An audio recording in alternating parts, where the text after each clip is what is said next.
Welcome to KUMO-AUDIOBOOK Dad's Comic Life. Chapter 155 to 200, Cougar's Premiere. 844 words. Before the premiere of Kamen Rider Cougar, the show had already gained a lot of attention. This was thanks to the recent parent group incident that brought in a huge amount of traffic. On top of that, Ren's fame as the porter and the later advertisements from Jada added even more heat to it. With Ren sharing teaser photos of the costumes and some settings, the show's appeal was further amplified. The inclusion of an ancient language and script in the plot intrigued many. It's rare in the entire film industry for a production to create an entirely new language and script. Typically, this kind of effort is reserved for big-budget movies, not TV series. The buzz surrounding Cougar became as strong as, if not stronger than, any TV station's repetitive advertising. Finally, the day of Cougar's premiere arrived. Daniel closed the latest issue of Picker Comics, reflecting on the intense plot of the latest chapter of Attack on Titan. In this issue, Levi's squad was wiped out, and Eren was swallowed by the female Titan, only to be rescued by Levi and Mikasa.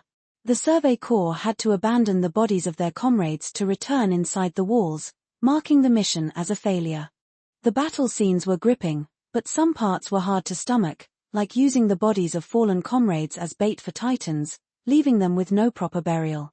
This is particularly unsettling for people who value preserving the body after death. But such is the harsh world the porter created in Attack on Titan. Thinking about the scene in Chapter 21 where Eren fought the female Titan, Daniel couldn't help but ponder. Eren seemed to recognize the female Titan, shouting "Ah!" before his head was smashed. If the female Titan was a human like Eren, then he clearly recognized her. Could it be Armin, Arlette, or Annie, Leonhardt? Considering the female Titan's blonde hair, Annie seemed more likely. However, it's possible that Armin could also be the Titan since the series hasn't confirmed if the Titan's gender matches the humans. Watching the porter's manga always leaves me with a sense of anticipation, Daniel said, stretching. He suddenly remembered something and turned on the TV. If I remember correctly, the porter's Kamen Rider Cougar premieres today. Daniel was really interested in this show. The promotional material from Picker Comics claimed it was on par with Ultraman. Ultraman is a dream for many men, a hugely popular IP both domestically and internationally. If any other company had made such a claim, Daniel might have thought they were exaggerating just for hype. But since this was from Picker's studio and created by the porter, Daniel had faith in it. The porter had never disappointed with any of his works. Moreover, the inclusion of ancient scripts gave Daniel a lot of confidence in the series. He didn't want to miss it. He turned on the TV just in time to catch the opening theme of Cougar. The editing was top-notch, with cool fight scenes and an exciting BGM that made him want to sway along. After the opening theme, there was a segment in the ancient script. Daniel, intrigued, compared it to the translation provided by the official site. Watch TV in a well-lit room, and keep a distance from the screen. Reading the symbols one by one, Daniel's eyes widened. These symbols did resemble what he saw in the images before. Especially the TV watching symbols, a square with a small person inside, made him admire the porter's creativity. The show began with the same cave pictures Ren had posted on Weibo. An old professor and his team opened a coffin engraved with ancient scripts, revealing a mummified man wearing the stone-like cougar belt. This is kind of creepy. Daniel shivered at the eerie atmosphere created by the ancient tomb and the haunting BGM. The director, Andrew, an experienced filmmaker, used every trick in the book to craft an unsettling mood, making it feel almost like a horror film. When the ancient script translated to "death, warning," and the protagonist called the professor, the scream on the other end heightened the tension. As expected, the entire archaeological team in the tomb was wiped out. The death of such prominent figures in archaeology drew police attention. Meanwhile, a monster, the Spider-Man, appeared, threatening public safety.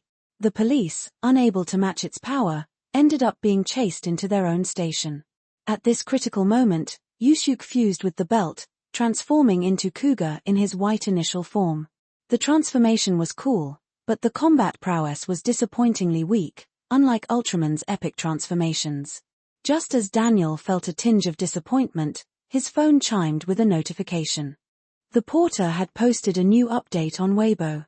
The post clarified that Cougar's forms were based on insects, and the current white form was called the growing form, akin to a larva, explaining its weak combat abilities.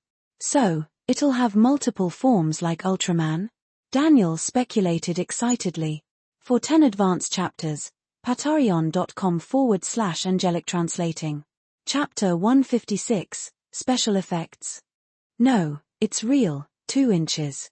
1,454 words. Even though Cougar's white growing form was somewhat weak, the rooftop fight scene was still very exciting. The production company had ample funds for this project, so they hired a famous martial arts choreographer to design the fight scenes. Following the rooftop fight was a critical helicopter battle. This scene cost a lot of money.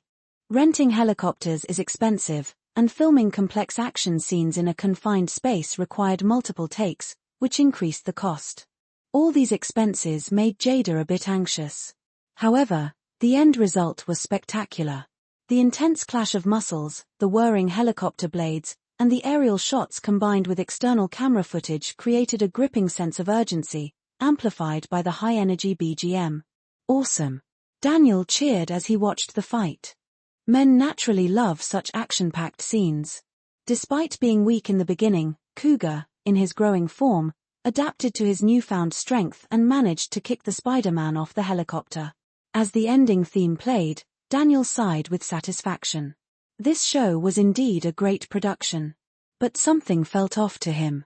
The Spider-Man was a tough enemy, immune to modern weapons. Could he really die just by falling from a helicopter?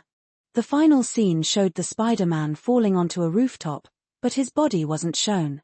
Spiders, like the Spider-Man, could possibly use webs to survive a fall, just like Spider-Man from across the ocean. With these thoughts, Daniel kept watching. Sure enough, the police found no body at the Spider-Man's fall site. Subsequent murders and witness descriptions confirmed that he was still active. More victims fueled Yushuk's anger, leading him to confront the Bat Monster. However, he was quickly overpowered and forced out of his transformation by the Bat Monster's taunting words, "This is what real fighting is like." He would have been killed if not for the timely arrival of the police. The ordeal didn't end there. Asuna, the police officer, found the Bat Monster's hideout in a church. During their fight, she knocked over some candles, setting the church ablaze. The flames in the church looked so real, Daniel marveled, impressed by Picker Comics' special effects and willingness to spend money. Even big-budget movies don't get such realistic fire effect. But were these flames just special effects? No, they were real. Ren had to praise his employee, Xena. Her family had a large property, including an old church scheduled for demolition. When Xena learned that Ren needed a burning building for filming, she offered the church, knowing it would be torn down anyway. After reporting the controlled burn to the authorities, they filmed the scene. The real flames made the actors and crew nervous. They had only one chance to get it right, and any mistake could lead to a dangerous accident. Thankfully, they completed the scene without any mishaps. As the church burned, Yusuke arrived, determined to prevent further innocent tears. His resolve turned into action. "I don't want to see anyone cry because of these monsters. Watch me, my transformation." With these words, Yusuke punched the Bat Monster, transforming partially with each hit. His belt emitted an unprecedented glow, and amidst the flames, a hero in red, Cougar's mighty form, stood firm. The warrior who defeats evil with the Spirit Stone of Hope, transforming into the form of fire. Kamen Rider Cougar, mighty form. At this moment, many children watching TV cheered. Compared to the growing form, the red mighty form was much cooler and resonated with them more. In this new form, Yusuke learned his true name, Cougar, from the Bat Monster. As the main promotional form, the mighty form had to be impressive, powerful enough to make up for the growing form's weakness. One Bat Monster wasn't enough for Cougar. The Spider Monster from the first episode also reappeared. Initially struggling against both monsters, Yusuke soon gained the upper hand with the sun's help. "This is my final move." With this declaration, Cougar performed a series of acrobatic kicks, ending with the all-powerful rider kick, defeating the Bat Monster. The Spider Monster quickly followed suit. As the ending theme played, Daniel was about to change the channel when he noticed something different. The end credits included behind-the-scenes footage. What? It wasn't special effects. They actually burned a real church? Daniel was stunned. Wow, this is amazing. They actually burned down a church. Seriously, they must have a lot of money to do that. Watching the behind-the-scenes footage, many TV viewers couldn't believe their eyes. It wasn't that they hadn't seen special effects before, but this level of realism was rare. Burning down an actual building for a scene? That's something you don't see every day. Sometimes, people gather just to watch controlled demolitions from a distance. But this was a TV show, not a movie, and using real flames in a TV series was almost unheard of. What if something went wrong? What if they needed a retake? The next morning, at the ratings analysis meeting for Kamen Rider Cougar, the staff of Picker Comics were elated with the results. The premiere had an average rating of 2.76%, breaking the record for the highest-rated TV show premiere in the country. This was a significant improvement over Ultraman Tiger's premiere ratings. Of course, this didn't mean Kamen Rider Cougar was better than Ultraman Tiger. When Ultraman Tiger first aired, Ren was an unknown writer, and the show aired on a lesser-known TV station. This time, Cougar aired on a top-rated network during prime time, which naturally attracted more viewers. Plus, the recent parent-teacher group incident and the hype about the ancient writing had drawn additional attention. Given the quality of Kamen Rider Cougar, everyone at Picker Comics expected its ratings to continue climbing. Sure enough, the next day, Kamen Rider Cougar was trending. The real church burning scene caused an uproar online. People began trying to locate the church. As more people joined the conversation, useful information surfaced. Hey, that church looks familiar. It's the one near my house, right? Pick included. I thought it caught fire, but it turns out it was for a TV show? No way, did they really burn down a church for a show? That's hardcore. People were shocked. Who would actually burn a building for a TV show? If only Do Chi Hua Ma spent money on things like this, it wouldn't be so mocked. Meanwhile, the outside chatter was just noise to Ren. He knew they were only at the beginning. Real success would depend on the show's continued performance. Picker Comics was in a much better position than before. With the success of the God Lightstick and now Kamen Rider, the company was thriving. Ren knew that future Kamen Rider merchandise, like different belts and weapons, would bring in significant revenue. Celebrate. The king of tokusatsu has been born. He is the god of transport, Ren. Ren playfully strapped on a cougar belt and struck a pose, henshin. After a few moments, he sighed. Playing alone wasn't much fun. Plus, without the localized name for Kamen Rider, it felt less authentic. Ren hoped his child would be born soon. Ideally, a boy so they could play Kamen Rider vs Ultraman together. As he turned to put down the belt, he froze. Jada was peeking through the door, looking at him with a curious expression. Degree. How long have you been standing there? Ren asked awkwardly. Since you said celebrate, Jada replied. Can I say it's a misunderstanding? I was just thinking about new ideas and got carried away. Sure, I understand, Jada said with a knowing look. Go on, I didn't see anything. Jada never expected her husband to be so nerdy. But she decided not to mention it, giving Ren some face. She closed the door, leaving Ren to turn into a statue for a moment before collapsing on the bed, rolling around in embarrassment. So awkward. She saw me losing my mind. Ren thought. My dignity as the head of the family is gone. If Jada were there, she might wonder when Ren ever had dignity. Back at Picker Comics. As expected, the real church fire scene gave Kamen Rider Cougar another ratings boost for episodes 3 and 4. This also sparked fierce competition among online platforms for exclusive streaming rights. In the end, Tencent, with its deep pockets, secured the exclusive streaming rights for Kamen Rider Cougar. Rumors suggested that the deal brought in a fortune for Picker Comics. While the exact numbers weren't disclosed, it was estimated to be at least $13 million per episode. Coupled with TV rights, The show was indeed worth its weight in gold. For 10 advanced chapters, patreon.com/angelic translating. Chapter 157, Spring Outing, 2 inches. 1,507 words. While Kamen Rider Cougar was becoming a hit, Yaya's school organized an event. It was the most anticipated event for many kids apart from holidays, spring outing. However, this outing wasn't just with the teachers but was a parent-child spring outing, where parents, teachers, and children could enjoy together. I really want to go, Jada said, adjusting Ren's collar, looking a bit downcast. Due to her pregnancy, Ren didn't let Jada join. Clearly, Jada was disappointed since it was Yaya's first spring outing in elementary school. As parents, they naturally wanted to be there for their child. No choice, you're pregnant, Ren chuckled. When this one is born, you can join the first spring outing with this child. Just as Jada was about to respond, the door burst open. Yaya, wearing new shoes, looked anxiously at Ren. Daddy, hurry up. We're going to be late. She had been excitedly talking about this event for days. What's the rush? Ren ruffled Yaya's hair, smiling. It's only 7 o'clock. The teacher asked you to be at school by 8:30. He pulled a small jacket from the closet. And you're wearing so little. Put this on. Winter had just ended, and the outing involved hiking. A bit of sweat and a chilly breeze could easily make Yaya catch a cold.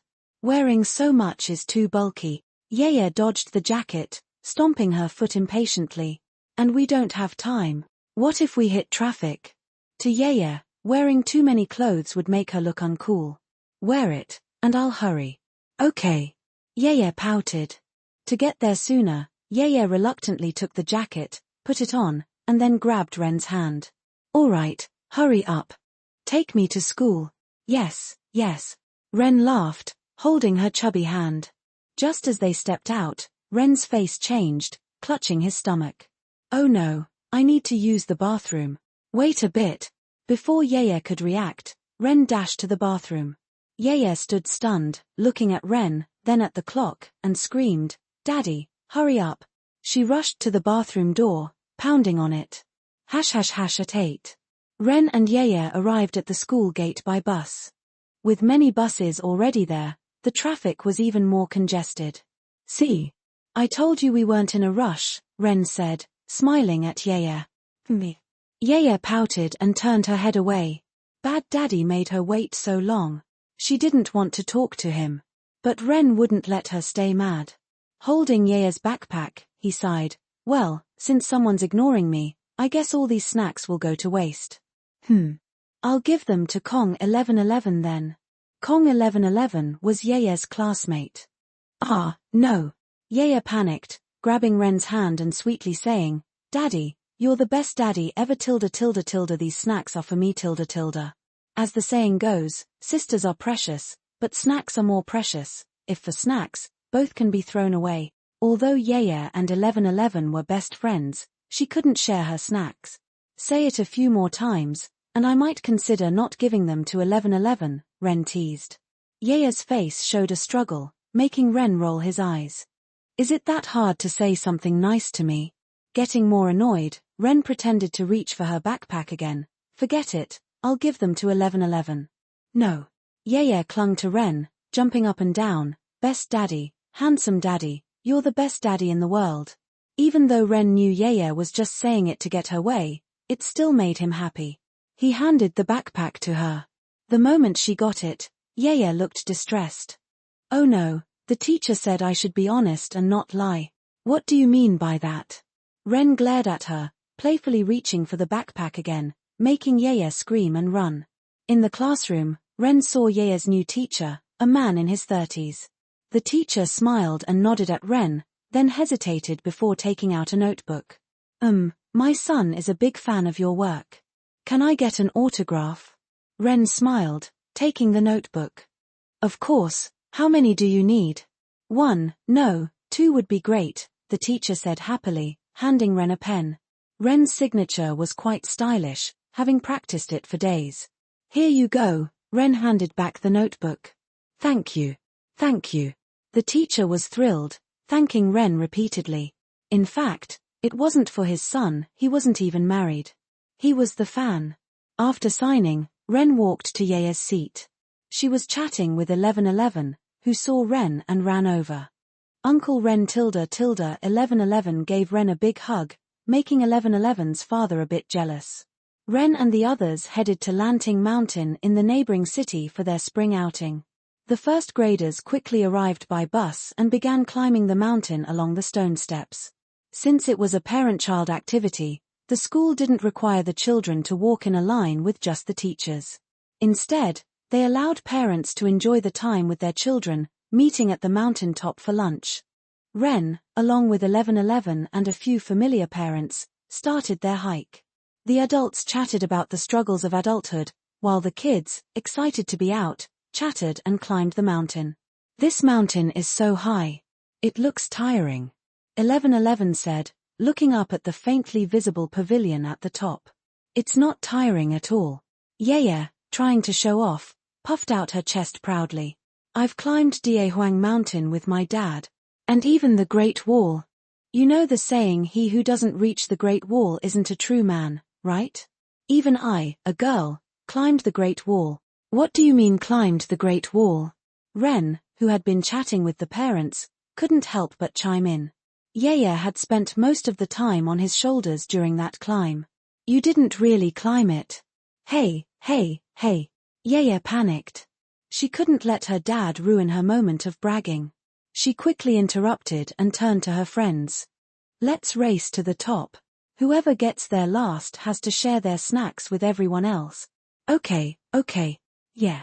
The kids, especially motivated by the thought of snacks, eagerly agreed. 1111, who was more delicate, looked worried. But isn't that? Wait for me. Before she could finish, her friends had already started running. She quickly followed. Hey, don't run. Be careful, and you'll be too tired to keep going later, the parents called out, shaking their heads before following. But the kids were too excited to listen.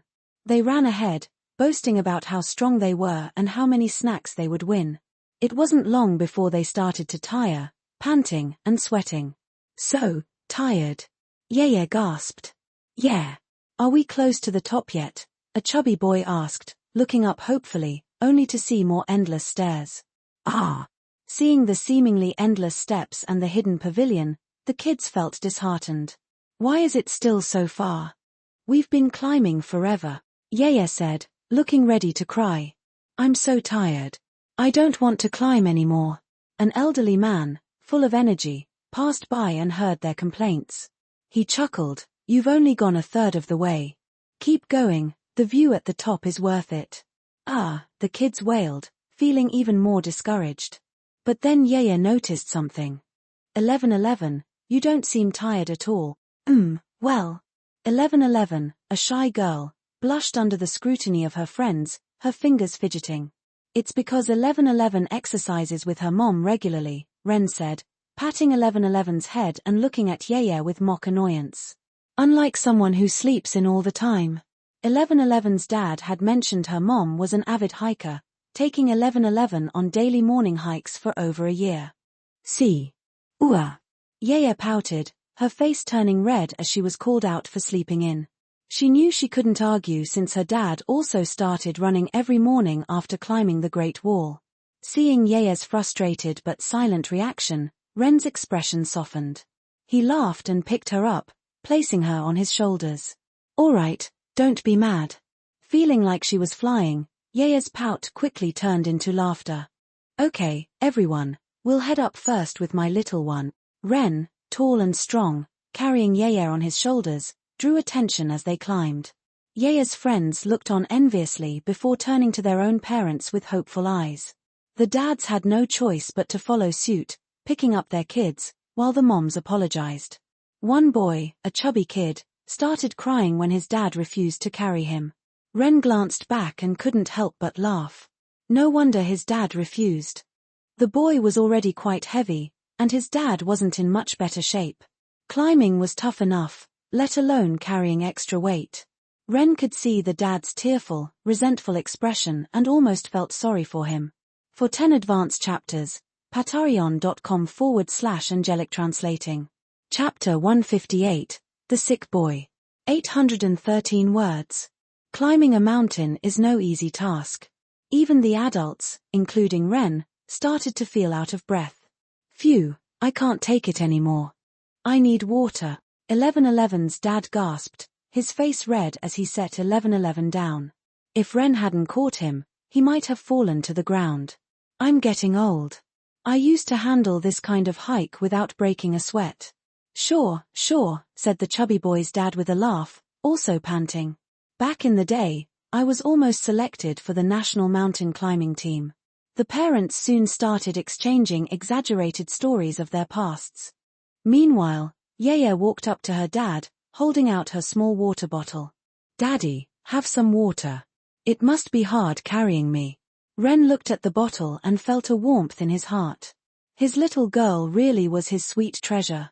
Look at that, while the other kids were only thinking about themselves, his little angel thought of him. Ren felt a surge of energy. Such a good girl, he said, ruffling her hair. I'll buy you something nice when we get home. Yaya's eyes lit up. She had copied the scene from an anime, but now she was actually getting a reward.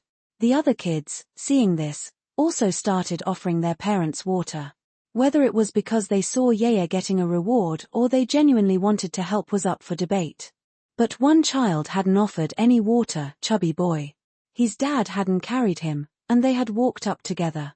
So Chubby Boy drank his water alone, making his dad feel a bit embarrassed. Chubby, look at how well behaved the other kids are, caring for their parents. Why don't you offer me some water? He complained. Chubby Boy, in the middle of drinking, looked around and then at his dad. Mimicking his dad's tone, he said, Dad, look at how well behaved the other adults are, caring for their kids. Why didn't you carry me up the mountain? Hey. His dad was furious. How dare his son mimic him? Thinking quickly, his dad put on a pitiful face. Chubby, please give Dad a sip. Just one sip. Chubby Boy thought about it, feeling a bit left out since the other kids had offered water. After a moment, he nodded. Okay, just one sip. Just one sip, his dad agreed, taking the bottle. Under Chubby Boy's watchful eyes, his dad took one sip, and finished the entire bottle. Chubby Boy cried out in dismay, dropping to the ground in tears. After a short break, Ren and the others felt a bit more rested and continued their climb. This time, the group was quieter, saving their energy for the climb. Soon, they could see the platform and the faint outline of the pavilion at the top. Yaya, keep going.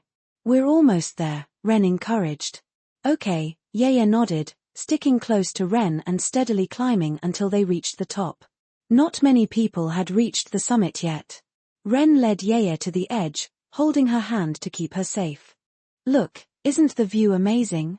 Yaya's face lit up with excitement as she looked at the misty scenery. Yeah. Remember, whenever you face challenges, think about today, Ren said, using the moment to teach a lesson. You wanted to give up several times, but if you had, you wouldn't see this beautiful view. So, when you want to achieve something, don't quit when it gets tough. Keep going, overcome the obstacles, and you'll reach your goal. Ren's words seemed a bit too complex for Yaya, whose face showed confusion. Eventually, she tilted her head and said, I don't understand. Sighing, Ren simplified it. It's like when you want a toy or a treat. Mom and I give you a lot of conditions. Only by meeting those conditions can you get what you want. Oh. Yaya nodded vigorously. Like when I wanted that life-sized Madoka toy last semester, and I had to go to bed by 9 and study hard every day to get it. Why didn't you say that in the first place? Adults are so confusing sometimes. As time passed, other kids and their parents arrived. Once everyone was accounted for, they began enjoying lunch. Ren noticed something odd. The little boy who usually clung to Yaya wasn't there. Come to think of it, Ren hadn't seen him for a while. Initially, he thought the boy might have had a falling out with Yaya or found new friends. But missing the spring outing entirely. Yaya, where's that boy who always sticks with you? Ren asked. He hasn't come to school for a long time, Yaya replied after thinking for a moment. I heard he's sick, 1111 added. Sick? No wonder. But for him to be gone this long, It must be something serious. For 10 advanced chapters, patreon.com/angelic translating. Chapter 159. Before us, there are no enemies. 890 words. Time passed bit by bit, and it had been some time since Ren and Ye's spring outing. The new issue of the manga was officially released. Nighttime. A new chapter of Bleach. After Ishida and Chad defeated the Arrancar who came to stop them, the underground passage began to collapse. The three of them finally saw Aizen's palace, Last Notches. Aizen and his men could see the three approaching intruders on a screen. However, Aizen remained calm. After punishing Grimjo for disobeying orders, he slowly stood up and addressed everyone with a serene demeanor. Espada, as you can see, the enemy has 3 people. We can't be careless, but there's no need to panic. Go back to your rooms and act as usual. Don't be arrogant, don't be impatient. Just sit on your chairs and wait. Don't be afraid. No matter what happens, as long as you advance with me, then. Before us, there are no enemies. Wow, that was intense. Daniel put down the manga, exhaling slowly. His mind kept replaying Aizen's words during the Espada meeting. Before us, there are no enemies. He had to admit, he initially misjudged this work. When he first started reading Bleach, he thought it was just another typical action manga. But since Aizen appeared as the main antagonist, Daniel found himself reading for Aizen. Unlike the villains in Full Metal Alchemist, whom readers liked because of their well-rounded character development and eventual redemption, Aizen was different. Readers liked Aizen for his overwhelming power and sharp tongue. His ability to remain calm and confident made him a captivating character. In Hueco Mundo, his line sitting upon the heavens seemed like the peak of his character, but his kingly demeanor and depth were further developed. His speech during the Espada meeting had become another iconic line. Ren truly is a master of crafting impressive characters, Daniel sighed. This wasn't just true for Bleach. Naruto had also become more exciting. The story had reached the Chunin exams, where the battles were masterfully depicted, reminiscent of the fights in Full Metal Alchemist. These battles weren't about sheer power differences but involved luck, skill, strategy, and conviction. Take the Chunin exams, for example. The match between Naruto and Neji stood out.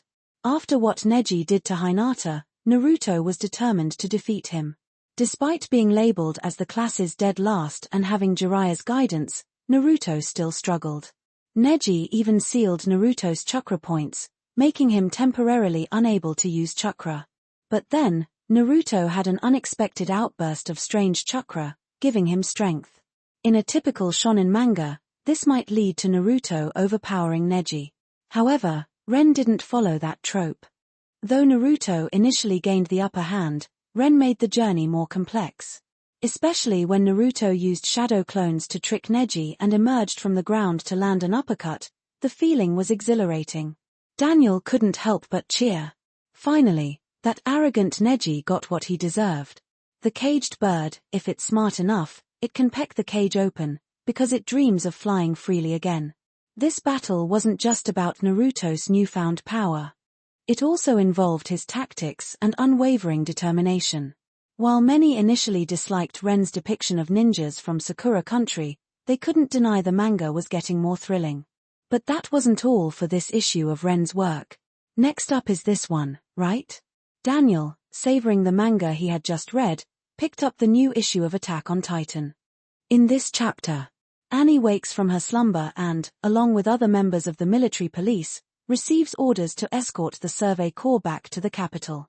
The corrupt higher-ups of the military police hand the task over to the new recruits. While carrying out the mission, Armin secretly approaches Annie, asking for her help in aiding Eren's escape during the escort. Armin claims that the higher-ups want to kill Eren, which is why he sought Annie's help. Reading this, Daniel felt something was off. He suspected either Armin or Annie might be the female Titan. If Eren had suspected Annie, wouldn't he have told the others? Curious, Daniel read on. Annie, though doubtful, agrees. But as they reach the narrow, dark underground tunnel, she stops, seeing through Armin's plan. When confronted by Eren and Armin, she crosses her arms and smiles eerily. I can't go down there. I couldn't become a warrior. I mean, it seems I'm a good person to you, which is nice. You win this time. But what I'm betting on is what happens next. At this moment, many readers began to comment. Wow, Mikasa was so cool, especially that sword drawing scene. No wonder she's my wife. Ha, you wish. If Mikasa wasn't lying here with me, I might believe you. Upstairs, your wife is awesome. Whoa, Daniel was right. Annie really is the female titan, but I feel like Annie has a secret. Considering she spared Armin before, she doesn't seem like the type who enjoys killing people. I agree. Ren must have more to reveal. I'm really looking forward to the next chapters now. At this moment, many readers sided with Annie. People are visual creatures, and Annie's cold, elegant appearance won her many fans, making her one of the few female characters readers liked besides Mikasa. For 10 advanced chapters, patreon.com/angelic translating. Chapter 160, The End of the First Season of Attack on Titan. 961 words. Facing everyone's attacks, Annie used the hook on her ring to pierce her skin and transformed into the female titan. Eren, Mikasa, and the others were blocked in the tunnel by Annie in her titan form. At the critical moment, Eren, who was supposed to transform into a titan according to the plan, was unable to transform because he couldn't believe Annie was the enemy. It was understandable. After all, Annie was his comrade from the same training group. They had trained together for so long. For someone like Eren, who valued relationships deeply, how could he believe that Annie was the monster who killed his comrades? While Mikasa and Armin tried to distract the female titan, Eren kept questioning why they could fight against their comrade. It's not like we have a choice, right? Because the world is cruel. In the sunlight, Mikasa stopped and turned sideways to answer Eren's doubts. This moment was beautifully framed in the manga, thanks to Ren's drawing skills, making Mikasa look exceptionally stunning. What followed was a battle between Mikasa and the female titan. Mikasa, using her 3D maneuver gear, moved agilely around the female titan, attacking from all angles. Twisting, turning, and dashing, she circled behind the female titan and struck repeatedly. At this moment, the reader's blood started to boil, wishing they could witness the battle firsthand. Awesome. Mikasa is the best. Come on, Mikasa has an 8-pack. Don't say that. Seeing her abs and looking at my belly makes me feel exhausted. In this world, Ren had incorporated some scenes from the original Attack on Titan OAD into the manga. Readers got to see Mikasa training, her abs on full display, which made many drool with admiration. Although Mikasa was incredibly strong with her 8-pack, the female titan's power was undeniable. Her massive size, immense strength, and hardening abilities made her a formidable opponent, even for Mikasa. At one point, Mikasa was knocked to the ground by the female titan's attack. This made the reader's hearts skip a beat. Even though Annie had her fans, Mikasa had just as many, if not more. She was widely accepted as the ultimate waifu. Thankfully, Eren finally came to his senses and transformed into a titan, engaging in a fierce battle with the female titan. In the end, the female titan was no match for an enraged Eren. Severely weakened, she tried to escape over the wall Cena but was stopped by Mikasa, who severed her fingers, causing her to fall. Mikasa then stood on the female titan's face, giving her a close-up that left many readers in awe. Oh, how I wish I had a Mikasa who only had eyes for me, sighed one reader. As a fan of Mikasa, Ren put his utmost effort into drawing every panel of her character in Attack on Titan. Mikasa was an incredibly endearing character. Her unwavering protection of Eren went beyond mere love. For Mikasa, Eren represented home, peace, stability, affection, and faith. He was the epitome of everything good in the world. In this cold and brutal world, Eren was the most beautiful thing to Mikasa, the softest part of her heart. How many people in the world wished for a lover who saw only them? Mikasa embodied this perfectly. TSK, what a great story. Watching as the Survey Corps took away Annie encased in crystal, Daniel was about to close his manga when he suddenly saw the words "the end." He froze. He stared at the final words, puzzled.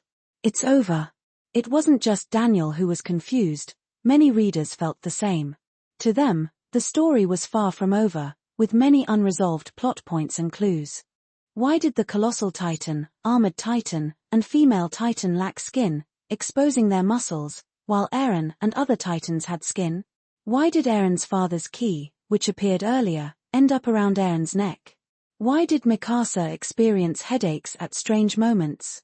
Were Aaron and Mikasa reincarnated? These questions lingered in readers' minds, leading to frustration. Damn it, is Ren really ending it here? What about the rest of the story?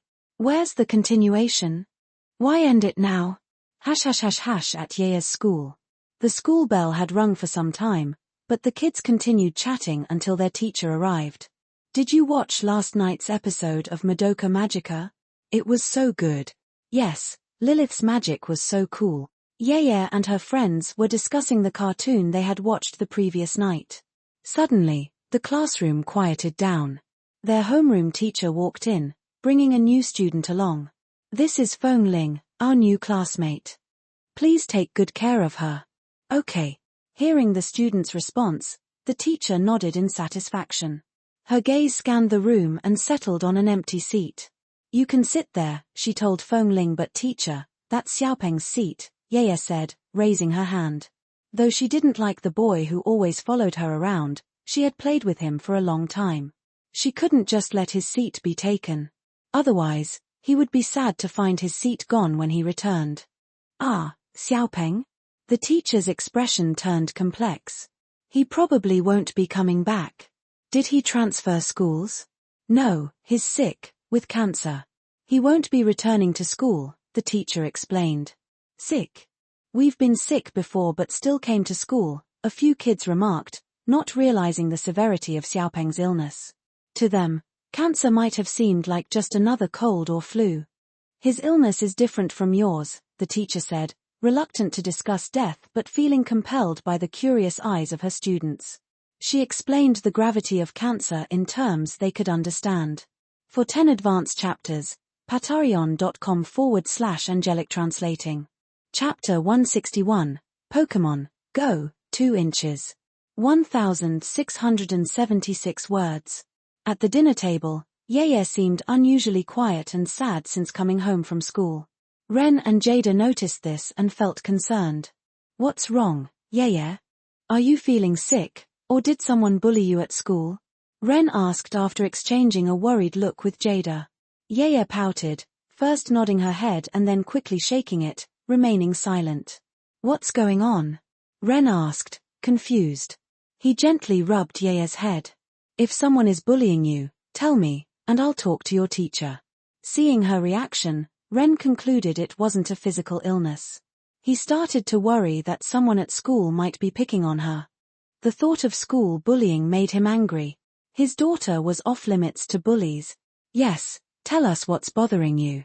Don't keep it to yourself, Jada added, trying to comfort her.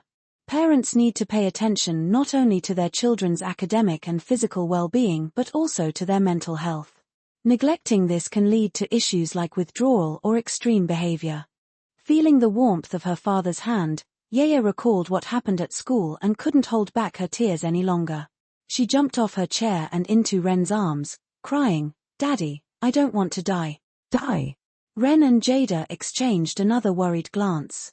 Ren gently patted her back, trying to soothe her. Why do you think you're going to die? Xiaopeng is going to die soon. Yeye cried, clutching Ren's neck. She tearfully explained what happened at school, sniffling as she went on. Since Xiaopeng sat near me, I must have caught his illness. I don't want to die. Ren finally understood. To Yeye, all illnesses were contagious, and since Xiaopeng's disease was a sickness, she believed she might catch it too, causing her distress. This naive thought made Ren and Jada laugh. Kids always had such innocent, funny ideas. But Yeye wasn't happy about their laughter. Feeling her parents weren't taking her seriously, she plopped on the floor, kicked her legs, and covered her eyes with her hands, crying loudly. You won't get sick, Ren reassured her after a moment. Don't worry. Really? Yeye peeked through her fingers at her father, still wary. Of course, Ren nodded but then added with a sly look, But what? Yaya asked, confused. Even Jada raised an eyebrow, curious about what Ren was up to. Ren didn't answer directly.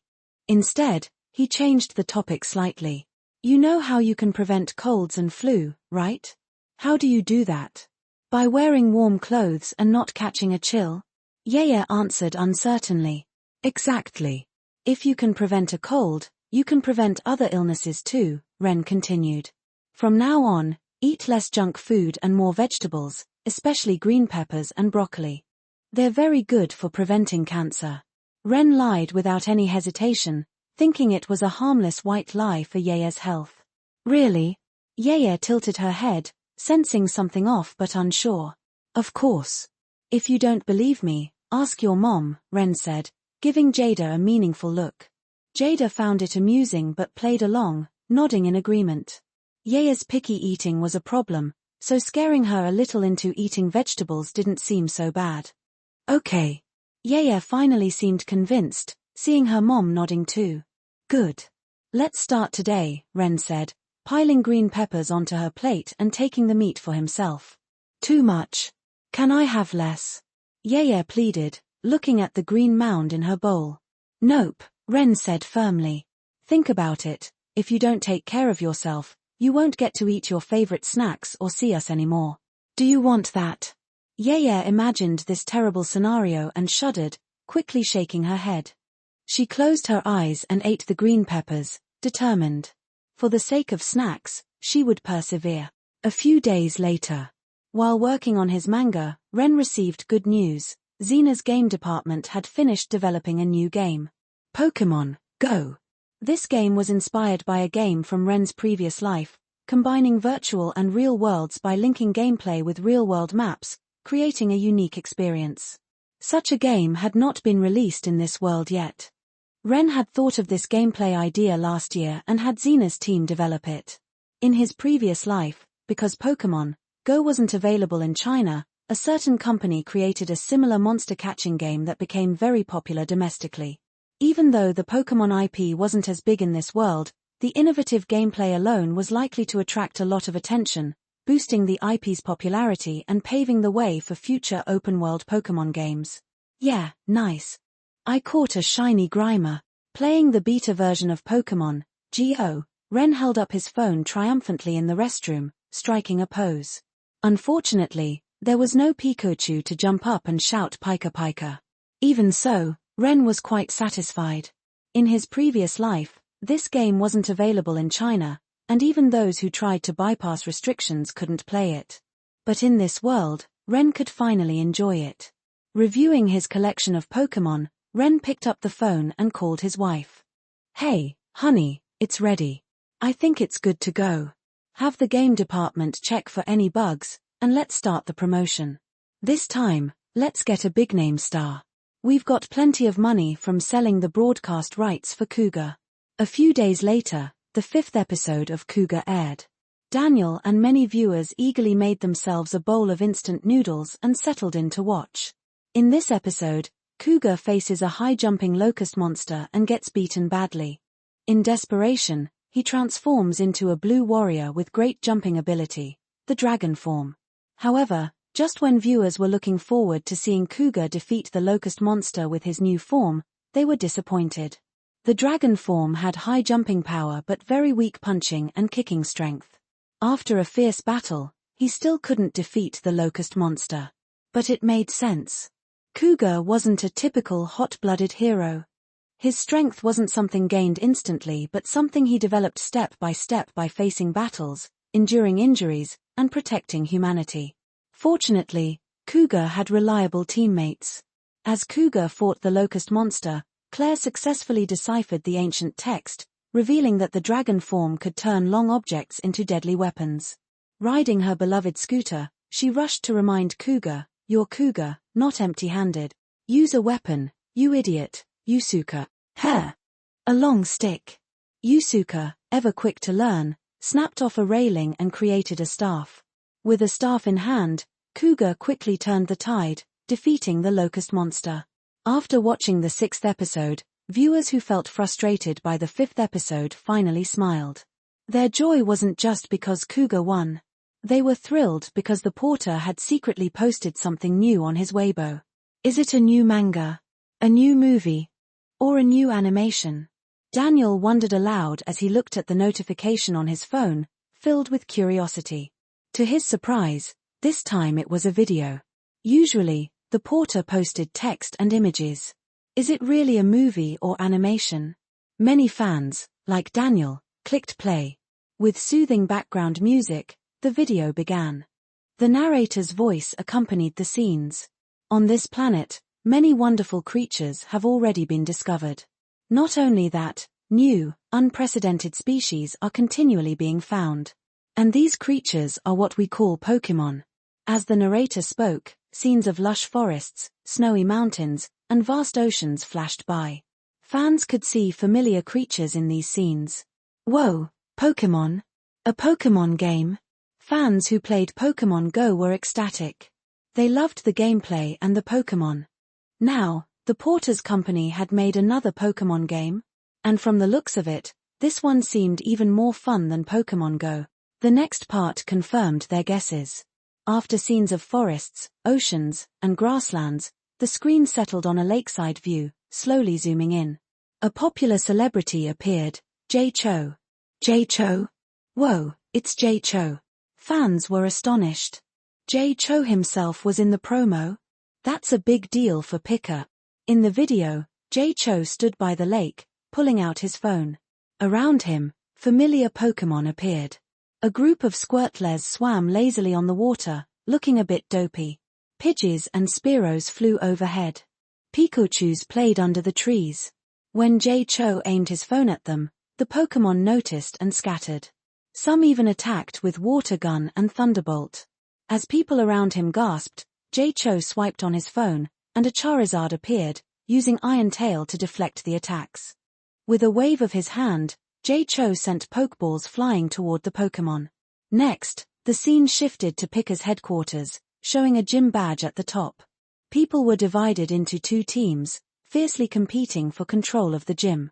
Jay Cho reappeared, standing in a square facing a girl. The girl shyly looked at Jay Cho and asked, "What am I to you?"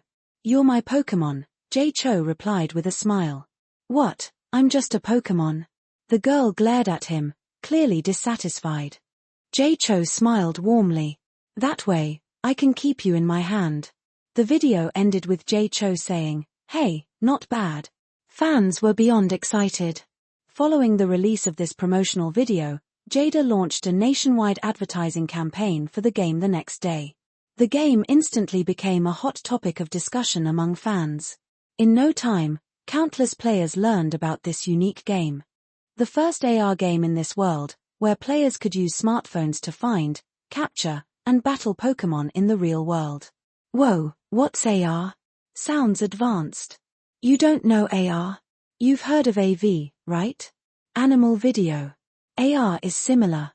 This is the first time I've heard AV explained that way. Nonsense. AR means augmented reality. Whatever it is, I'm in for Pikachu. For 10 advanced chapters, patreon.com/angelic translating.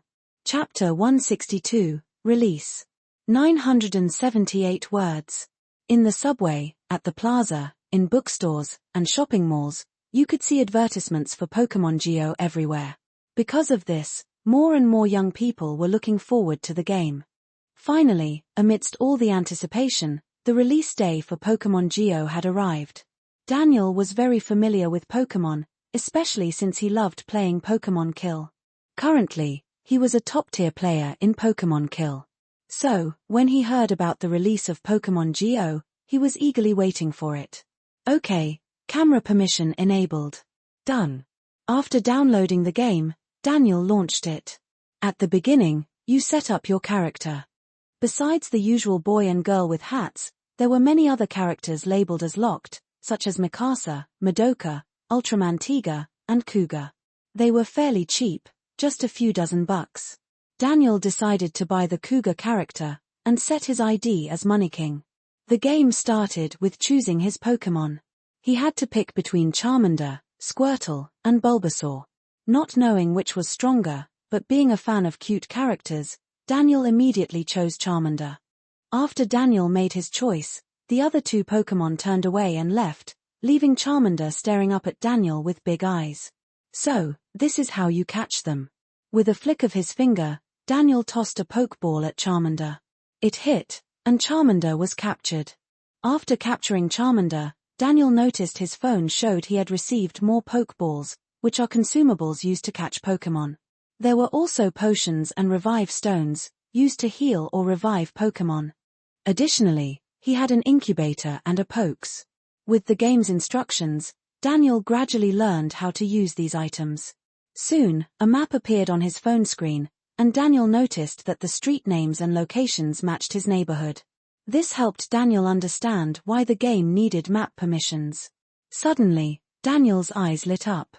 He noticed Pokémon nearby. Following the arrow on his screen, he walked into his bedroom. Once inside, his phone indicated that a Pokémon was nearby and he should use his phone's camera to find it.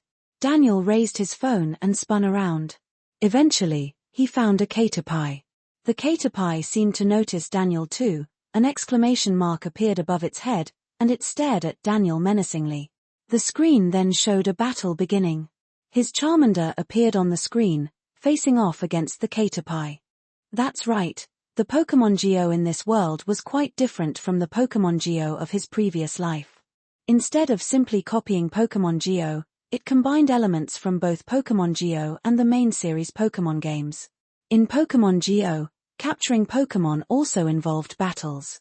Depending on how much HP was left when you weakened the Pokémon, the capture rate was shown by the color under the Pokémon: green for high capture rate, followed by greenish yellow, yellow, orange, and red. In addition, many factors like the use of items and throwing techniques affected capture rates. Red circles indicated about a 10% capture rate, so to increase your chances, you could feed the Pokémon berries or use advanced throwing techniques. The Pokémon's evolution stage also mattered. The basic forms were the easiest to catch, followed by their evolved forms. This is the battle phase. Turn-based combat. Daniel looked at the screen, understanding dawning. He didn't need any tutorials. He was already familiar with turn-based games.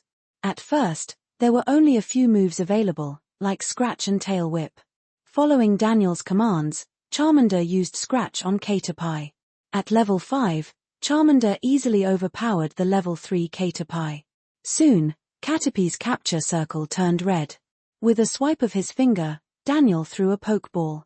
It hit Caterpie, who turned into a beam of light and entered the Pokeball. The ball wobbled 3 times and then stopped.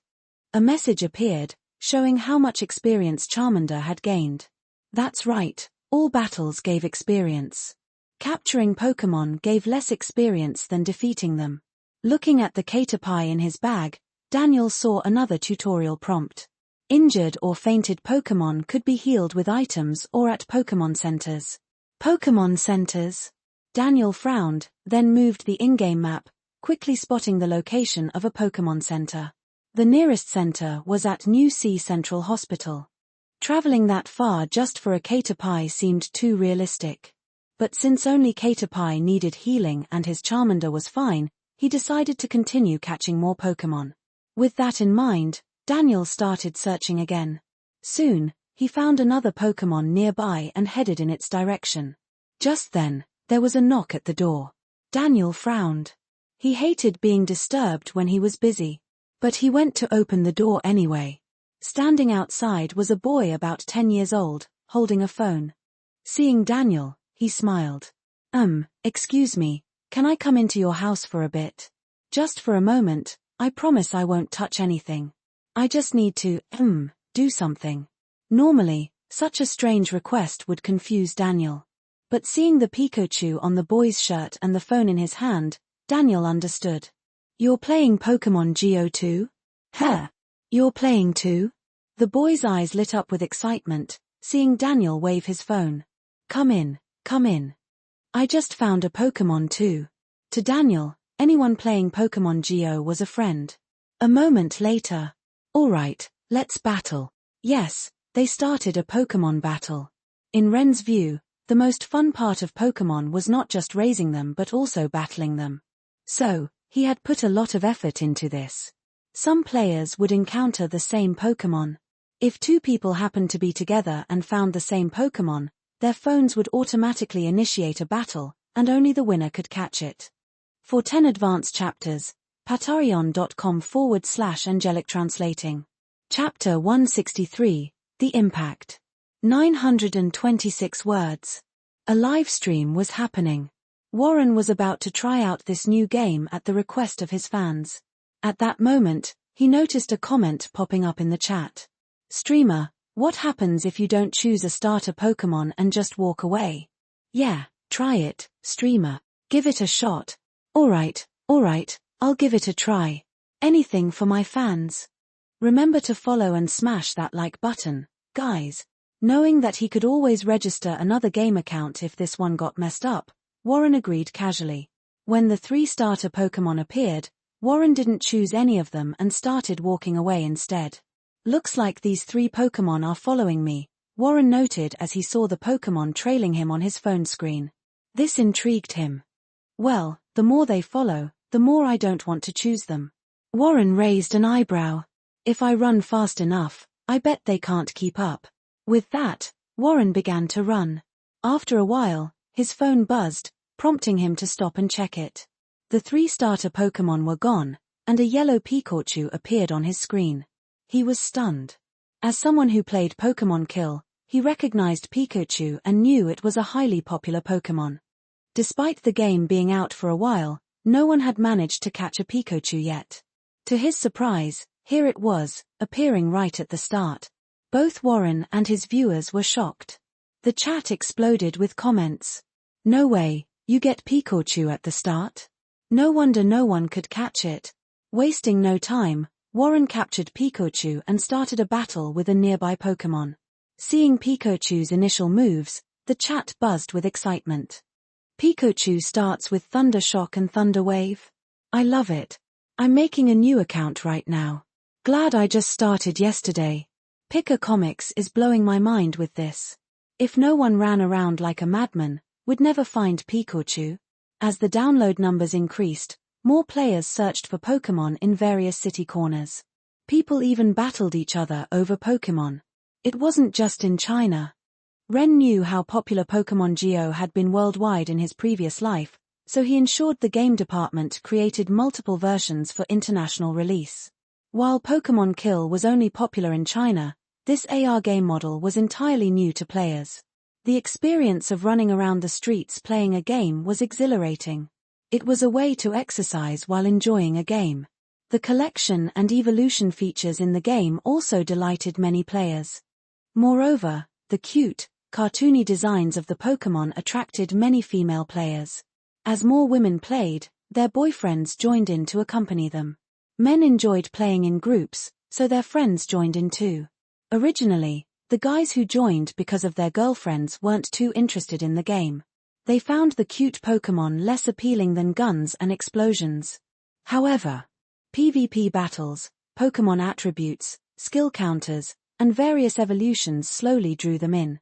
Pokemon Go had a huge impact on the gaming community on its first day. Videos of the game flooded video websites. In parks and shopping plazas, it was common to see groups of young people wandering around with their phones. Some shop owners even mistook them for criminal gangs scoping out the area and called the police.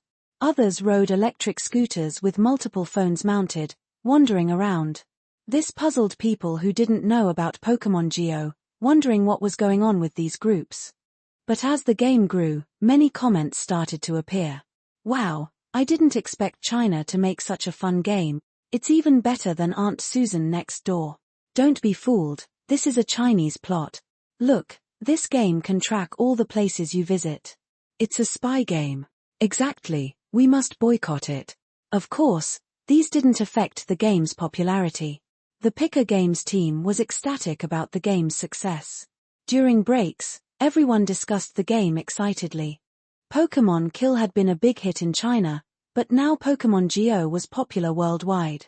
The game often made the news. Stories like people wandering into military bases while playing Pokemon Go, or falling into open manholes because they were too engrossed in the game, or even celebrities catching rare Pokémon, kept popping up. While others played Pokémon Go, Ren also enjoyed the game. He had just returned home from a walk, and as he opened the door, he saw Jada and Yaya standing there. "Wow, you two are here to greet me today? Come here, give me a hug." Yaya turned away and pouted, making Ren curious. "What's wrong with her? You have the nerve to ask." Jada snapped. "You forgot to pick Yaya up today. Her teacher called me to find out why." Jada was furious. Recently, Ren had been obsessed with catching Pokémon, to the point of bumping into doors. Today, he even forgot to pick up their daughter. "What?" Ren was stunned, his face full of embarrassment. "Tripping on flat ground was you. Getting lost in the next city while driving to catch Pokémon was you. Can you stop playing the game?" Jada glared at him. "Yes. And don't forget to pick up Yaya next time, okay?" "Okay. Okay. Okay. Promise. Promise. Good. Thanks for understanding." Ren felt both guilty and relieved as he hugged his family, resolving to balance his game time better from now on. For 10 advanced chapters, patreon.com/angelic translating. Chapter 164, A Request in the Parent Group. 911 words. The buzz created by Pokemon Go continued to spread. After some time, many copycat games started to appear. To be honest, some designs in these games were quite interesting, but most of them were rushed to ride the VR hype and were visibly low in quality. As a result, most of these games were quickly overshadowed. Only Tencent's game attracted some attention due to the company's large size and the convenience of logging in. However, compared to Pika's Pokemon Go*, it still fell short. After all, Pokemon Go* was a game that Ren's company had invested a lot of money and time into perfecting.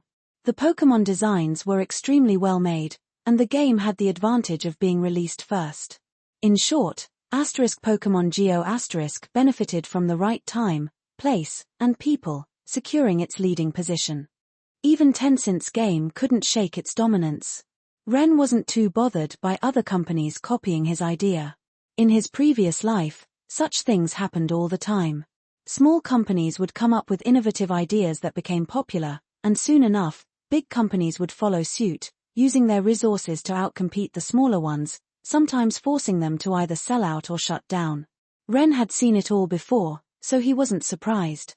Moreover, the ideas for his games didn't come from his hard work but from his memories of the previous world. This made him less protective of his creations. The only frustration was the potential financial losses for his company. However, Ren's attention was soon diverted by another matter. As his wife, Jada, had restricted his Pokemon Go* playtime, Ren felt bored. That was when his phone buzzed. It was a message from the parent group. "Is it another request to help clean the school?" Ren sighed. Being a parent these days was tough. He remembered that back in the day, it was the students who cleaned the school, not the parents. Back then, he actually looked forward to such tasks because it meant no classes. Ren picked up his phone and saw that the message wasn't from the teacher but from Xiaopeng's father. "At Yaya's dad, are you the porter?" "Xiaopeng?" The name rang a bell. After thinking for a bit, Ren remembered Xiaopeng was the boy with cancer. "Yes, that's me. What's up?" Ren replied. "Xiaopeng's father, Mr. Porter, I'm Xiaopeng's father. My son has cancer and is in New Sea Central Hospital. The doctors say he only has a few months left. His wish is to see Tiger Ultraman. Could you lend us the costume? We can pay for the rental, no matter the cost." Without thinking, Ren replied, "No need for money. The company will contact you soon."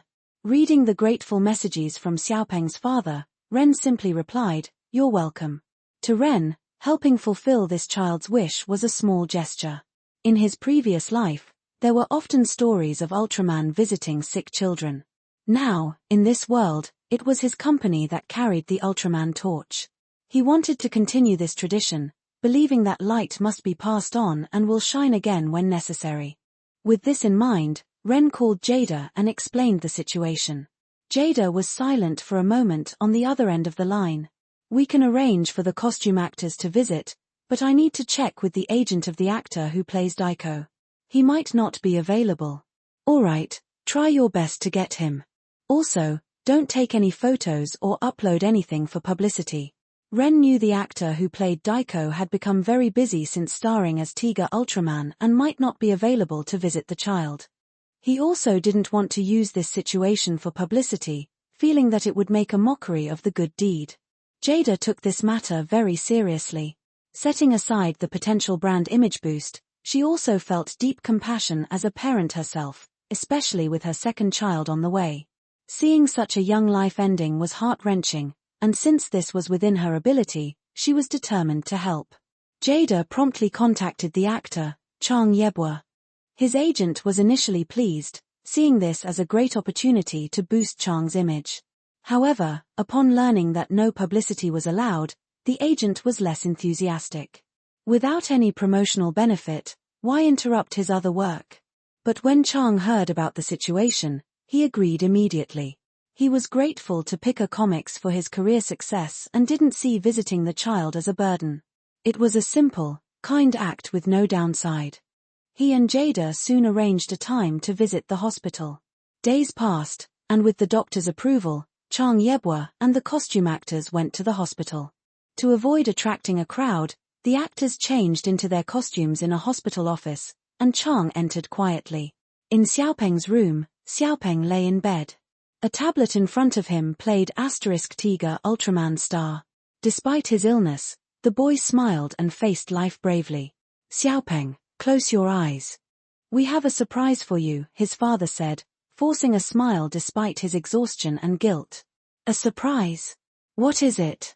Xiaopeng asked curiously, tilting his head before obediently closing his eyes. After a moment, his father said, Okay, you can open them now. Xiaopeng opened his eyes slowly, and his mouth dropped open, eyes widening in disbelief. Tiga Ultraman. And Daiko. For 10 advanced chapters, patreon.com/angelic translating. Chapter 165, The Left Side Always Loses. 836 words. Wow, it's Tiga. The boy named Xiaopeng was extremely happy to see Ultraman at his bedside. If he could move, he would have jumped out of bed. The actor in the Tiga suit moved closer and hugged the excited boy. Chang Yebwa, who played Daigo, came to Xiaopeng's bedside and asked with concern, Hey, little guy, how are you feeling? Are you scared being in the hospital? Not scared. Xiaopeng puffed out his chest like a little hero, proudly saying, Because Tiga is always with me. Looking at the boy, Daigo felt a surge of compassion. Even though the boy was very sick, he didn't show any fear or despair. Daigo didn't want to show any sadness either. After all, he was Tiga Ultraman. If the boy wasn't afraid of his illness, how could he be? Daigo smiled and patted Xiaopeng's head, then took the item Ren had sent from the factory, which had been made overnight, a spark lens. However, there were 3 versions of the spark lens. One was a regular spark lens, another was completely black, and the last one was a petrified spark lens. Xiaopeng was puzzled. Holding the black spark lens, he asked, Daigo, what's this? How come this spark lens is different and black? This is Tiga Ultraman's spark lens. It's from the movie.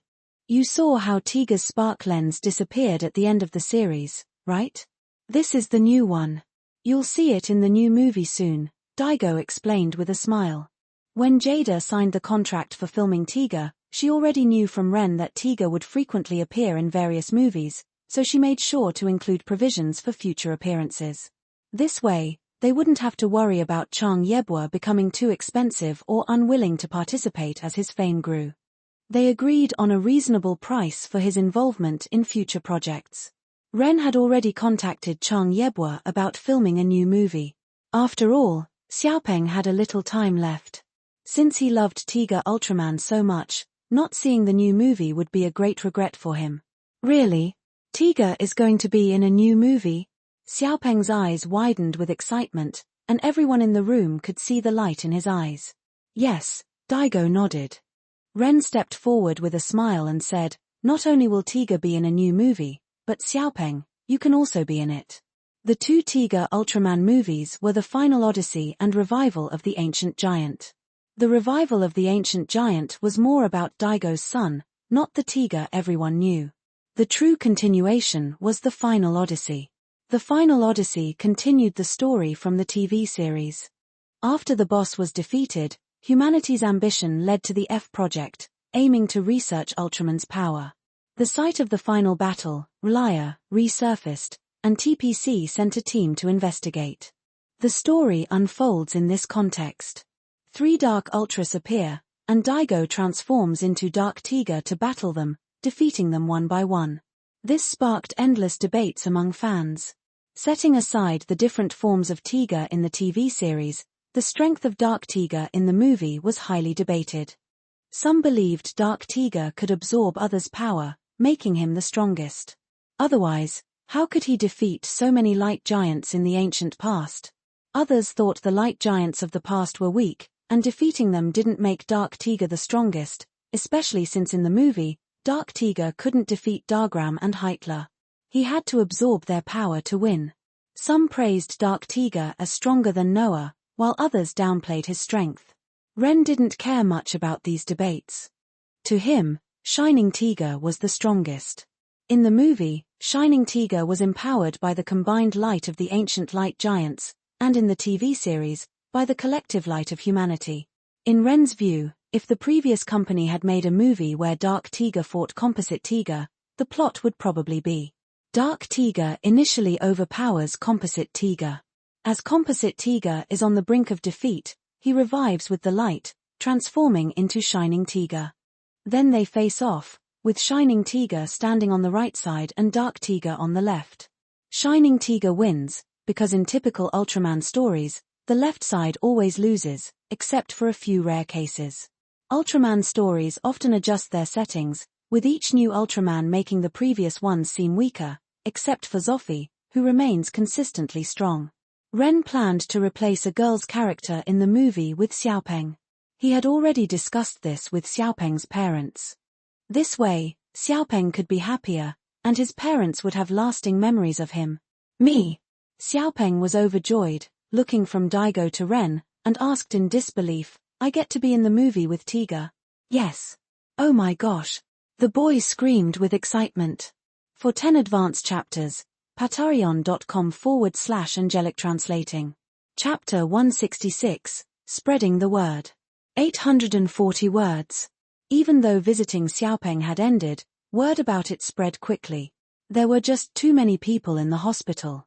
When Xiaopeng found out he would be in a movie, he was so excited that his shouts drew the attention of passers-by. Some people peeked into the room and saw Tiga and Daigo, took pictures, and posted them online. The news spread rapidly online. This made me cry. This is what a socially responsible company should do. If anyone tells me there are no Ultramen, I'll knock some sense into them.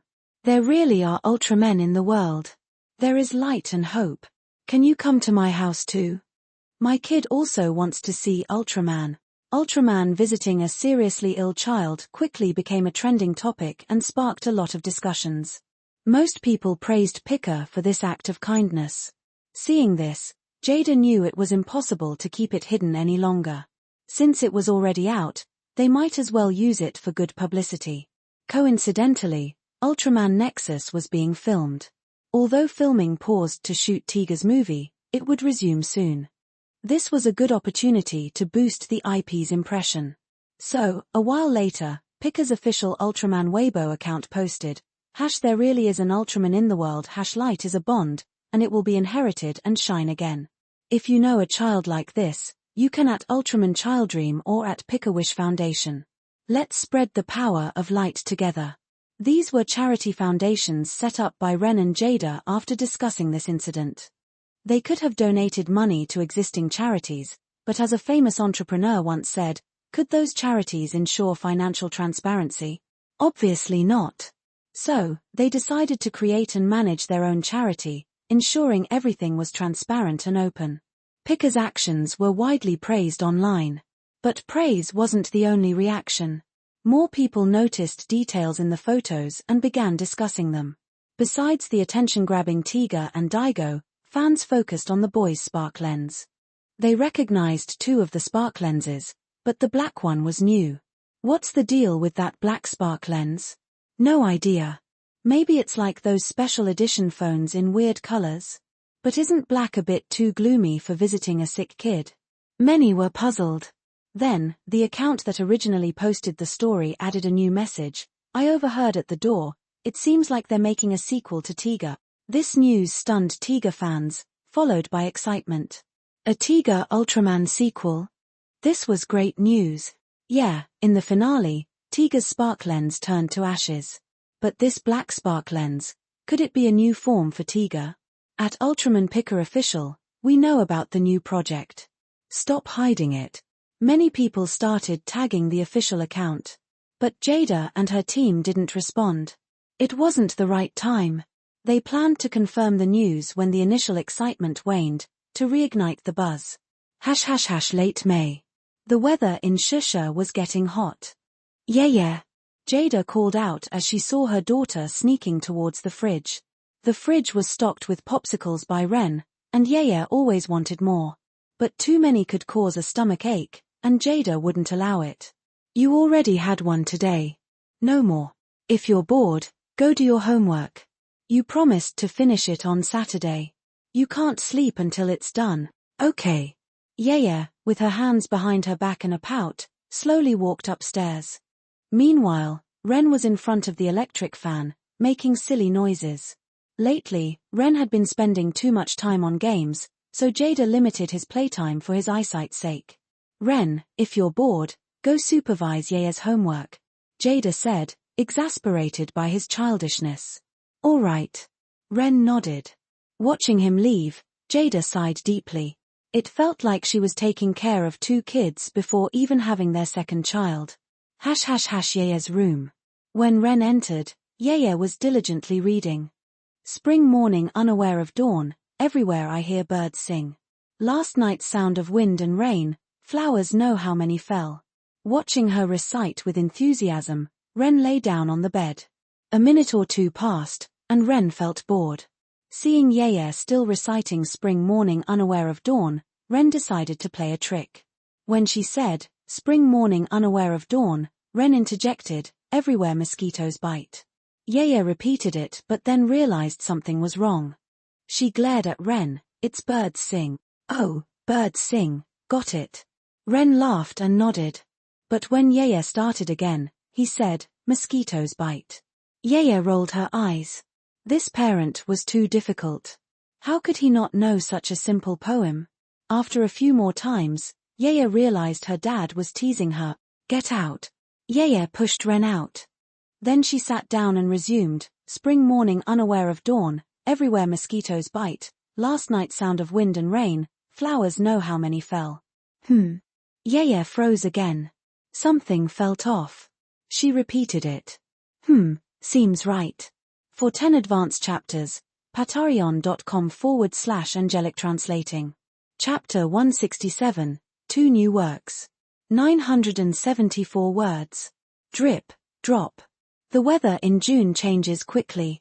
Yesterday, the last day of May, had clear skies, but today it's overcast and pouring rain. Raindrops, like sparkling beads, hang from the eaves outside and fall onto the dark green lawn. In contrast to the gloomy rainy day, Ren's home feels warm and cozy.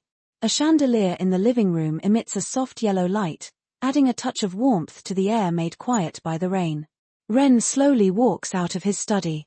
Today is the first day of the month, and it's time to release new works. This month's works have been particularly exciting for Ren. For example, the first work he saw this morning made his eyes light up. A great start, how could fate lose? Fate Zero. Another major work in the Type Moon universe and an essential part of the Fate series. This story revolves around the Holy Grail War, where 7 mags summon heroic spirits to battle for the power of the Holy Grail. The Fate series is a goldmine for Type Moon. In Ren's previous life, the mobile game Fate Grand Order, FGO, stood out among many mobile games, thanks to its IP. It's a game for fans, otherwise, its gameplay and the laziness of the developers wouldn't have kept people playing. It took the lazy developers years to add something as simple as a battle return function. If it were an original work, it would have been heavily criticized. Ren's new draw, Fate Zero, is one of the best in the Fate series. Its story is tightly paced and straightforward, even newcomers to the Type Moon universe can easily understand it. Moreover, terms like mags, the clock tower, the holy church, executors, the burial agency, heroic spirits, magic, reality marbles, and noble phantasms introduced in Fate Zero help lay the foundation for the entire Type Moon universe. The second work almost made Ren shout out loud and wake up Jada, starting life in another world. This story follows the protagonist as he crosses countless despairing moments, saving a girl from a fate of death. It's full of emotions, despair, warmth, and true love symbolized by the color blue. Unfortunately, the system only provided the content up to the end of the white whale hunt. This made Ren even more eager to look at the next work, only to be disappointed by interspecies reviewers, a series loved by certain types of fans. Despite the third work not meeting Ren's expectations, the first two made the wait worthwhile. When Ren reached the living room, a small figure caught his attention. Little Yaya was lying on the windowsill, her chin resting on her hands, her big eyes staring at the rain outside, lost in thought. Today, Yaya was resting at home and hadn't tied her usual ponytail. From the side, her long, silky hair fell to her waist, her small nose and face bearing a striking resemblance to Jada's beauty, a little beauty in the making. Ren wondered which boy would be lucky enough to win her heart in the future. This thought made Ren feel a bit down. But what was up with Yaya today? She looked like a pensive goddess lost in thought. Did her style change? Ren shifted his gaze from Yaya to Jada, who was lying on the couch, and handed her the new designs he had just finished. After nudging Little White off the couch with his hip, he sat down next to Jada and asked, "What's up with her?" Jada glanced at the new designs Ren had given her, looked at Yaya, and smiled. "Today is Children's Day, but it's raining." "Children's Day? Rain?" Ren was puzzled. Then he remembered that today was Children's Day, and Yaya had wanted to go to the amusement park, but the rain ruined her plans. Ren and Jada's conversation caught Yaya's attention. She jumped off the windowsill, ran to Ren, and threw herself into his arms. "Daddy tilde tilde tilde, I want to go out and play tilde tilde tilde." Yaya snuggled into Ren's arms, her voice tinged with a bit of a sniffle. She felt so wronged. School was tiring, and she finally had a day off, only for it to rain. "There's nothing we can do. It's raining now." Ren patted Yaya's head, trying to comfort her. Meanwhile, Jada looked at the new works and their settings. After a while, she looked up at Ren. "Your is pretty good, very novel. But I don't understand some parts of this Fate Zero. Oh, what don't you get? Is it about the magic, heroic spirits, or the Holy Church?" Ren had briefly introduced many elements of the Type Moon universe in this work, so some confusion was expected. "It's this part." Jada pointed at the setting and said, "Everyone knows King Arthur is male, right? Aren't you afraid people will criticize you for making Arthur a girl? And King Arthur's real name isn't Artoria, is it? You should brush up on your history." Jada actually wanted to ask if Ren's history teacher was the PE teacher but decided against it. "What's the problem?" Ren waved his hand dismissively. "It's just a minor detail. Turning a male character into a female one isn't a big deal. Who knows, I might turn ships, guns, mechas, and monsters into girls if I feel like it. Besides, King Arthur's existence itself is debatable. Who's to say she wasn't a woman?" Jada was speechless at Ren's ramblings, her mind full of question marks. Turning ships and guns into girls? She couldn't even picture how that would work. Seeing Ren's confident look, Jada sighed. "Do as you please." After all, her husband had unparalleled talent in this area, so there was no need for her to interfere. Her job was to handle copyright issues and similar matters. For 10 advanced chapters, patreon.com/angelic translating. Chapter 168, Fate Zero. 927 words. Lu Wei is an ordinary high school sophomore, and also an art student. He dreams of becoming a manga artist, so he constantly buys manga to study the storytelling techniques of famous artists. At least, that's what he tells his parents. The real reason? He just thinks manga is fun to read. Too bad the porter hasn't released any new manga lately, Lu Wei sighed. Though Naruto and Bleach were still ongoing and very enjoyable, he wanted something new. This is the classic case of wanting more when you already have a lot. Even the porter is slacking off. Remembering how the porter used to update multiple manga at once, Lu Wei felt like his youth was slipping away. The porter used to update 4 or 5 manga simultaneously, but now it was down to just 2. Thinking this, he randomly scrolled through the porter's Weibo and got hooked by a new post that he couldn't look away from. The post was simple: 2 new works coming soon. Please support them. Below the text were 2 posters. The first poster had a somber and solemn tone. In the center was a blonde woman riding a black motorcycle, dressed in a black suit. She looked like a young girl, but exuded a heroic aura. Behind her, a white-haired, red-eyed beauty and a dark-haired, brooding man stood back-to-back, forming a complete picture. At the top were the words Fate Zero. The second poster had a warmer feel. 2 girls in maid outfits were pressed together face-to-face, one with pink hair, the other with blue, both smiling at Lu Wei. The title was quite long: Restarting Life in Another World. 2 new works at once. Looking at the porter's Weibo, Lu Wei felt excited and expectant. Of course, he was excited. The girls in these posters were stunning. The characters perfectly matched the tastes of fans. White stockings, maids, and double the joy. And the stylish woman in a suit, along with the white-haired, red-eyed beauty. The characters were drawn beautifully, with exquisite details. Lu Wei could hardly describe how he felt seeing these posters. It was like the characters came to life. If he had to describe his feelings, he had found his favorite. After waiting for months, finally new manga, many fans felt the same excitement when they saw the news. Though Bleach and Naruto were still ongoing, those were old series. Games and TV shows were good, but they were really fans of the porter's manga. 2 days left. Everyone, show your support. I'm buying just for the maid. I think the blonde fits my taste more. I hope Pika starts making motorcycles. That bike the girl is riding looks amazing. Many readers were eagerly anticipating what these new manga stories would be about. Soon, new releases from Pika Comics. Impatient, Lu Wei immediately opened the new manga titled Fate Zero. A castle stood deep within a forest. The child is born. With the joyful cries of a maid, a man who had been bowing his head finally relaxed his tense hands. In the bedroom, the man stood by the bed, smiling at the beautiful, noble woman holding a baby girl.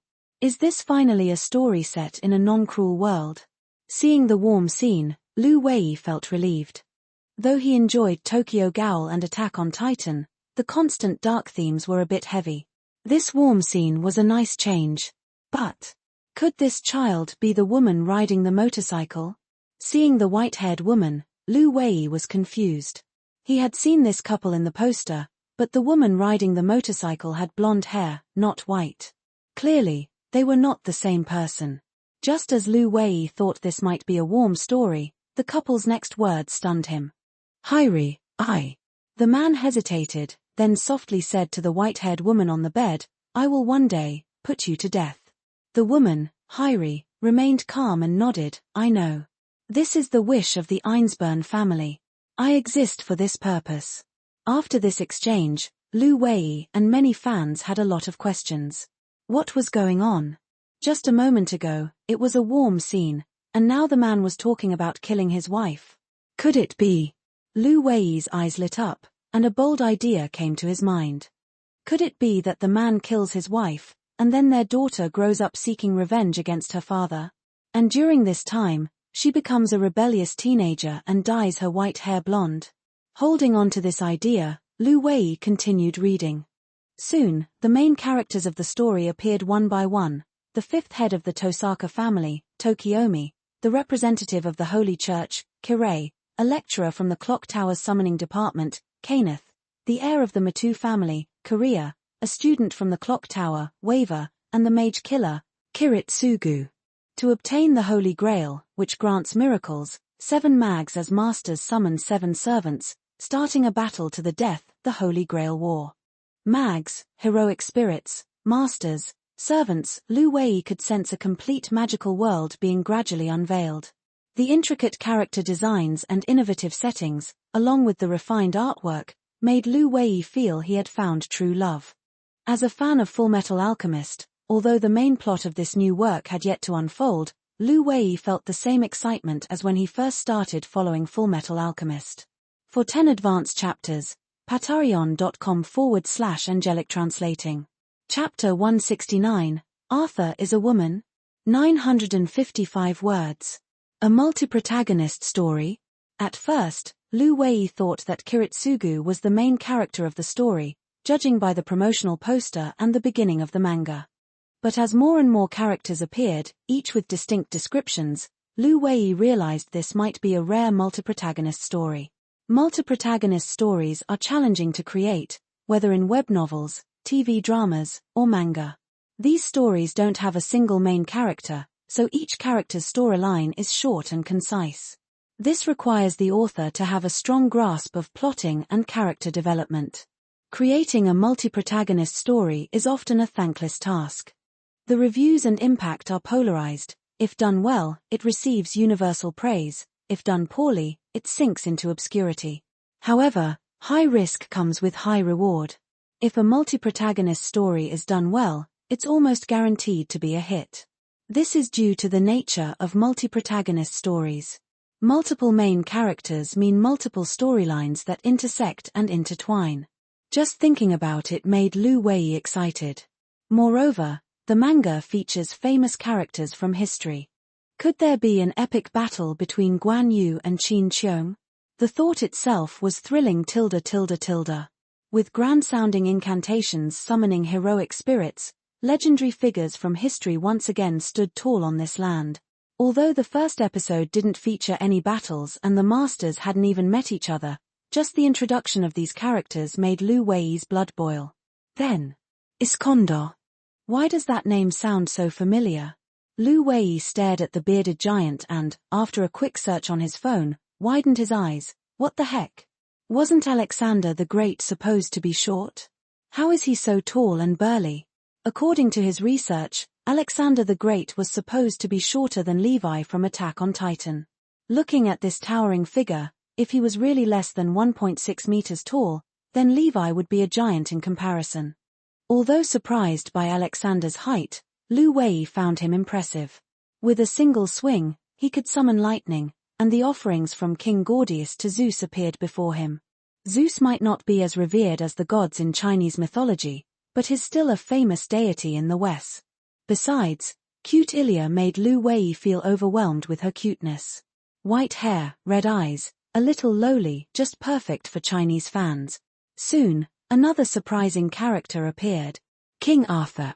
A character often seen in foreign films, but King Arthur is always depicted as male. But this King Arthur, a beautiful blonde woman, aside from the chest that could be mistaken for a man's, there was nothing male about her. And this King Arthur was the black-suited beauty from the poster. Not just Lu Wei, but many people online were leaving comments.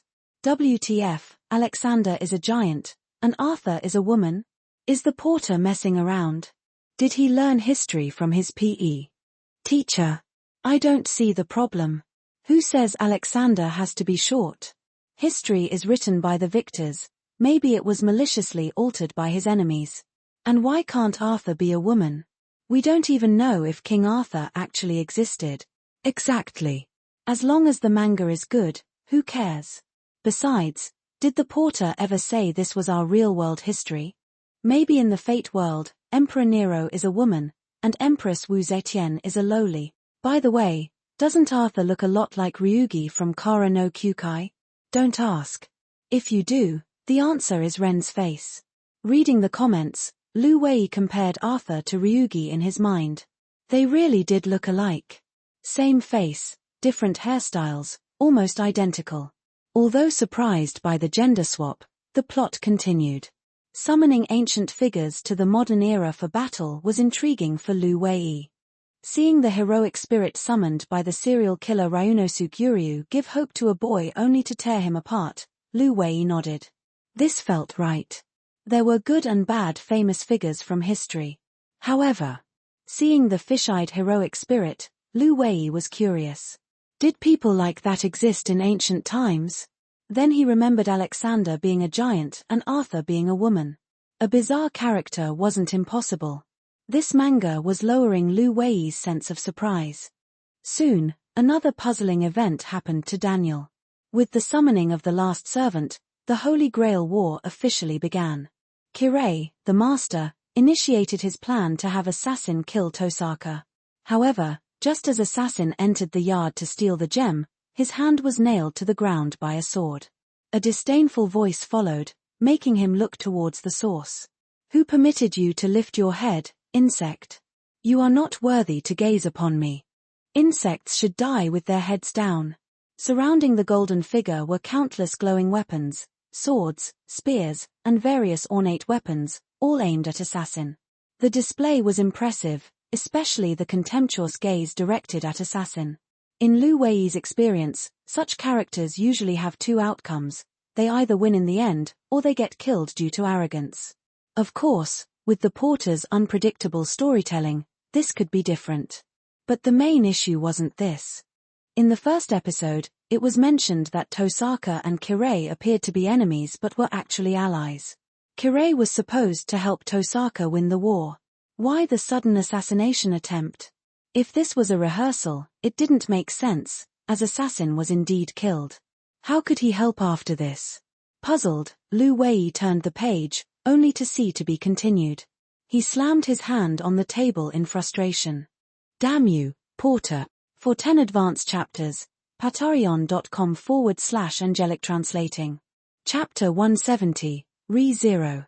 1034 words. Looking at the to-be continued in Fate Zero, Lu Wei felt a bit frustrated, but seeing the cover of another new manga, he sighed in relief. Fortunately, this time there were 2 new releases. Fate Zero was so exciting, so Re-Zero, starting life in another world, probably wouldn't be any worse. After all, history has shown that anything produced by the porter is bound to be a masterpiece. Moreover, the cover of this new manga featured 2 incredibly cute maids. Lu Wei had a thing for maids. Even in the adult films he watched, he always looked for this type of character. With such high expectations, Lu Wei opened Re-Zero, starting life in another world, and started reading. The first thing he saw was a boy named Subaru shopping at a store. Just as he was about to head home, Subaru suddenly found himself in another world. A physical transmigration? Seeing this, Lu Wei was surprised. Most transmigration stories these days involve soul transmigration. Even in rare cases of physical transmigration, the protagonist is usually summoned as a hero. But here, it seemed like the protagonist transmigrated by himself. And in a world where they spoke Chinese. Just like the song says, the world is learning Chinese, Confucius's words are becoming more international. But this protagonist is too much of a loser, Lu Wei thought, watching Subaru get harassed by thugs.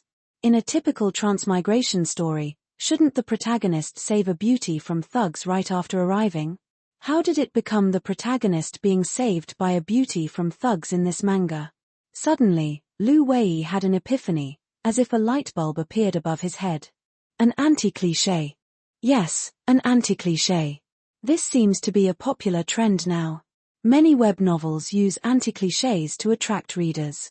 Maybe the porter is using this method to create his manga too? But a loser protagonist doesn't seem very appealing. Soon, something surprising happened. Subaru, along with a cute girl named Satella, Emilia, who told Subaru her name was Satella, went searching for her lost item. They found the place at night. However, shortly after entering, they discovered everyone inside was dead, and they were attacked by an unknown assailant. Satella entered the house upon hearing the noise and was also killed. No way, the main characters die right at the start. Seeing this, Lu Wei widened his eyes. Or is Subaru not the main character? Then he remembered the poster featuring 2 maids, meaning Subaru could just be a catalyst for some event. Unfortunately, the story didn't go as Lu Wei thought. it exceeded his expectations. Subaru was back at the apple vendor, completely unharmed. Could this be a power to foresee the future? Or an illusion? Seeing this, Lu Wei grew more curious. With such curiosity, Lu Wei continued reading.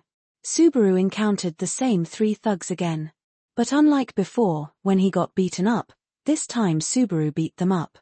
Not only that, but Lu Wei learned Subaru had been training in martial arts for years, with a grip strength exceeding 70 kilograms. Now that's more like a transmigrator. Watching Subaru easily take down the thugs, Lu Wei nodded in satisfaction. But he was even more curious about the earlier scenes showing Subaru as a loser. The story diverged from the previous events. Subaru didn't meet Satella. Instead, he went to find her lost item directly. This time, the people in the house were not dead, and Subaru made a deal with them using his phone as the trade item. After all, this was another world, and such a gadget was a rare item here. However, Subaru still ended up dead. Wait, something's definitely wrong here. Watching Subaru get disemboweled by a woman with a creepy smile, Lu Wei was stunned. With this second death, Lu Wei guessed this wasn't just a dream. But what was really going on? The first chapter ended there. Luckily, the porter released 2 chapters at once, which made Lu Wei breathe a sigh of relief. After all, this new manga had too many unresolved questions. If he had to wait a week, he'd be really frustrated. As expected, Subaru was back at the apple vendor. The third time, Subaru was stabbed by the thugs. First, he was attacked by an unknown person, then disemboweled by a seductive woman, and now stabbed by thugs. Every time he died, he returned to the apple vendor. Although hard to believe, Lu Wei had a bold idea. As a homebody, he played gal games. In gal games, there's a save point feature, allowing players to return to a previous point if they make a wrong choice. Based on the current situation, what was happening to Subaru was similar to a save point. The apple vendor was Subaru's save point. Each time he revived, Subaru's actions changed the subsequent events, like selecting different options in a game. Wow! The porter is a genius. Thinking this, Lu Wei became even more convinced of his theory, and even more impressed with the porter's creativity. Turning a game feature into a superpower in a manga. As expected, Lu Wei wasn't the only one who guessed it. Subaru, the protagonist, also realized his ability. Such a good guy. Lu Wei watched as Subaru, initially planning to sell his phone and start a new life in another world, changed his mind after understanding some things. He decided to save Satella, Felt, and Old Man Rom, remarking on Subaru's kindness. Though Lu Wei knew Subaru had a save point ability, it meant dying once each time. Would he do the same for strangers? Well, if that white-haired girl, Satella, became his wife, it might be possible. Suddenly, Lu Wei thought while stroking his chin and continued reading. He wanted to know how Subaru would change their fates, knowing the murderer was very strong. The fourth time, Subaru encountered the same thugs. But this time, instead of fighting, Subaru looked at them seriously. Lu Wei thought Subaru might have some strong move up his sleeve. Then, without any warning or hesitation, Subaru opened his mouth and shouted something that made Lu Wei facepalm, "Guard." For 10 advanced chapters, patreon.com/angelic translating. Chapter 171. Can this little girl have any bad intentions? 1022 words. Is that all? What happens next? Lu Wei smacked his lips as he looked at the last panel of the manga featuring Satella. He felt a bit unsatisfied. At the end of the second chapter, the door of Felt and Old Man Rom's shop suddenly opened, revealing Satella's figure, and then the story ended. This cliffhanger left Lu Wei feeling uneasy. But he had to admit, Subaru was the most, shameless manga protagonist he had ever seen. Yelling for guards, police, and help when in danger wasn't a problem. However, no typical manga protagonist would do that, would they? Subaru seemed pretty dumb too. The Sword Saint Reinhard who saved him seemed really strong.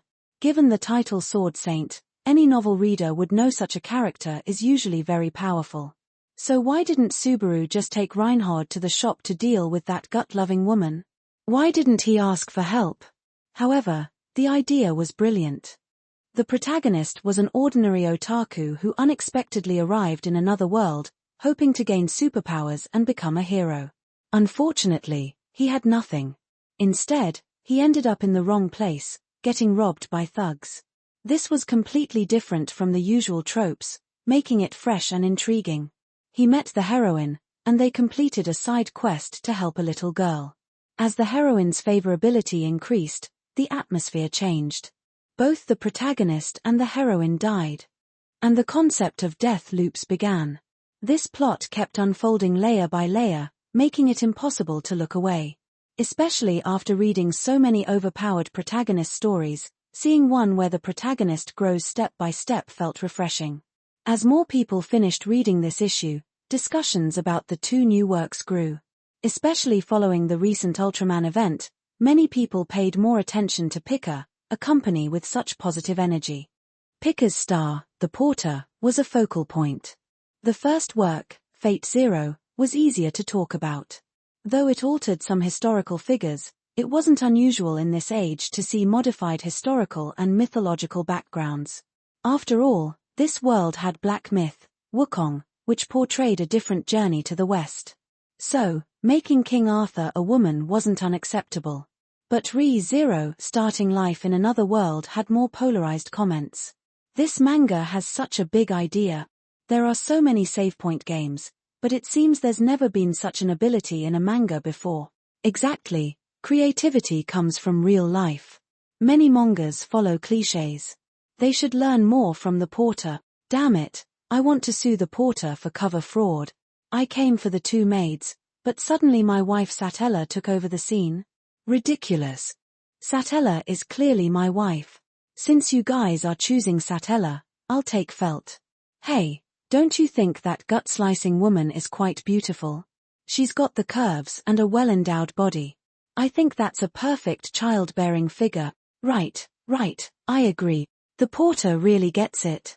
Such a figure shouldn't wear too conservative and loose clothes, and he gave her an outfit that all perverts would love.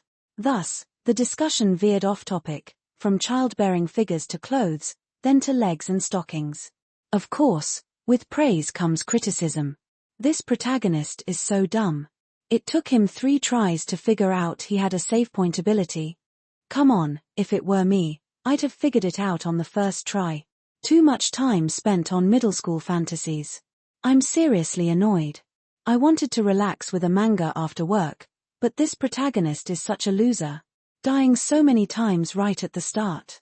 Why am I even reading this?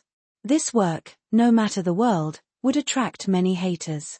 In Ren's past life, this series was also very popular but had plenty of haters.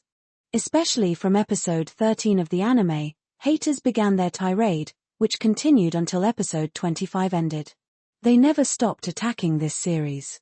However, thanks to those haters, the hype among other anime fans, and the show's high quality, Re-Zero became famous, reaching 1 billion views. The same happened in this world. Readers who weren't originally interested in Pika saw the starkly divided comments online and became curious. Phrases like most tragic protagonist, loser protagonist, and save points caught their attention, prompting them to buy the series. After reading, they too formed opposing views, expanding the number of comments. Elementary school. Shishi, you're here. I was so worried about you. Was it tough these past few days? Yaya rushed to her little friend Shishi, happily chatting away. She had been really bored without Shishi these past few days. Usually, she could pass notes to Shishi during class, but with Shishi absent, she couldn't chat. While she could pass notes to other friends, they were too far away, and she was afraid the teacher would see. If the teacher saw, her parents would find out she was passing notes in class. Yaya was a good girl and never did such things. Well, Shishi didn't look too bothered by her illness. Instead, she thought for a moment, cupping her face with her hands and recalling, though coughing a lot and feeling weak was tough, it was also really nice. Huh. Tough but nice. What do you mean? Yaya was puzzled. Being sick is tough, so how could it be nice too? Because I could lie in bed and do nothing and I got to eat lots of yummy food without doing homework hey. My mom made Osmanthus cake, And it was so good she usually says it's too sweet and doesn't make it for me She's face lit up with happiness at the memory of the Osmanthus cake. Her words resonated with the other kids gathered around. Yeah, when I'm sick, I get to eat lots of good food too Me too, I get chicken soup Hearing her friends, Yaya froze. Her mind filled with thoughts of yummy food and no homework. She mumbled, being sick sounds pretty good. For 10 advanced chapters, patreon.com/angelic translating. Chapter 172, The Sick Little Girl. 887 words. Ren was sitting on the couch, legs crossed, playing with his phone and munching on potato chips. Meanwhile, Yaya lay nearby, lost in thought. Yesterday, she heard her friends talking about how being sick let them do things they normally couldn't and was more comfortable than being healthy. This left her feeling down because she realized she hadn't really been sick much growing up. The worst she'd had was a toothache, but that wasn't the same as a cold or a fever. A toothache meant she couldn't eat, and she remembered eating noodles and drinking porridge for days after getting her tooth pulled. How could she catch a cold or fever? Yaya propped her chin on her hands and pouted as she thought. She heard that not wearing enough clothes could make you catch a cold. Last night, she even left her belly uncovered while sleeping, but nothing happened. Daddy, how can you prevent catching a cold? Yaya decided to ask her father. Ren didn't pay much attention, not suspecting his little girl had any bad intentions. He swiped his finger on his phone screen and answered casually, wear more clothes. Wearing more clothes means not wearing fewer clothes. Yaya's mind worked quickly. Since starting elementary school, she'd learned about antonyms. If wearing more clothes prevented colds, then wearing fewer clothes should make you catch a cold. Proud of her cleverness, she asked, what else can prevent colds? She got sick recently, and I don't want to catch it. Oh, really? Ren felt proud. His little girl was learning to take care of herself and prevent illnesses. Ren answered more seriously, don't let cold wind or air conditioning blow on you after you've been running around and sweating. That can make you catch a cold. Also, don't take cold showers, especially after gym class in the summer. And eat fewer cold foods. Doing these things should help. Ren thought that at home, with him and Jada around, they could prevent these problems. But at school, even teachers couldn't watch students all the time. Oh, okay. Yaya's eyes lit up as she nodded.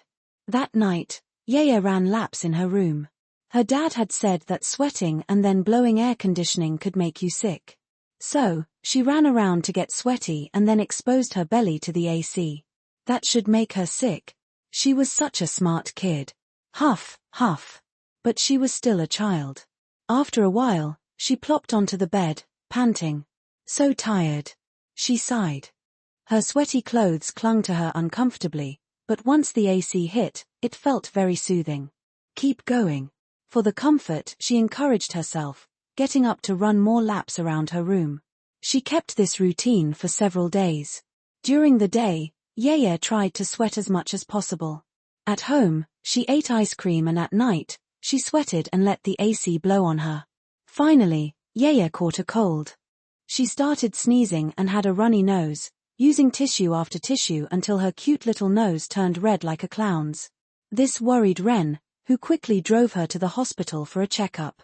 Thankfully, it was just a common cold and fever, with nothing else wrong. Back home, Yaya curled up in bed, coughing and muttering to Ren and Jada, Daddy, Mommy, I feel awful. She felt like a big dummy for wanting to get sick. Now she was completely drained. Oh, it's okay.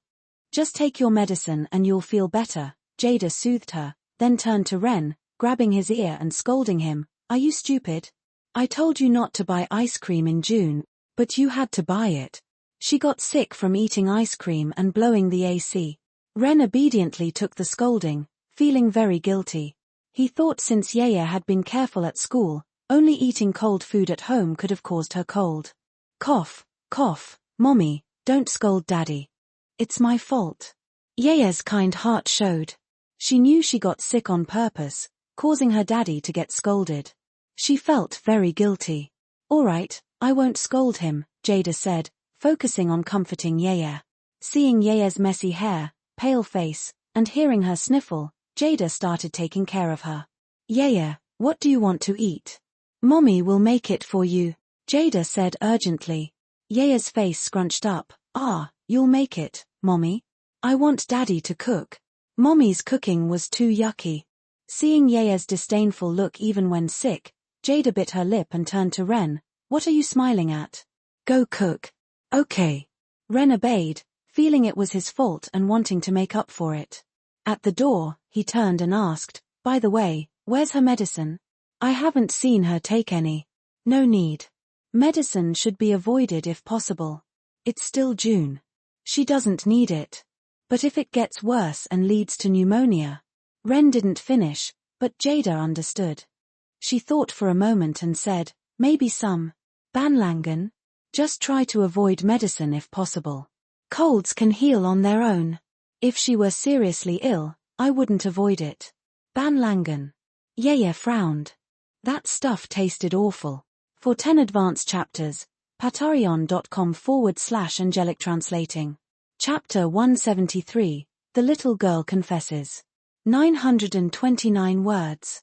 A few days later, around noon, Yaya woke up to the delicious smell wafting from the kitchen. She had been resting at home for some time. She had to admit that being sick was almost as good as her friends said it would be. Sure, it was uncomfortable to be ill, but everything else was quite enjoyable. Her parents doted on her all the time. In the mornings, she could sleep in as long as she wanted, and her parents wouldn't wake her up. Instead, they'd ask, why not sleep a bit more? When she was bored, she could watch cartoons or play on her phone.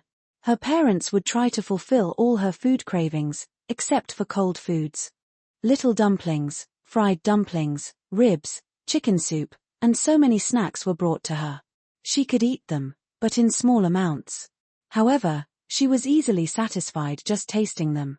Indeed, getting sick had been totally worth it. Yaya felt quite pleased with herself, and her feet wiggled happily under the covers. Sniff. But the constant runny nose was really annoying. As she lay there feeling pleased with her current life, clear snot ran down her nose, making her feel uncomfortable. She sniffled loudly. Hey, don't sniffle. It's gross when the snot runs down your throat to your stomach, Ren said, entering the room with a bowl of beef noodles. Seeing Yaya sniffling, he quickly put the noodles on the bedside table and grabbed a tissue to wipe her nose. Her nose had turned red from all the wiping, making her look quite pitiful.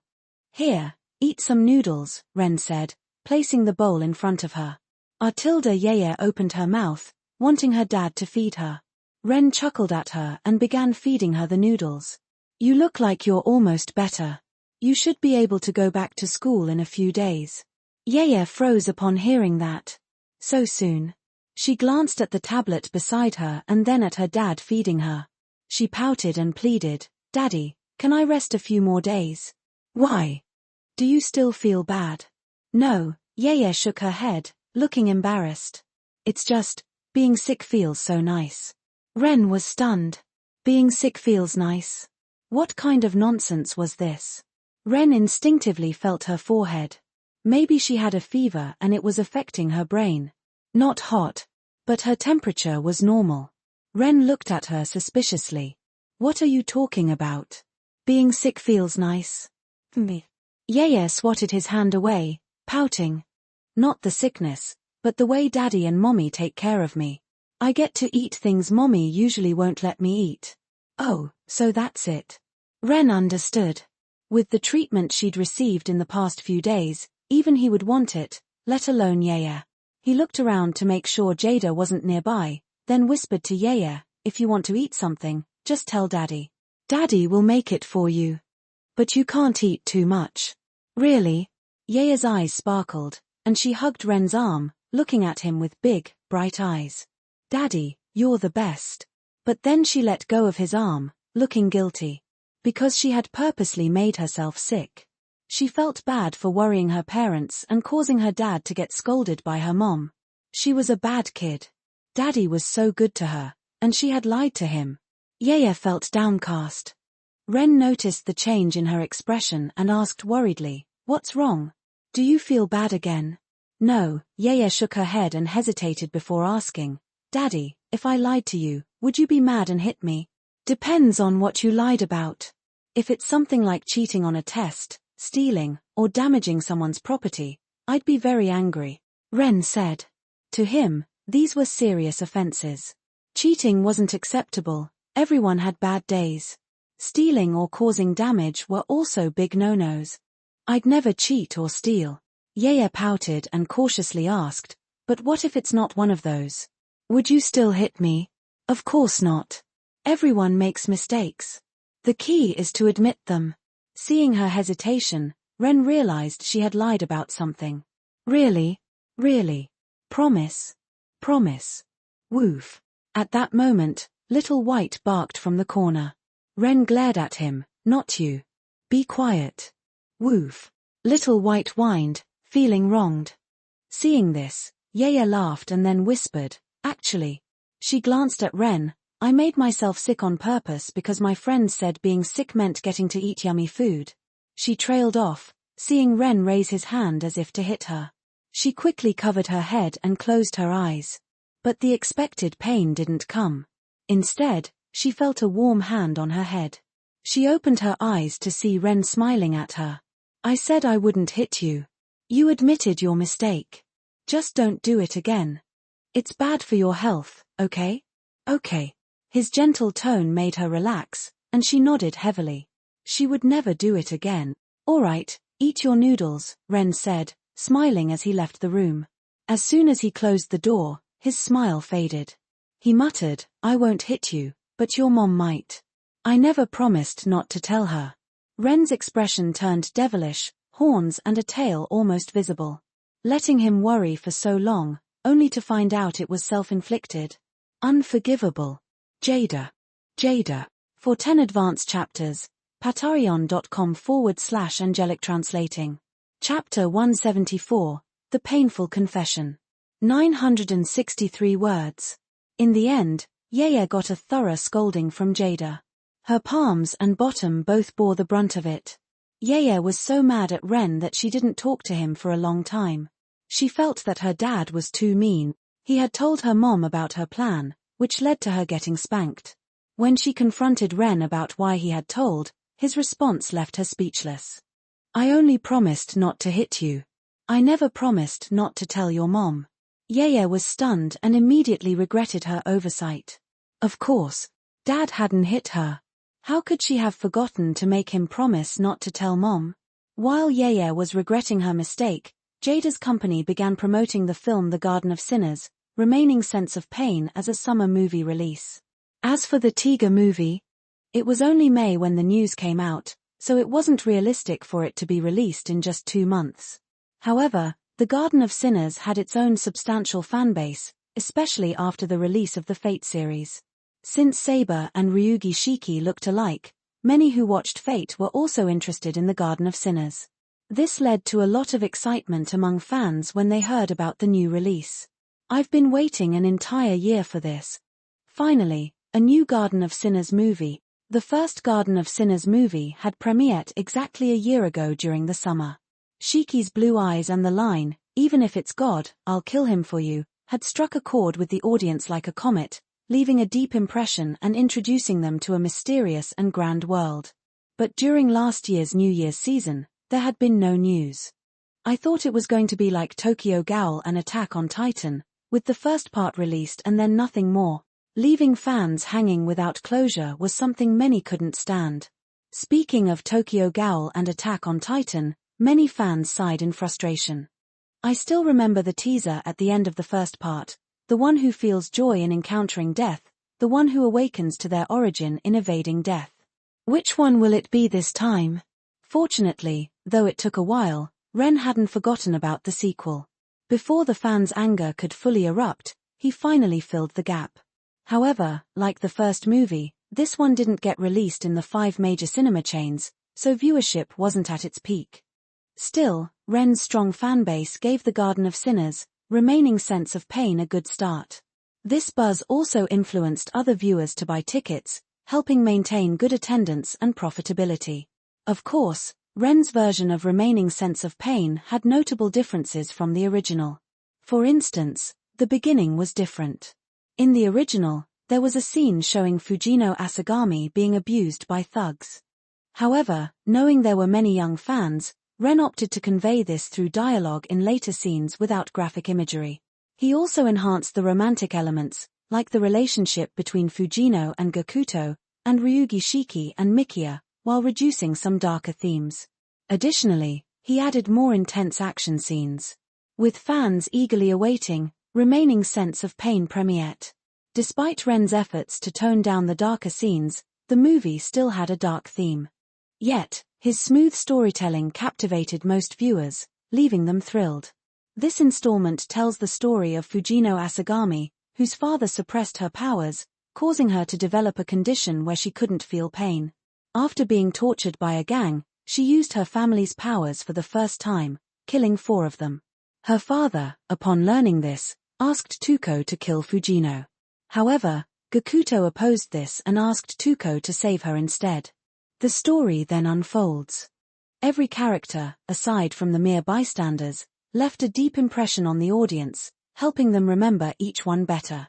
Especially Fujino, who, despite being a murderer, elicited sympathy rather than fear. She was pitied because she couldn't feel pain since childhood, not even the pain from illnesses.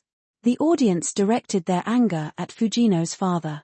He caused her inability to feel pain and failed to protect her when she was abused. When she fought back, he immediately sought to have her killed. A terrible father. No, even worse. Does it hurt? Shiki stood at the end of Fujino's pain, holding a knife. Fujino tilted her body upwards, facing Shiki. If it hurts, why don't you just say so? Shiki said this before plunging the knife into Fujino's body. At this point, many audience members couldn't bear to watch. Would this poor girl really die here? Thankfully, as the conversation between Tuko and Mikia revealed, Fujino didn't die.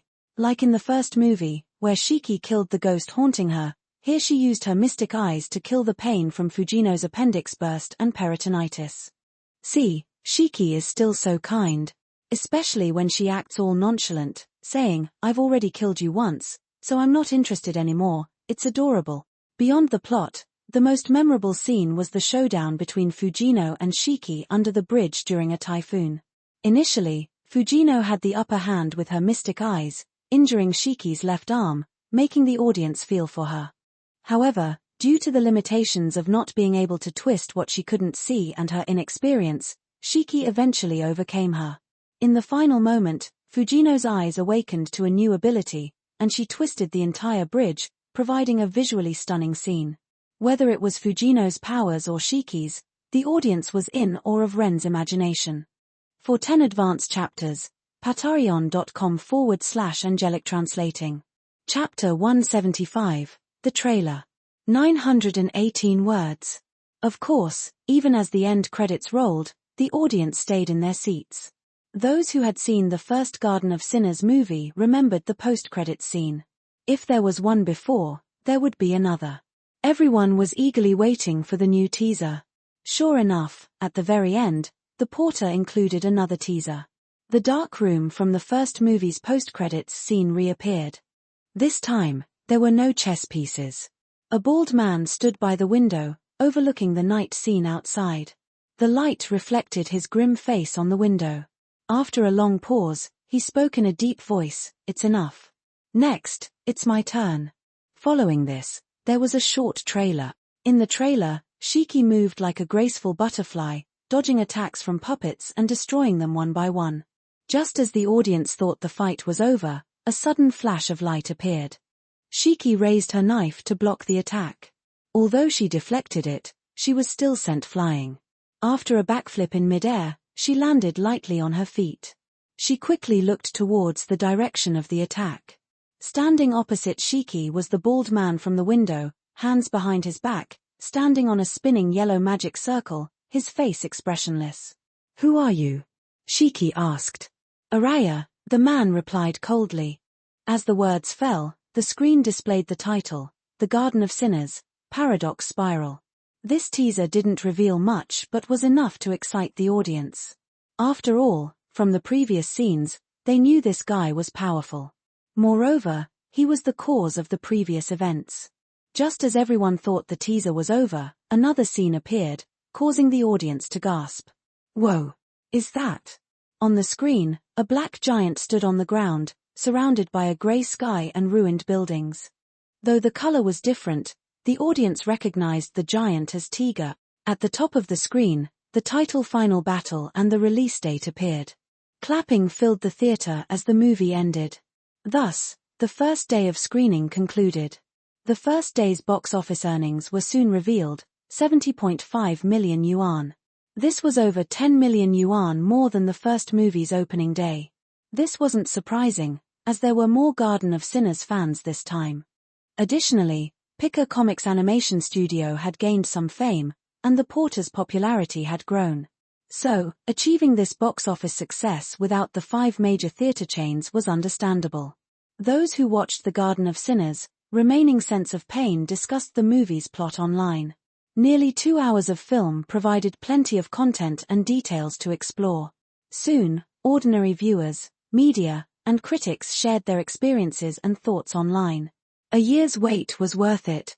The Garden of Sinners, Remaining Sense of Pain is even better than the first. The fight scenes and production are much more refined. Shiki is still so cool. But Fujino was so strong in this one. If she were more familiar with her eyes, Shiki might have been defeated. Unfamiliar? Shiki's eyes haven't been awakened for long, okay? She slept for 2 years and woke up able to kill monsters. Fujino only knows how to kill people, which isn't as impressive. Many were now eagerly awaiting the final part, Paradox Spiral, hoping it would be released soon. Even if it didn't surpass the first 2, maintaining the current quality would cement its place in film history. Besides the movie itself, the biggest buzz was about the post-credits trailer for the Tiga movie. 2 months ago, people knew Tiga would have a movie. But after that, Pika Comics released no further information. What was the black spark lens? Tiga's spark lens had disappeared in the TV series, so was the black one still Daigo's? The Tiga movie remained a mystery. Now, some details were revealed. Not only had the spark lens turned black, but Tiga himself had turned black. But wasn't Tiga a giant of light? Black didn't fit with light at all. This black Tiga doesn't seem like Daigo's Tiga. It must be someone else transforming into Tiga. Yeah, I think so too. Earlier, others could transform into giants using the spark lens. Maybe someone collected Daigo's spark lens dust and recreated it, transforming into Tiga? And that Tiga fell into darkness? Whoa, this theory actually makes sense. I agree. The scene where the black Tiga stands amidst ruins and a grey sky must mean Tiga destroyed everything. Stop, just thinking of Tiga doing such things makes me tired. Whoa, the porter liked my comment.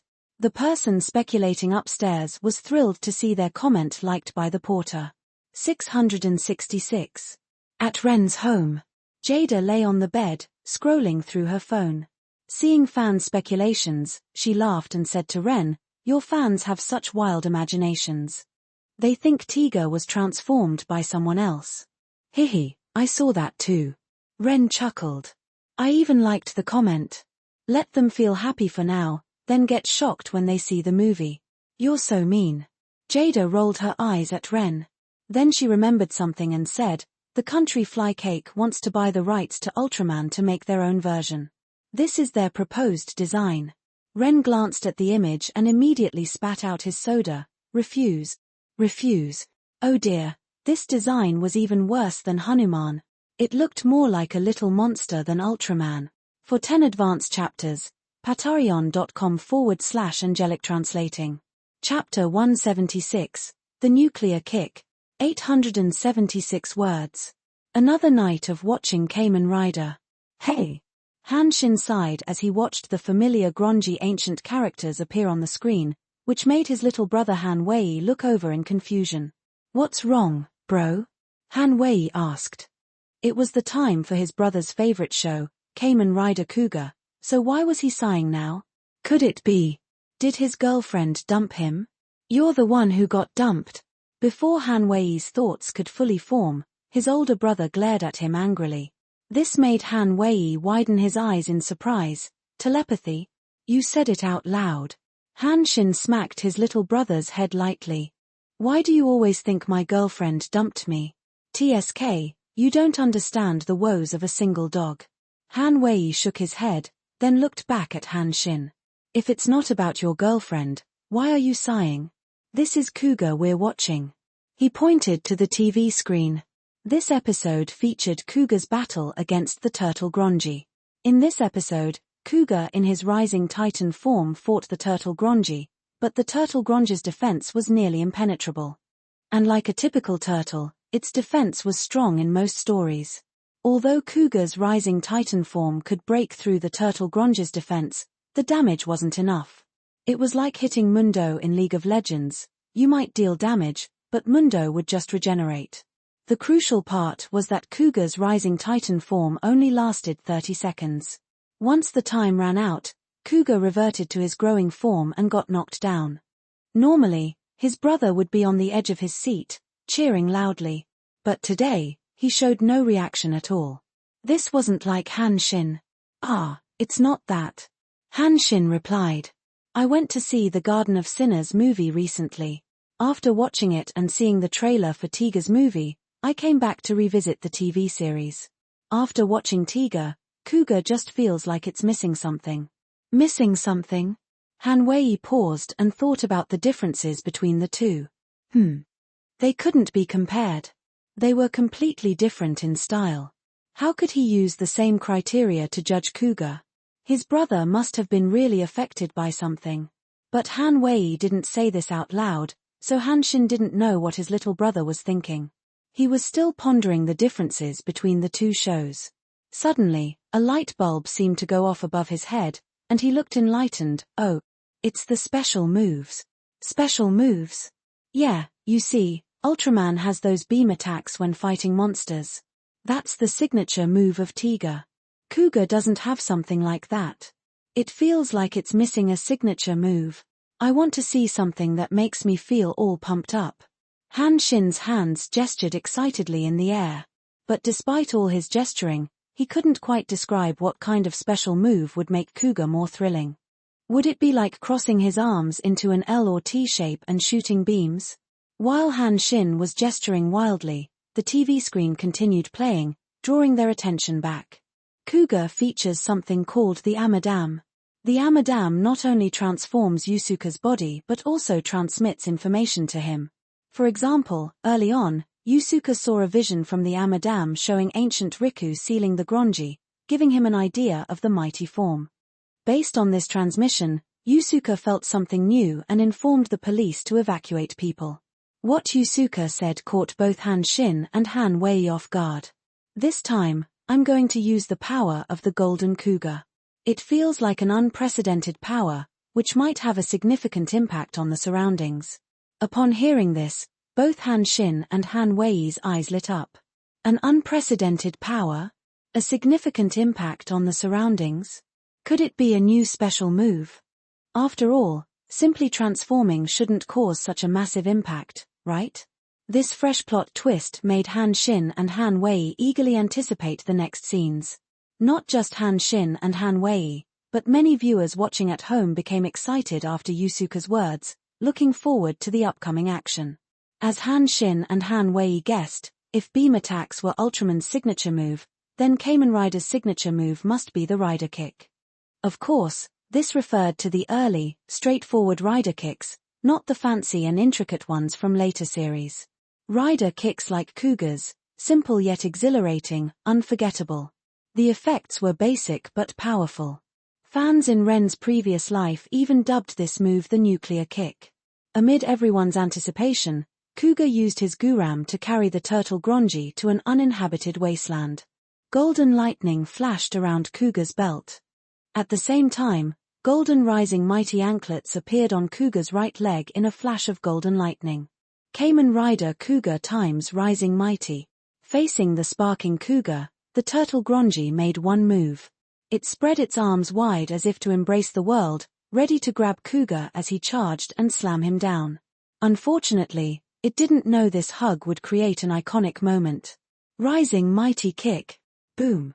For 10 advanced chapters, patreon.com/angelic translating. Chapter 177, Swimming. 929 words. The nuclear kick. It's Cougar's ultimate move when using the golden power in his rising mighty form. He channels powerful sealing energy into his right foot and delivers a flying kick, causing a massive explosion with a radius of 3 kilometers. What does a 3-kilometer radius mean? It's roughly the impact radius of a 1 megaton nuclear bomb. So, calling Cougar's move the nuclear kick isn't just a joke. Of course, the explosion effects were achieved through post-production. Although Ren wanted to create a real explosion, like the previous church fire scene, he didn't have access to real nuclear bombs. But the special effects were top-notch, done by a leading domestic special effects company, making it look very realistic. When the audience saw the nuclear kick, many couldn't help but exclaim, "Wow, that's so cool. A real man never looks back at explosions." After delivering the nuclear kick, Cougar stood up slowly amidst the flames and walked away without looking back, which made him look even more badass. The best word to describe it would be decisive. In the background of real men never look back at explosions, it gave a sense of coolness. Deidara was right. Art is an explosion, yeah. Many of the Porter's fans remembered Deidara from Naruto, who often said this phrase. Initially, they didn't think much of it, but after seeing today's scene, they agreed that Deidara was right. Explosions are indeed art. Some fans of Sazori countered, "Eternity is art." Soon, the online comments became a debate. Of course, some people also looked up this move on the official Kamen Rider website. Immediately, some fans began comparing the strength of Tiger and Cougar, debating who would win in a fight. While the outside world was buzzing, life in Ren's house remained peaceful. They continued to enjoy their happy little lives, unaffected by the outside world. Ren was awakened one morning by a sudden attack. Feeling a pounding sensation on his stomach, he quickly opened his eyes. He found himself face to face with Yaya, who was on his stomach. "Daddy, wake up, tilde tilde," Yaya excitedly shouted, seeing Ren's eyes open. Stop, I'm dying here." Although Yaya was small, her weight was enough to feel like something heavy was crushing him. Ren decided to use his evil hands to tickle her. "What are you doing? Trying to murder your dad? You're going to make me poop. Ha ha ha." Yaya laughed as Ren tickled her, then rolled off his stomach and looked up at him. "Hurry up, you promised to take me. Let me brush my teeth and wash my face first." Ren remembered what they were supposed to do today. Speaking of summer, some people like to go to cool places, like the swimming pool. Yaya often saw the main characters in anime going to the pool, so she mentioned it to Ren recently. Ren thought it was a good idea to take her. After all, knowing how to swim might come in handy someday. It's always good to learn. And it was too hot to stay indoors all day. So, after brushing his teeth and washing his face, Ren took Yaya to the pool. As for Jada, well, these days, the man stays home while the woman works. It's normal for women to be the breadwinners, right? Ren soon arrived at the nearby swimming pool with Yaya. Shortly, Yaya, dressed in a children's swimsuit, happily followed Ren. "TSK, you've gained some weight recently," Ren said, noticing Yaya's slightly bulging tummy with a smile. It's often said that people gain weight during the holidays, and Yaya was no exception. Staying home every day, her most strenuous activity was going up and down the stairs, and with the good food at home, no wonder she gained weight. But, chubby and round, she was still cute. No doubt, she was Ren's daughter. Although still young, Yaya had developed some sense of aesthetics. Hearing her dad's words, she checked herself and touched her tummy, looking worried. Being chubby isn't attractive. Yaya tilde tilde tilde. Just as Yaya was worried, a familiar voice and a pat on her shoulder made her turn around.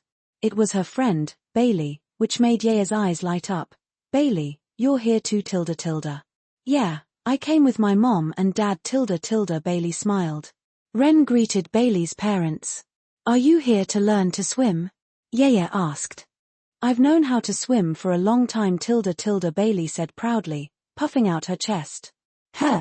Yaya was suddenly anxious. If Bailey knew how to swim, they couldn't play together in the pool. She looked at her dad and grabbed his hand. "Dad, hurry up and teach me to swim. As for being chubby, Learning to swim was more important. She could just eat one less piece of chocolate later. Ren knew Yaya wanted to learn to swim to play with her friend, but learning to swim wasn't something that could be rushed.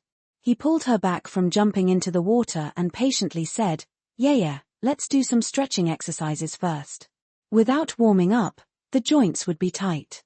Entering the water could shock the joints, causing significant harm and possibly leading to leg cramps." Even though Ren would be by her side to prevent drowning, cramps were still very uncomfortable. Can't I just start learning? No, learning to swim isn't something you can rush. Bailey took a long time to learn to swim too, Bailey's dad added. Okay, Yaya said, disappointed, but started doing stretching exercises with Ren. For 10 advanced chapters, patreon.com/angelic translating. Chapter 178, Learning to Swim. 817 words. After finishing their stretches, Ren led Yaya to the edge of the pool, holding her hand and helping her step down the ladder into the water. Though the water seemed full, it was only about 1.4 meters deep, making it relatively safe. However, Ren remained cautious. For Yaya, the depth was significant. Ren recalled a story about 2 Marine soldiers who drowned in 1.5 meters of water despite wearing life jackets. Whether the story was true or not, it was enough to make Ren cautious. If trained soldiers could drown in shallow water, the risk, however small, should not be ignored. At first, Yaya was enthusiastic about the new experience.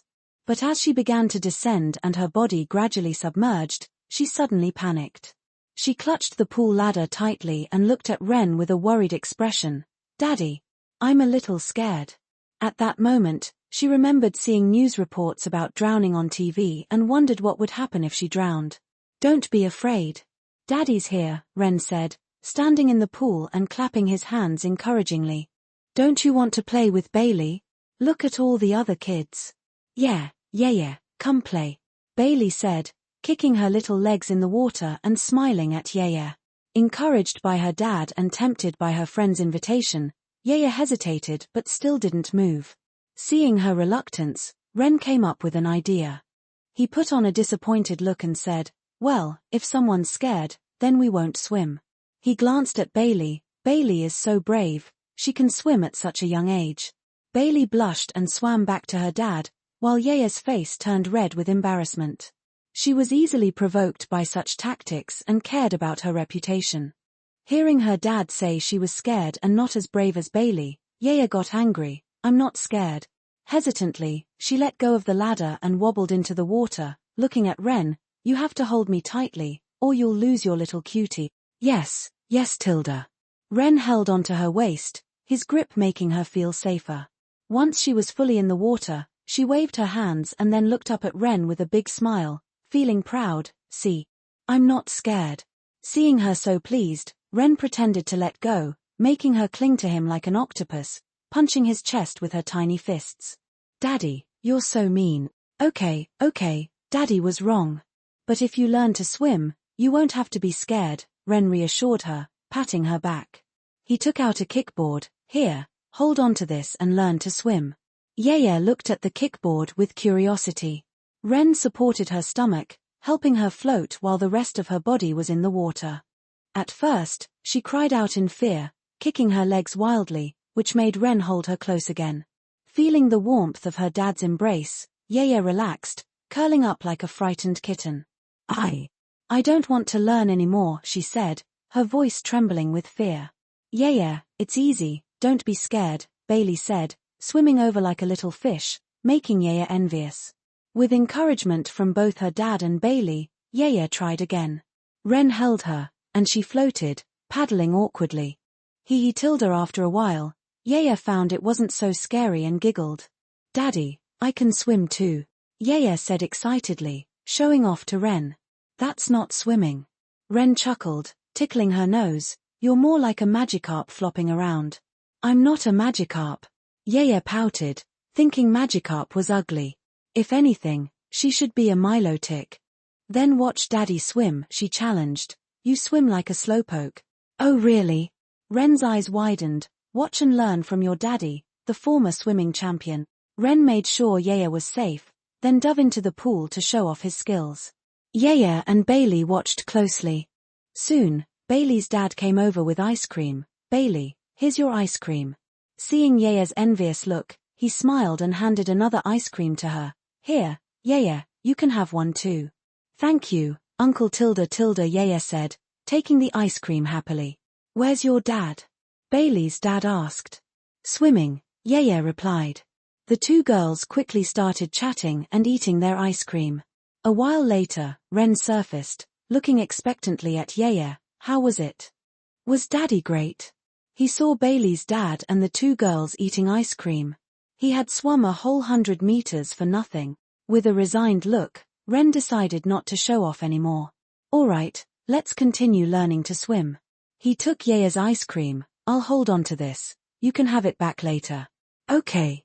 Reluctantly, Yaya handed over her ice cream and resumed her swimming lessons under Ren's guidance. And then, my ice cream. "Daddy, you're a big meanie." For 10 advanced chapters, patreon.com/angelic translating.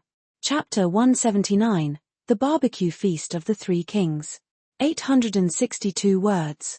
Learning to swim doesn't happen overnight, but summer is long, so whenever Yaya had free time after dance lessons, she would head to the pool to practice. Over time, her once slightly protruding belly began to slim down. While Yaya was busy learning to swim, Ren's manga continued its updates. Daniel held the latest issue of Picker Comics, looking at the cover of Fate Zero and reminiscing about previous scenes. Everyone knew the Holy Grail War was a secret war. When Kenneth fortified his hotel into an impenetrable magical fortress, Daniel expected a spectacular magical duel. But Emir Kiritsugu showed everyone, including Kenneth, that the times had changed. "Wow, that was so cool. Art is an explosion. Who said you have to go through doors and windows? If it's a fortress, then blow up the entire fortress." Watching that supposedly impregnable shell collapse in an explosion, Kenneth's earlier confident laughter now seemed so ridiculous. Initially, Daniel thought the Holy Grail War would be a battle of extraordinary powers. But seeing modern weaponry appear was exhilarating. Nowadays, many novels, TV shows, and comics glorify supernatural abilities while downplaying the value of technology. This frustrated fans who appreciated the power of technology. To them, the pinnacle of technology is theology. Weapons like two-dimensional foils, time travel, and star destroyers are also quite formidable. So, when Kenneth's magical workshop exploded, the blend of extraordinary powers and modern technology felt remarkably seamless. Afterwards, Kenneth sought revenge by attacking Kiritsugu's castle, only to fall into Kiritsugu's trap and lose all his magical circuits. This clash thrilled Daniel. "The Banquet of Kings?" Daniel muttered as he read the title of the 11th chapter. Did this mean Gilgamesh, King Arthur, and Alexander the Great were going to have a party? But no matter how he pictured it, Daniel couldn't imagine a peaceful scene. Two kings can't coexist on one mountain, let alone three. This wasn't a game of King of Glory with multiple kings in one match. Daniel thought that even if it started as a banquet, it would eventually turn into a fight. However, the content surprised him. The three kings showed no desire to fight and instead drank wine together. The most intriguing part was, "Don't say that, have a skewer first." Iskandar cheerfully offered grilled kidneys to Gilgamesh. Gilgamesh tasted it and looked disdainful. "Look, this is the king's skewer." Golden ripples appeared around Gilgamesh, revealing trays with lids. When Iskandar opened them, they emitted a radiant glow. Wow, they're using a Cooking Master Boy reference here? Daniel was stunned, watching the three kings enjoy skewers and beer. This was Ren's playful addition, making the scene more relatable. Drinking alone is no fun. Isn't beer with skewers much better? Watching the three kings eating skewers, Daniel felt hungry and ordered some barbecue delivery while grabbing a beer from the fridge. Seeing the three kings enjoying their meal, Daniel felt bored. Was this chapter just about them eating skewers? Even though he had seen Cooking Master Boy, it had exaggerated reactions that were entertaining. Here, there was only glowing food without the dramatic reactions, making it less interesting. But soon, the upcoming scenes caught Daniel's attention. This chapter wasn't just about the kings eating skewers. As they sat and shared their desires for the Holy Grail, they discussed their philosophies of kingship. So, what is the most important quality of a king? Strength. Although they hadn't fought, all three were legendary figures, likely equally strong. Achievements. Whether it's the legendary British King Arthur, the conqueror who took over 3 of the 4 ancient civilizations, or the heroic Gilgamesh, all were praised for their deeds. So, listening to their philosophies of kingship was crucial. In the original work, their discussions might seem naive to real rulers or politicians. But how many Japanese creators truly understand politics? Few ACG works from Japan accurately portray political strategies. So Ren added some lines from his previous world to this Holy Grail debate. What meaning is there in obtaining the world with a cup? Conquest is entrusted to one's own dreams. The cup is only a step towards this.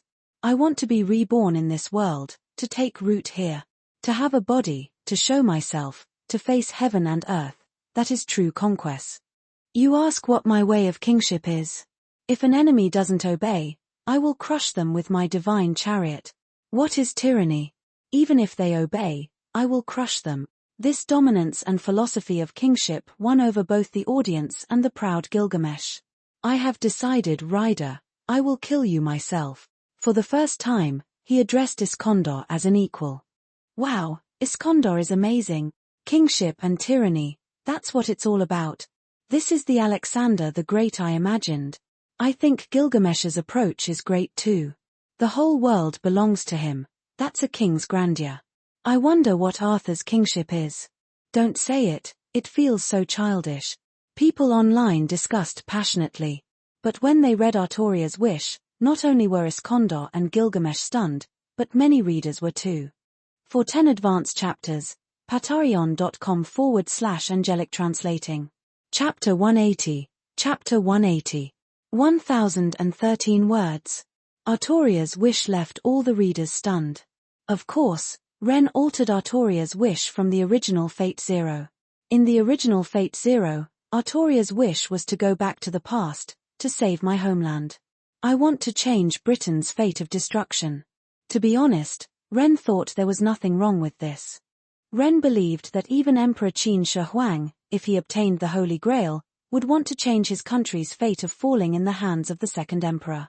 So, Ren changed it to Artoria's more detailed wish from Fate's Day Night, to go back to the time when knights were competing for the sword in the stone and to give the chance to become king to someone more suitable. When Daniel heard this wish, he was stunned. To be honest, wanting to go back and change some things seemed okay to Daniel. If Artoria's wish was to go back and kill Mordred, changing the outcome of the Battle of Camlan, that would be one thing. But wanting to go back to the selection of the king and not become king herself was a problem. This wasn't just about changing the past. This was Artoria denying everything she did as a king. No, it was even more than that. As Iskandar said, it was an insult to everyone who created the era with her. If the Knights of the Round Table knew their king had such a thought, they might think she had gone mad and shoot her with machine guns. Would Emperor Qin Shi Huang regret conquering the 6 states and building the Great Wall if he could go back in time? Daniel didn't think so. Even if he did it again, he would probably still force the people to build the Great Wall, because he believed it was a lasting achievement, something necessary. Even if he went back in time, he wouldn't avoid becoming emperor. Instead, he would become emperor again, first getting rid of the traitor Zhao Jiao and then making his useless son, Hu Hai, a commoner. Artoria's wish didn't sit well with Daniel, let alone the other 2 kings. Artoria couldn't get Gilgamesh's approval because her wish showed a wavering belief. When she spoke of her wish, Gilgamesh couldn't help but laugh, as if laughing at a naive child. However, as the other 2 kings laughed at Artoria's wish, an unexpected event occurred.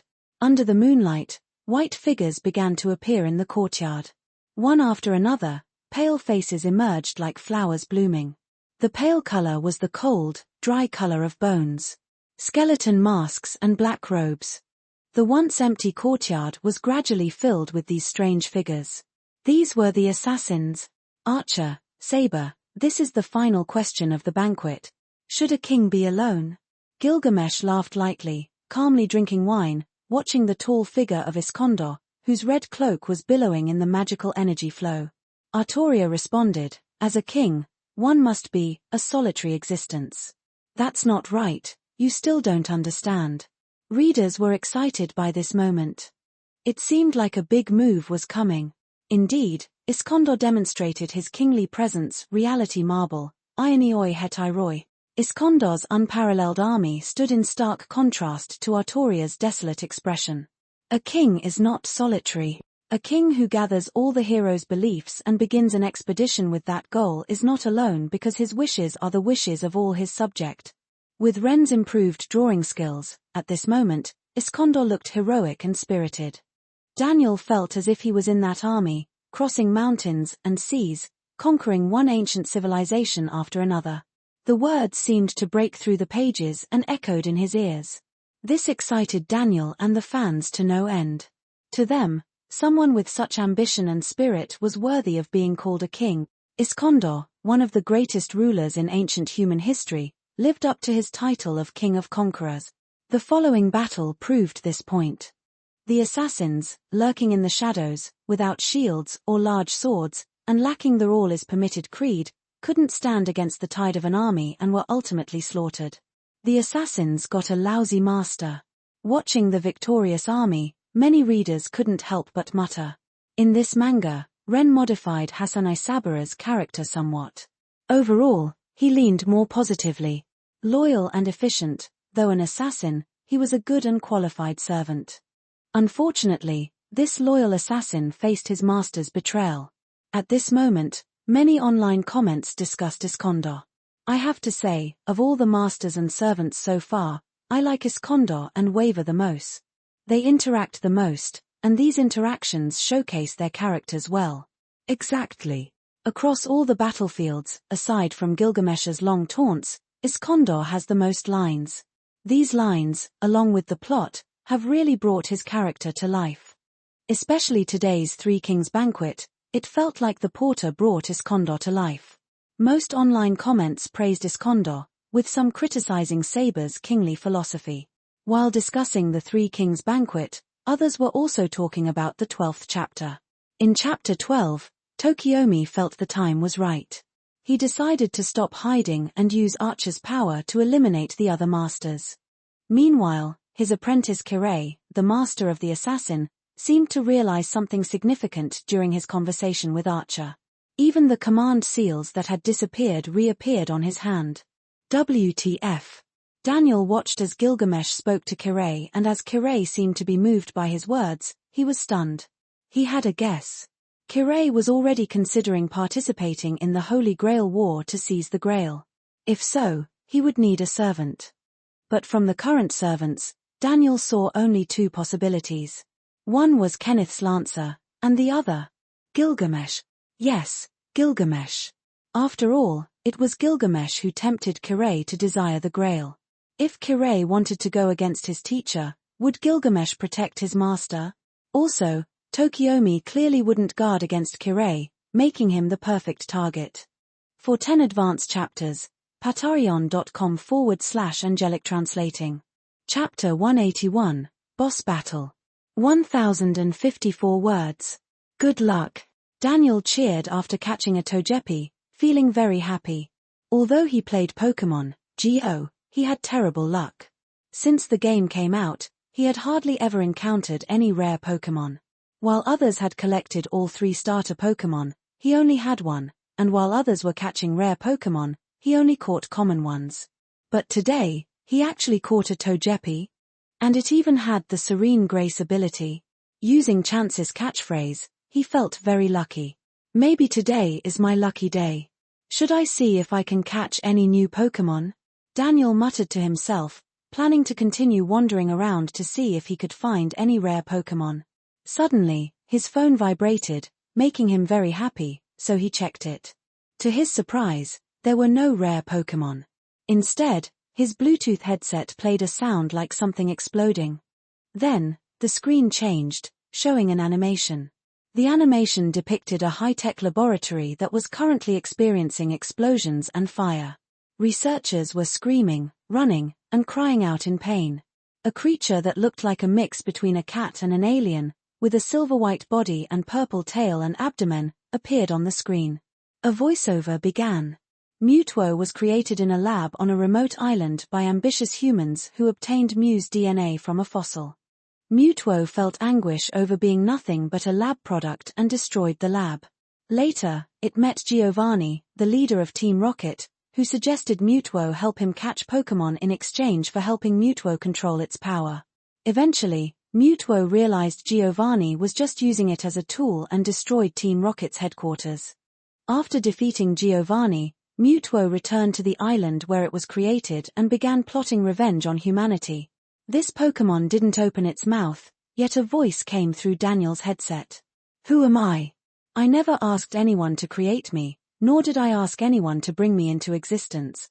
As it spoke, its eyes glowed blue, its voice gradually filling with hatred. "I hate everything that created me, so I will take revenge on humanity." A red energy ball was thrown at the phone screen, seemingly about to burst through, and finally hitting the screen, forming several words: Boss Battle. Mutuo Strikes Back. Event time, Sunday, August 28th, 4 p.m. to 5 p.m. Looking at the frozen screen, Daniel was stunned, then he realized something. Was this a game event? Not only did Daniel see this animation, but players all over the world saw it when they logged into the game. This was something Ren had specifically set up. Ren planned to introduce world bosses every once in a while. The bosses would appear in the order they debuted in previous Pokémon movies. For instance, this time it was Mutuo Strikes Back, next, it would be the Power of One featuring Lugia, and after that, Spell of the Unknown, Entei, and so on. There were just too many Pokémon movies. Ren had managed to buy some of the TV series and movies, but Pika's animation department was incredibly busy. Ren's many manga series were being adapted into animations, there were movie adaptations, and Year Hair Affair was also in production. The team had no time to produce everything. Ren didn't want to hand the production over to other companies, as they might ruin the original work. So, he decided to introduce the content through the game. Wherever the game was available, each city would have a Mutuo event. Players needed to go to city squares, parks, and other places where temporary bases were set up to challenge the boss. Players who participated in the boss battle would receive rewards. To involve more players, Ren chose the event time to be on the weekend. Moreover, players who reached the boss locations could receive free game perks. Players within the base would receive various buffs, and those with support skills among their Pokémon could help each other. Of course, the bases were not like Pokémon centers that could revive Pokémon. Ren had deliberately designed it this way. In the game, there were two ways to revive fainted Pokémon, going to a Pokémon Center or using revive items. Apart from daily login bonuses and trainer level-ups, revive items could only be obtained by spending money. In a boss battle, every second counted, and the more damage dealt, the better the rewards. For those who wanted to maximize damage, spending time going to a Pokémon Center would be a waste, so they would likely spend money on revive items. This way, Pika Comics could make a lot of money. After the event was announced, it sparked many online discussions. "Ah, I love it. The event is on my day off. Duh, who doesn't have the weekend off? Well, I don't. I only get one day off a week, and this week it's Saturday. I have to work on Sunday. So jealous of you guys. This game sucks. Why do I have to go to a specific location to fight a boss? What's the point of playing Pokémon Go if you don't go outside? The whole game is about going out and exploring." Exactly. I heard someone in the US went to a military base to catch Pokémon. Don't even mention it. I heard someone went to a war zone in Afghanistan. I wonder what the rewards for this event will be. Could everyone get a Mutuo? Are you dreaming? I bet only the top players will get character rewards, while the rest of us will just get some items or something. Yeah, not worth the trip for that. These games are all about making money. As players eagerly awaited the event, the day finally arrived for Mutuo Strikes Back. At Ren's house. Mommy tilde tilde tilde. Mommy tilde tilde tilde. Ren and Yeye stood beside Jada, looking at her with pleading eyes. They both wanted to participate. Although Ren could easily use his position to have the game department alter the data for him, that would take away the fun. Alright, you two can go. Jada finally relented under their intense stares. However, she made sure to remind them, but don't wander around too much like last time and come back late. If you're not back by 6, I'm locking the door. For 10 advanced chapters, patreon.com/angelic translating. Chapter 182, Boss Battle. 903 words. Park. Finally, I'm here. Daniel rode his electric scooter to a nearby park, which was one of the temporary boss battle locations. There were already many players gathered there, all of them holding their phones and waiting for the boss battle to start. Honestly, I didn't want to come. Usually, these boss battles rely on rankings for rewards, Daniel grumbled to his livestream audience. But since you all wanted me to participate, here I am. As a manga reviewer in this new era, he needed various ways to attract fans. Besides forums and other platforms, Daniel recently started livestreaming to gain more followers. However, he only streamed occasionally. Haha, we just want to see you run around all day without finding any rare Pokemon. You're the unluckiest person I've ever seen. Honestly, Daniel, you need to visit a temple and get some spiritual cleansing to drive away bad luck. Seeing the comments on his video, Daniel rolled his eyes. Just wait. Today, I'll show you what it means to be lucky. With that, he walked into the park, holding his livestreaming equipment. He saw a group of people gathered around someone he recognized, the porter. I didn't expect the porter to personally join the boss battle. I thought the porter would just ask the game department to change the data for him. Daniel, which park are you at? I want an autograph. Seeing the comments, Daniel answered with the park's location. He thought about joining the crowd for an autograph but decided against it since it was too crowded. Instead, he found a spot to sit and waited for the event to start. Most players at the base received the event gifts and waited for the game to begin. As time passed, their phones vibrated, and a red warning message appeared on the screen as Mutuo emerged. Then, damn, my phone's lagging. Mine too. This feels just like when I play Genshin Impact. Haha, good thing I upgraded my phone.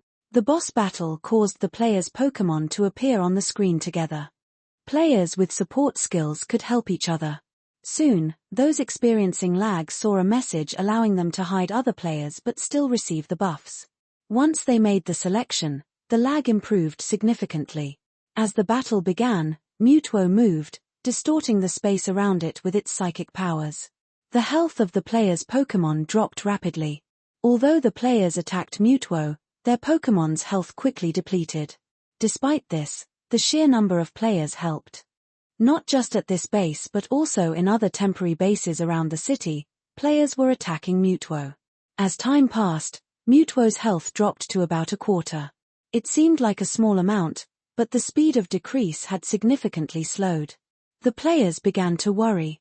Initially, they had many revives to keep their Pokemon fighting, but now fewer players had revives, meaning fewer Pokemon were still battling. They wondered if they could defeat Mutuo in the remaining half hour. Come on, everyone. If you haven't collected your supplies, grab them now for 10 revives. No point in saving them now.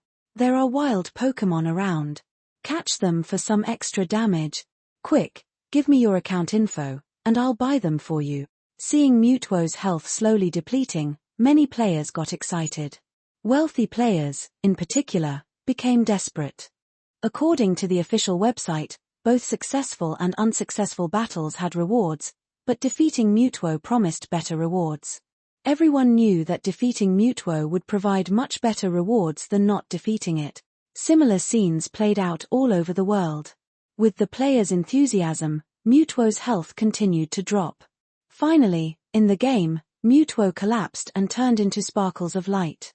The game's celebration sound effect played in the players' ears, and they cheered, startling nearby passers-by who had no idea what was happening. Finally, we won. I used up all my revives. I wonder what the rewards will be. If the rewards aren't good, I'm quitting this game forever. Some hoped Pika would give everyone a Mutuo, while others just wanted rare rewards. Mutuo has been defeated. Congratulations, You have earned the title, Hero of the Rebellion. Your damage ranking is 23,333 in this city. Your chance of finding rare Pokémon has slightly increased for 72 hours. Mewtwo now roams randomly. You have a very small chance of encountering Mewtwo while playing. Based on your ranking, you have received. With the event's conclusion, players' phones displayed messages. Besides titles and buffs, players received items like Pokeballs and revives based on their damage rankings. The rewards were generous, making the players call picker generous. Oh, this title boosts the attack power of my Psychic-type Pokémon. That's nice. But what I'm most interested in is the increased chance of finding rare Pokémon for 72 hours. I think I might get lucky for once. Seeing the messages, Daniel raised an eyebrow and smiled at the camera.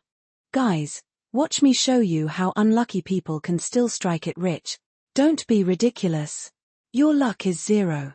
Even a 100% increase won't change that. Exactly. Seeing the comments, Daniel's face turned dark. Just wait and see. 72 hours later. Haha, I told you he wouldn't find any rare Pokémon. Exactly, he only found 1 Vulpix. How embarrassing. Seeing the comments, Daniel couldn't hold back his frustration. Damn it, REM.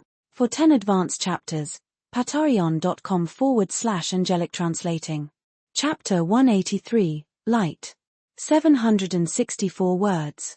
In Re-Zero, starting life in another world, REM charged into the forest to save Subaru, who was cursed. She decided to defeat all the monsters alone to lift the curse from Subaru. But during the battle, REM lost control due to her racial ability, driving her into madness.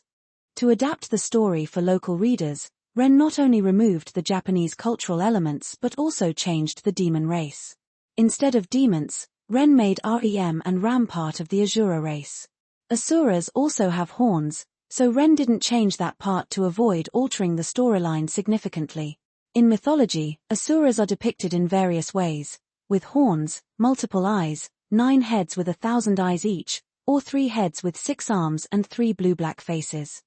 To help REM calm down from her demon form, Subaru threw Ram at her.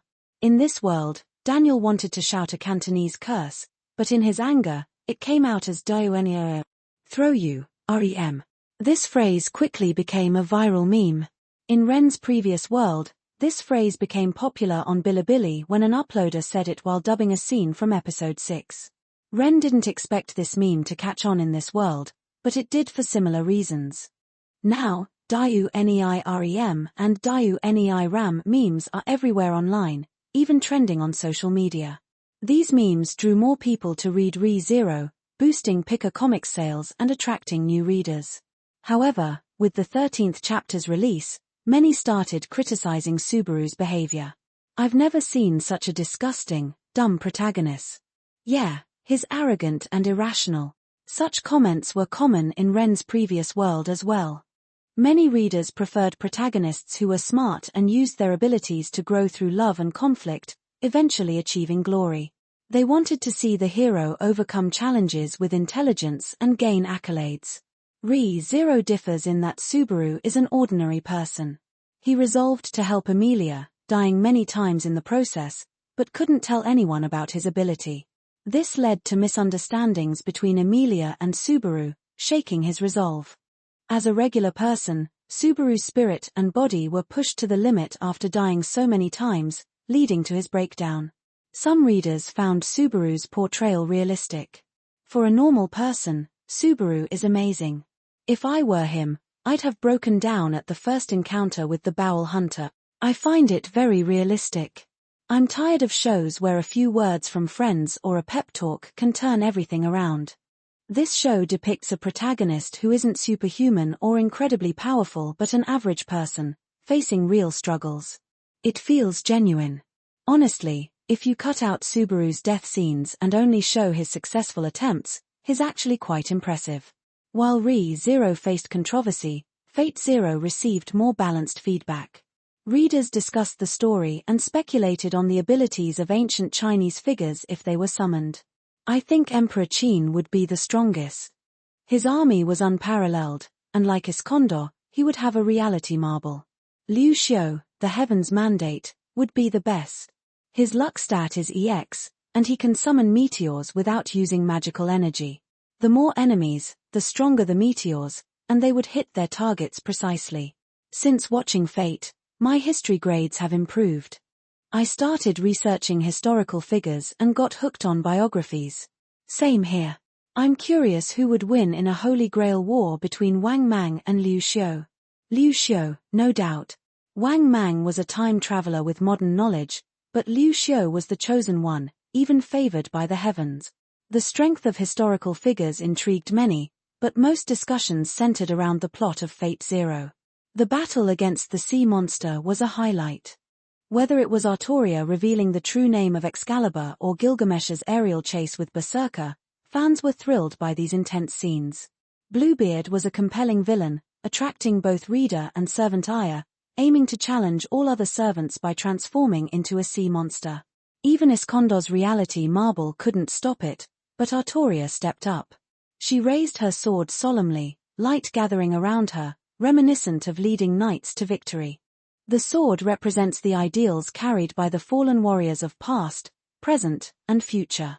To honor this will and uphold this justice, the undefeated king declares the true name of this miracle. As the brilliant light shone, readers' hearts raced. Artoria's voice echoed in their minds as she unleashed her attack. Excalibur.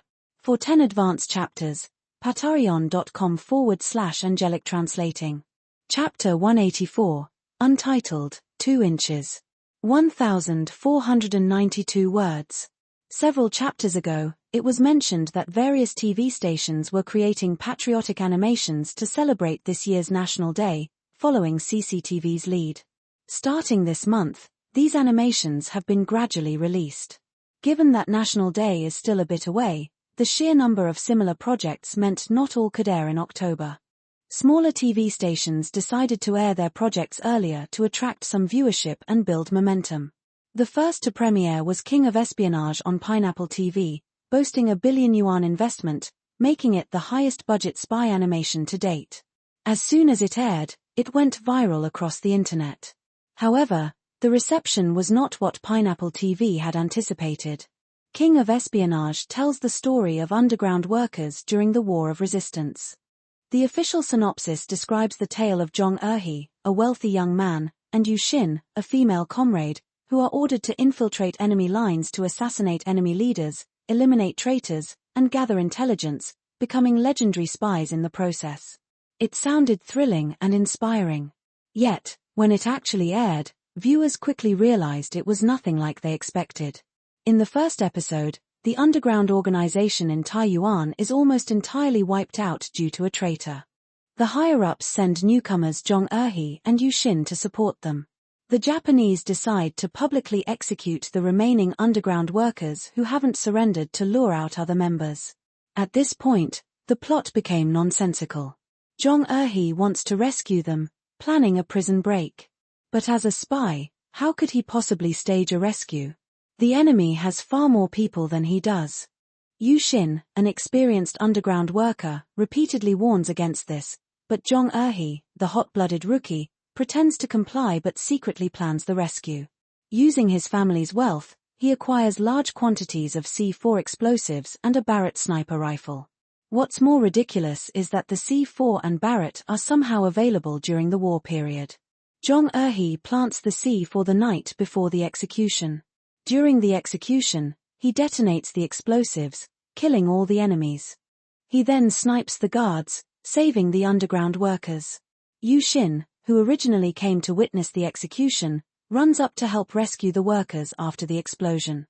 The subsequent episodes are equally absurd, portraying Zhong Erhe as recklessly brave and lucky, with frequent scenes of him smoking cigars and slicking back his hair. Only a few episodes in, the show was heavily criticized online, with its Dubin rating dropping to 2.6. Many users even manipulated software to rate it 0. The director and scriptwriter, who initially defended the show, were bombarded with criticism, almost leading them to delete their social media accounts. The backlash against King of Espionage was so severe that viewers felt it insulted the sacrifices of real underground workers during the war. These workers faced execution with smiles, not out of fearlessness, but because they believed their deaths had meaning. Following numerous complaints, King of Espionage was pulled from airing. While the controversy surrounding King of Espionage persisted, other similar shows also premiered but didn't fare much better, though they weren't as heavily criticized. Eventually, viewers noticed that only CCTV and Ren's projects hadn't aired yet. Soon, both announced their premiere dates, with Ren's show set to compete directly against CCTV. A rumor spread that Ren's project had initially been considered but ultimately rejected by CCTV. This gossip stirred public interest, especially since both shows would air at the same time.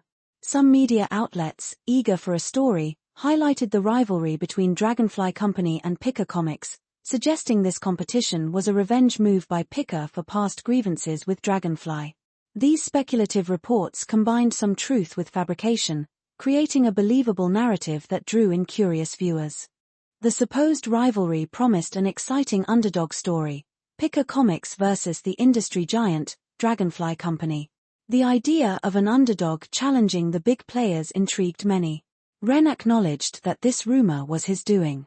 He had spread it to generate buzz and draw attention to his project, hoping to compete with Dragonfly and gain viewership. Ren didn't aim to overshadow CCTV but wanted to challenge Dragonfly while capitalizing on the publicity. He believed this strategy would attract viewers curious about both shows, leading them to compare the two. Even if his project didn't outperform Dragonfly's, it would still garner significant attention.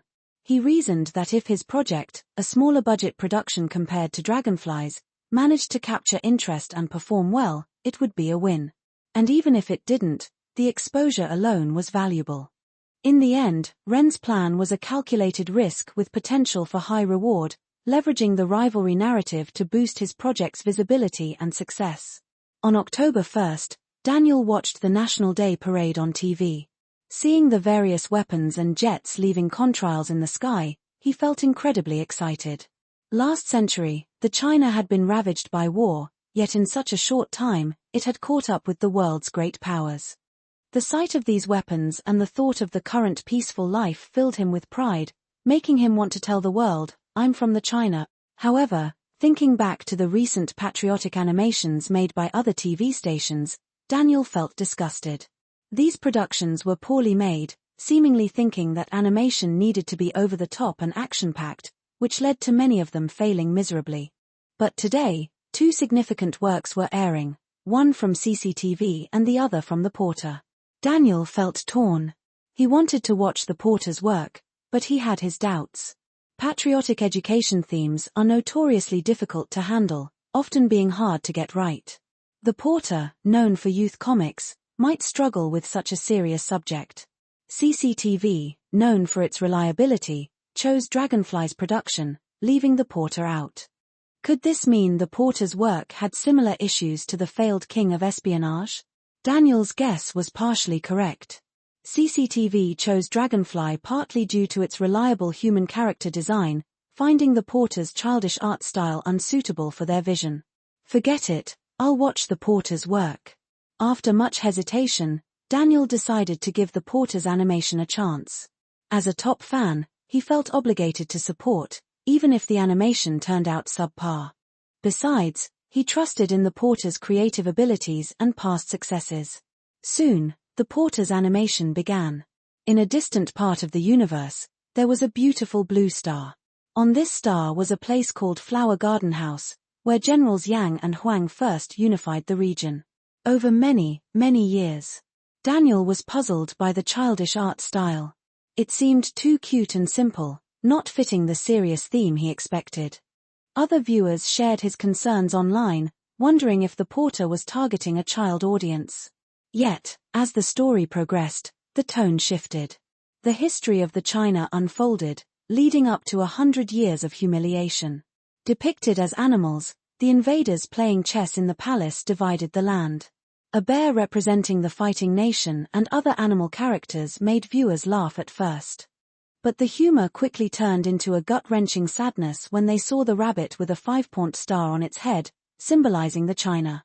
Watching the rabbit cry struck a chord with the viewers, making them realize the depth of the story. Do you feel like living in shame? Then let's resist together. The rabbit and the bald eagle, despite despising each other, united against the foreign invaders. This marked the beginning of the War of Resistance. As the rabbit and the eagle threw bricks at each other, a sudden attack by the braided chicken, a symbol of the enemy, turned the tables, escalating into the anti-Japanese war. Viewers watched as the rabbit and the eagle, representing the China's factions, were repeatedly bombed yet kept getting up to fight. Despite the simplistic animation, the scenes were moving, making many viewers tear up. I can't believe I'm getting emotional over a cartoon with such a childish style. You're not alone. This animation might look childish, but the content is powerful. I'm a grown man, and this has me hooked. Online comments reflected the growing appreciation for the animation. Despite its art style, the content struck a deep emotional chord. As the war continued, the story showed the rabbit and the eagle's struggle. Just as the enemy prepared another devastating attack, the eagle summoned the American eagle, which dropped a bomb, creating a mushroom cloud. That's how it should be. A mushroom cloud to send them to the sky. It was the Americans who defeated the enemy and saved the China. Shut up. If it weren't for our martyrs holding off the enemy, do you think it would have ended so easily? That's right. Listening to those marketing lies won't make you a historian. For 10 advanced chapters, patreon.com/angelic translating. Chapter 185, Deception. 979 words. Ha ha ha ha, this is hilarious. Bunnies are so cute. They make me never want to eat rabbit meat again. In just a few minutes, it went through the history of China, especially the modern history. Impressive, Porter. There's no denying that the anime that year, that bunny thing is incredibly addictive. Some parts make viewers feel the blood and tears of past heroes, while other parts are inexplicably funny.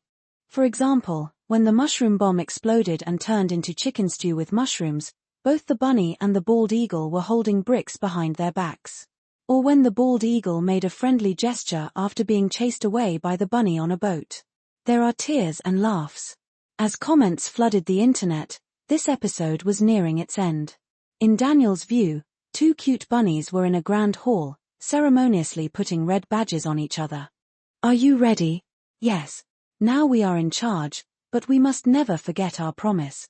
With our hands, let's create a prosperous and respected flower nation. As the two bunnies opened the grand doors, the screen showed the crowd cheering under Tiananmen Square. The scene ended with the leaders announcing the founding of the new flower nation. This historical scene, although depicted with adorable bunnies, reminded Daniel of the documentary he watched about this moment, and it made him think about the military parade he saw that morning. This stirred a wave of emotion in Daniel's heart. But this wasn't the most touching part. Along with old black and white photos, a passionate song started to play. A world full of flowers, where is it? If it truly exists, I will go there. I want to stand on the highest peak. Not caring if it's a cliff. This song seemed to have a magical power, reaching straight to one's heart. Although it was Daniel's first time hearing it, it felt familiar, and he couldn't help but hum along. As he hummed, he quickly began to sing. Dedicated to all those who contributed to the rise of the flower nation. Thank you for your efforts and sacrifices. We are happy and grateful. These words appeared at the end of the episode. Instinctively, Daniel saluted the TV. Everyone enjoying the peace on this land should do the same. Honor those who came before, live happily and gratefully. Sniff. Daniel sniffed, feeling choked up, and murmured, Porter really knows how to get to me with this art style. It made me feel this way, but time seemed to fly by. Daniel felt puzzled. It seemed like only a few minutes had passed. Was it too engrossing and engaging? He instinctively checked the time on his phone and widened his eyes. Wow, it really was only 8 minutes. While Daniel was still looking at his phone, the second episode was released. This time, the screen showed the bear and the eagle. Hearing the bear's accent, Daniel couldn't help but laugh, despite his earlier sadness. Wow, a bear with a northeastern accent. And eating ice cream? That must be about the Cold War. Really clever. Actually, the first episode was a transition, mainly introducing the world background, cleverly setting it up for viewers to connect the Flower Nation to reality, increasing immersion. So, the first episode of that year, That Bunny Thing covered a lot of time, with dense content and a fast pace. After all, as the title suggests, the main characters are bunnies, and the stories about the bald eagle and the braid were quickly brushed over. From the second episode, it focused on the events after the new Flower Nation was established. If there's one battle after the new Flower Nation's founding that's the most tear-jerking, it's the one on the peninsula. Seeing the volunteer troops crossing the Yalu River, a cute bunny looked back at the Flower Nation and said, "Everyone, wait for me, I will return." Liar. That's a lie. In front of the TV, an old woman with graying hair, watching with her grandson, clenched her fists and murmured, "You heartless man, you promised to come back, to raise our child together." As she spoke, her eyes moved to the silver ring on her finger. Although it's no longer valuable, it's a token she gave him. Even when her son offered to replace it, she still wore it. Her loved one had fought in that war, but he never returned. Even his body never came back to this land. All she had were his clothes, their rings, and a letter someone else wrote on his behalf. "Grandma, why are you crying?" Her grandson saw her tears and panicked. "Did I do something wrong?" He looked at his grandmother, scared that his parents would punish him when they came back. "No, my good grandson didn't do anything wrong. It's a bad person who made me sad." The old woman hugged her grandson, gently patting his back, and said, "Grow up strong, my dear. When you grow up, join the military and protect the land your grandpa gave his life for." "Of course, I will be a soldier," the grandson proudly declared. He loved the soldiers' uniforms. They looked so cool and heroic. This scene played out in many families with elderly members. Valiant, spirited, crossing the Yalu River. Defending peace, protecting the homeland, is defending the home. The bunny's battle song, combined with precious historical footage, seemed to take Daniel and the viewers back to that passionate era. Bunnies crossed the Yalu River overnight, Incheon Landing, Flying Tiger Mountain, Chosin Reservoir, Tri-City, Hysan, Jipyong-ri, Iron Triangle, Han River, and Hill 1237. Familiar and unfamiliar battles, heroic deeds, some known, some forgotten, appeared in animated form, leaving many viewers with a strong impression. Some viewers, after watching, instinctively took out their phones to look up the history. For 10 advanced chapters, patreon.com/angelic translating. Chapter 186, The 3 Command Seals, 2 inches. 1,534 words. After the airing of that year, That Bunny Thing, Picker Comics returned to its usual routine. First up were updates on a few comics. The most anticipated among them was Fate Zero. Fate Zero is a tragic story. This was something Ren specifically highlighted in his previous promotions. Initially, people didn't notice much. They found the story exciting and interesting. But when it came to Diarmuid fighting Artoria, everyone finally understood what he meant. To be honest, the exits of Caster and Assassin didn't stir much emotion in the readers. Assassin had few appearances, and although Ren portrayed him as loyal, he still seemed like someone who followed the wrong person. As for Caster, after killing so many innocent children, readers felt he deserved his fate. But when Diarmuid exited, people felt Kiritsugu was too ruthless, and the porter too cruel. It was indeed a tragedy. In many readers' eyes, Diarmuid had always been a righteous knight. He was also a well-loved character. First, his handsome appearance won over many female fans, and he was kind-hearted, willing to sacrifice his combat ability to defeat the sea demon. Losing one of his spears was like a boxer losing an arm. But when he knew the sea demon would come ashore, Diarmuid broke his spear without hesitation to kill it, even if it restored Arthur's combat ability. Many readers knew that since Artoria was featured on the cover, she would likely be among the last standing, making Diarmuid's death inevitable. However, they expected him to die gloriously in battle against Artoria, finally losing due to his missing spear, dying with the regret of not winning. But Kiritsugu and Ren showed them their naive thinking was completely wrong. What chivalry! The times have changed. What honorable battle! To win, even backstabbing is acceptable. Using any means to achieve victory, that's the Holy Grail War. Do you want victory so badly? Do you desire the Holy Grail so much that you trample even my soul's sincere wish? Aren't you ashamed? Kneeling in a pool of blood, Diarmuid's once handsome face turned ghostly. Consumed by hatred, Lancer lost his mind, raging at Kiritsugu, Saber, and the world. Unforgivable. I will never forgive you. You, who are tainted by fame, who tarnish the honor of knights, let my blood stain your dreams. I curse the Holy Grail. I curse your wishes to bring calamity. When you fall into hell, remember my fury. Diarmuid's only wish was to serve loyally.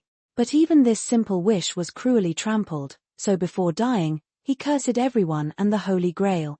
His deep resentment reached readers, chilling their hearts. It felt like a heavy blow to their chests. But this wasn't the most distressing moment for readers. After Diarmuid's death, they hoped Kiritsugu would spare Kenneth, who had lost everything, including his command spells and his magic circuits. Even readers not familiar with the details knew Kenneth was now like a crippled martial artist. Some speculated how Kenneth, once highly esteemed, would face humiliation upon returning to the clock tower. But what happened? Kiritsugu had read enough web novels to know about rooting out threats completely. He ensured Kenneth had no escape. A plane ticket? No need, he sent him straight to the afterlife. Not only Kenneth, but even Sola wasn't spared, fearing Kenneth might be lonely on his journey. Such ruthlessness was chilling, making Kiritsugu seem like the ultimate villain. Why is Kiritsugu so cruel? He killed Diarmuid, and now he's killing even those Diarmuid cursed. Kiritsugu will definitely meet a tragic end. Many Diarmuid fans were furious. Some, however, understood Kiritsugu's methods. In war, there's no noble or despicable. Everyone in the Holy Grail War knew it was a life-and-death battle. There are no innocents, only enemies. War is hell, and Kiritsugu aimed to end it efficiently. After Diarmuid's exit, the Holy Grail War grew more tense and thrilling. Who would die next? After Diarmuid's death, readers were full of questions. Soon, they had their answer. The next to die was Tosaka. And his killer was his own student, Kirei. Seeing this, Daniel and many readers smiled, feeling validated. They had suspected Kirei might seek the Grail after talking with Gilgamesh. So, everyone became an enemy. Killing his unguarded master to gain the strongest servant and remove an enemy made perfect sense. Unfortunately for Ren, only Fate Zero had been released so far in the Fate series. So, fans were unaware of the Who Stabs Who trope. They also didn't know about the infamous Azoth dagger. This left Ren eager to see the internet's reaction when they discovered this trope. Readers imagined Kirei, with Gilgamesh, sweeping through the Holy Grail War. But the story took a surprising, suspenseful turn, thrilling readers even more. Yes, as the story progressed, it took on a bit of a suspenseful tone. In the following plot, after Kiritsugu took the sheath from his wife Iris Veal, he headed to Tosaka's residence. During the ambush and infiltration, Kiritsugu realized that Tosaka was already dead. At that moment, Mew called to say that Ryder had kidnapped Iris Veal. Kiritsugu used a command seal to send Artoria to the warehouse. By then, Mew was dying. She refused Artoria's help and urged her to go after Iris Veal. Seeing Kiritsugu for the last time, Mew passed away peacefully. This left many readers puzzled. Why would Ryder kidnap Iris Veal? In the story, Ryder is portrayed as bold and honorable. When he intervened in the fight between Artoria and Diarmuid at the harbor, he announced his name right away. Given his character, why would Ryder resort to kidnapping, especially a non-combatant like Iris Veal? Did he develop feelings for her? Or did Waver command him to do so? Readers imagined the small Waver standing before the imposing Ryder, issuing such an order, but it was hard to picture. With these questions in mind, readers continued. Soon, their focus shifted from why Ryder kidnapped Iris Veal to something else. A super cool, awesome motorcycle appeared in the manga. Ren knew what would attract readers, so he highlighted the most stylish scenes. During Artoria and Ryder's chase, the two-stage transformation of Artoria's motorcycle thrilled readers. Knowing that the motorcycles in the story were real models created through collaborations with manufacturers, readers were excited. Just like the bikes in Kamen Rider Cougar, these bikes could be bought in real life, even if they weren't as amazing as in the manga. Fans wanted them for their looks. This bike is so cool. Do you think I'll get a girlfriend if I ride it? What's so cool about that? The porter can only collaborate with local manufacturers. How many foreign motorcycle brands have partnered with his works? When these licensed bikes hit the market, they sold quickly. Artoria and Ryder's chase ended in a clash on an empty highway. This was Artoria's second use of her noble phantasm after the Sea Demon battle, successfully destroying Ryder's chariot. Readers were divided. Artoria still had many supporters. To them, her victory over Ryder's chariot proved her superior combat skills. Others, however, admired Ryder's charisma and believed, if Ryder had used Ionioi Hetairoi, he would have won. In their view, Artoria's Excalibur could only cause linear damage. With so many in Ryder's army, Artoria couldn't defeat them all with one blast. After her attack, she would be vulnerable. This sparked further debate. As the manga neared its conclusion, the story seemed more confusing and suspenseful. Why did Ryder kidnap Irisveil? And why wasn't she seen in the chase scene? Earlier, Kirei had killed Tosaka and formed a pact with Gilgamesh. What was his next move? Just as readers were filled with questions, the answers were revealed in the manga. The kidnapper wasn't Ryder but Berserker, who used his abilities to disguise himself as Ryder. Kirei's earlier rescue of the defeated Kiriya set the stage for this plot. This entire attack on Saber was Kirei's scheme. Previously, readers didn't understand why Gilgamesh so easily convinced Kirei to betray his master. But now, seeing Kirei manipulate Kiriya, they understood his true nature. Kirei was inherently twisted. Initially unaware of his own darkness, Kirei was led by Gilgamesh to embrace his inner demon. Upon learning Kiritsugu's ideals from Irisveil, Kirei decided Kiritsugu was his true rival. By now, most of the participants had been eliminated. Only 4 masters and their servants remained. Using a battle royal analogy, they had entered the final round.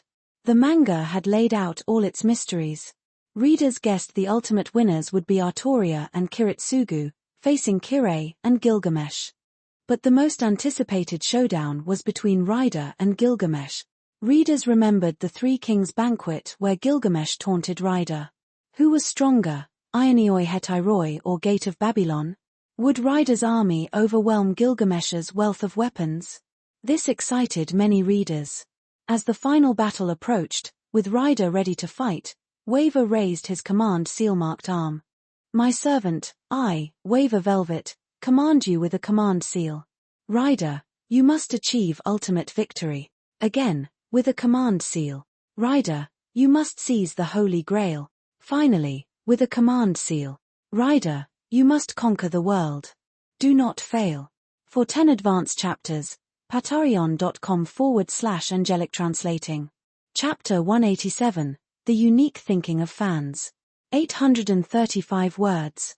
After a brief feast, the battle between the Conqueror King and the Hero King officially began. Although it was just a comic and not animated, readers could almost feel the tension in the air due to the overpowering presence of these two kings standing on the bridge. With the help of enhanced drawing skills from the system, Ren depicted the intensity of the battle between the two kings far beyond the original design. In the original, the fight between the Hero King and the Conqueror King was a one-sided slaughter. The Hero King simply stood there and unleashed his EA when the Conqueror King and his soldiers approached. However, in Ren's comic, the Hero King first used his Gate of Babylon to fight against the Conqueror King's army. The fierce battle put the Hero King at a significant disadvantage. Under the relentless pressure from the Conqueror King, the Hero King was forced to use his ultimate weapon EA, the Sword of Rupture. During the skewer feast among the three kings, the Hero King was impressed by the Conqueror King's kingly aura and declared he would personally kill him. This battle demonstrated that the Conqueror King's ambition and strength were worthy of the Hero King's full power. EA, the sword that split the world. Is this the Hero King's strongest weapon? Daniel muttered to himself as he looked at the drill-like weapon on the official website. Learning about the EA's capabilities as a weapon against the world, Daniel sighed, If the Conqueror King still had his Gordius wheel, would it increase his chances of winning? After thinking it over, Daniel shook his head. It would at most prolong the fight, given how powerful EA is. Although he knew the outcome of this battle, it still left him feeling regretful.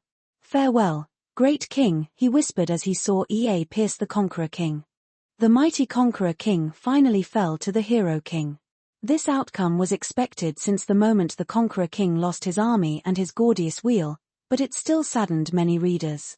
In a survey by Picker Comics, the Conqueror King, Iskandar, was the second most popular character in the series, narrowly losing to Artoria.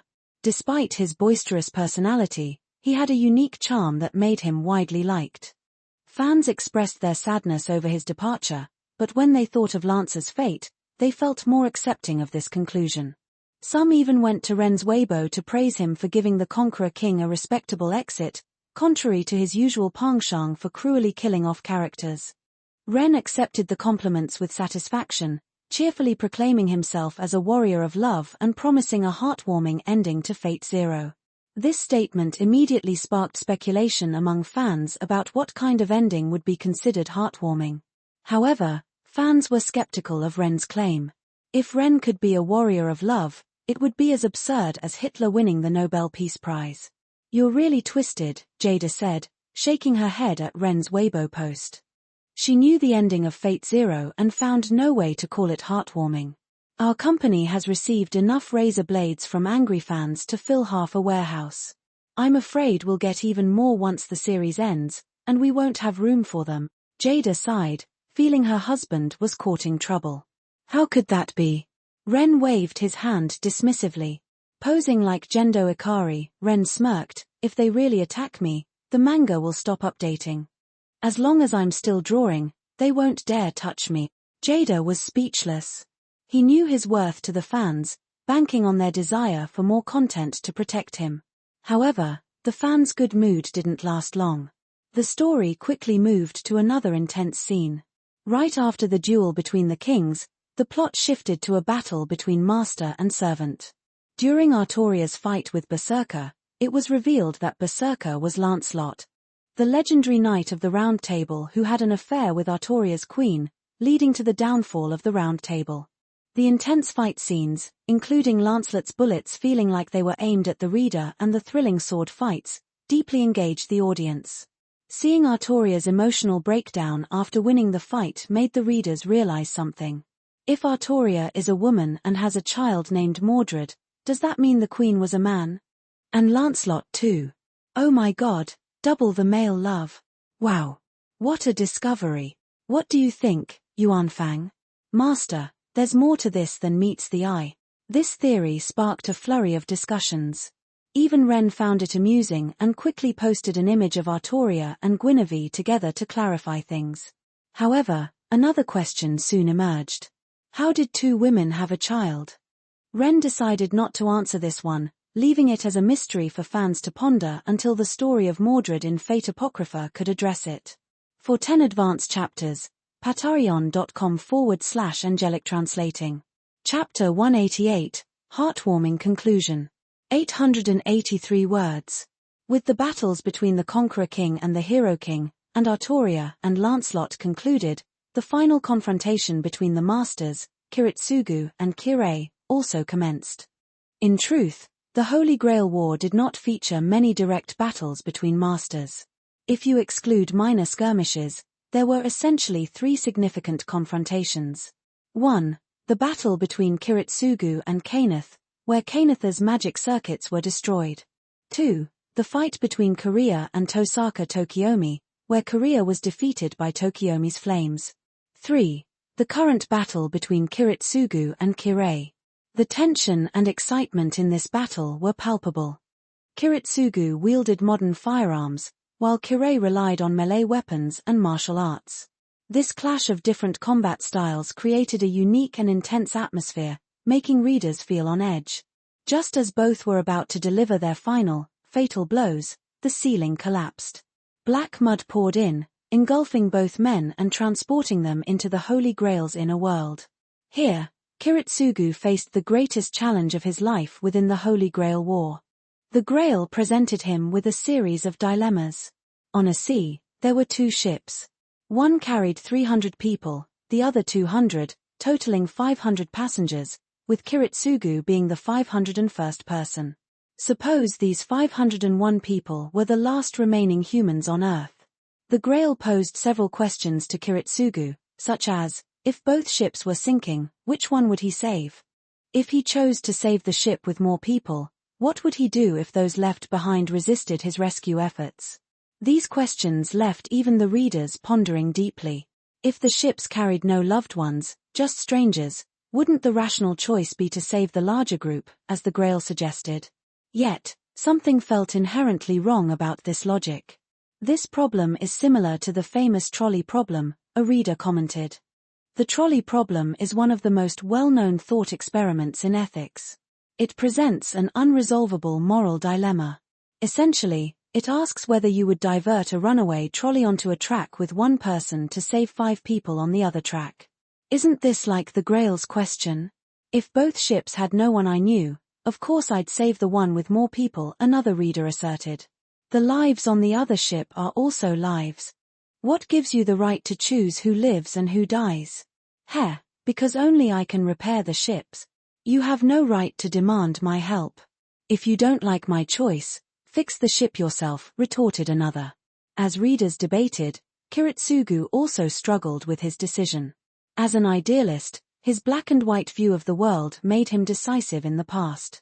But this time, faced with such a dilemma, his worldview was shattered. When Kiritsugu realized that even if he wished to save the world would respond with destruction, he resolutely rejected the Grail. Even when faced with the visions of his wife and daughter, he chose to kill them to prevent the Grail's misuse. Kiritsugu, who had sacrificed everything to reach this point, rejected the Grail when he saw the cost outweighed the benefit. He killed Kirei and then used a command seal to order Artoria to destroy the Grail. The burning black mud brought disaster to Fuyuki City, leaving scars that would remain for years. Amidst the inferno, Kiritsugu managed to save only one boy. Is this the end of the Holy Grail War? No one truly won, Daniel thought, unable to calm his turbulent emotions. If asked if the comic was good, he would say yes. If asked if it was exciting, he would also say yes. The fights and story were thrilling and well executed. But after finishing it, many readers felt uneasy. What about the heartwarming ending the porter promised recently? How was this heartwarming? Kiritsugu's ideals were shattered, his wife died, and the Grail he sought was destroyed by Artoria's own hands. The 2 main villains, the Hero King and Kirei, were resurrected by the Grail in the end. Readers felt the conclusion was far from heartwarming. The unjust survived while the righteous perished. Many fans protested, flooding Ren's Weibo with comments. Some even gathered outside Picker Comics with banners, initially mistaken for protesting unpaid wages. Luckily, they can't get into this neighborhood, Ren said, watching from his second-floor window. Seeing the increase in strangers outside the neighborhood, Ren decided to address the situation. He posted a complaint online. It is a heartwarming ending. So many hints left behind mean there will be a sequel to this amazing comic. Isn't that heartwarming enough?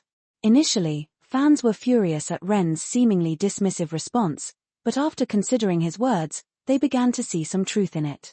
Indeed, Ren had left many unresolved plot points: the survival of the Hero King and Kirei, the boy Kiritsugu saved who aspired to be a hero, and the fates of Irisfiel's daughter, Tosaka Rin, and Korea's niece. Well, when you think about it, it is kind of heartwarming. But wasn't the Grail destroyed by Artoria's Excalibur? How can there be another Holy Grail War?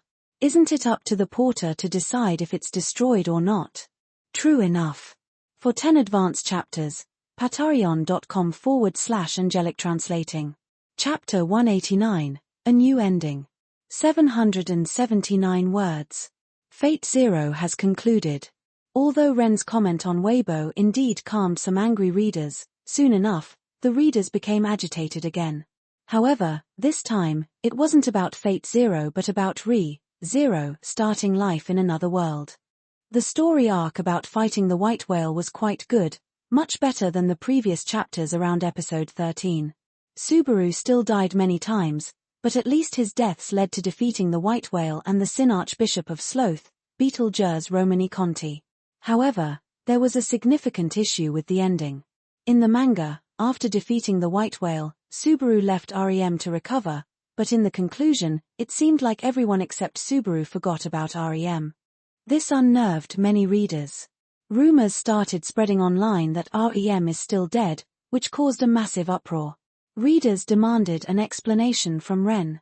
REM's character design matched most readers' tastes, lovable, dedicated, and with a charming maid outfit. REM's unwavering belief in Subaru, even when she didn't understand his intentions, endeared her to readers. Emilia didn't trust Subaru as REM did.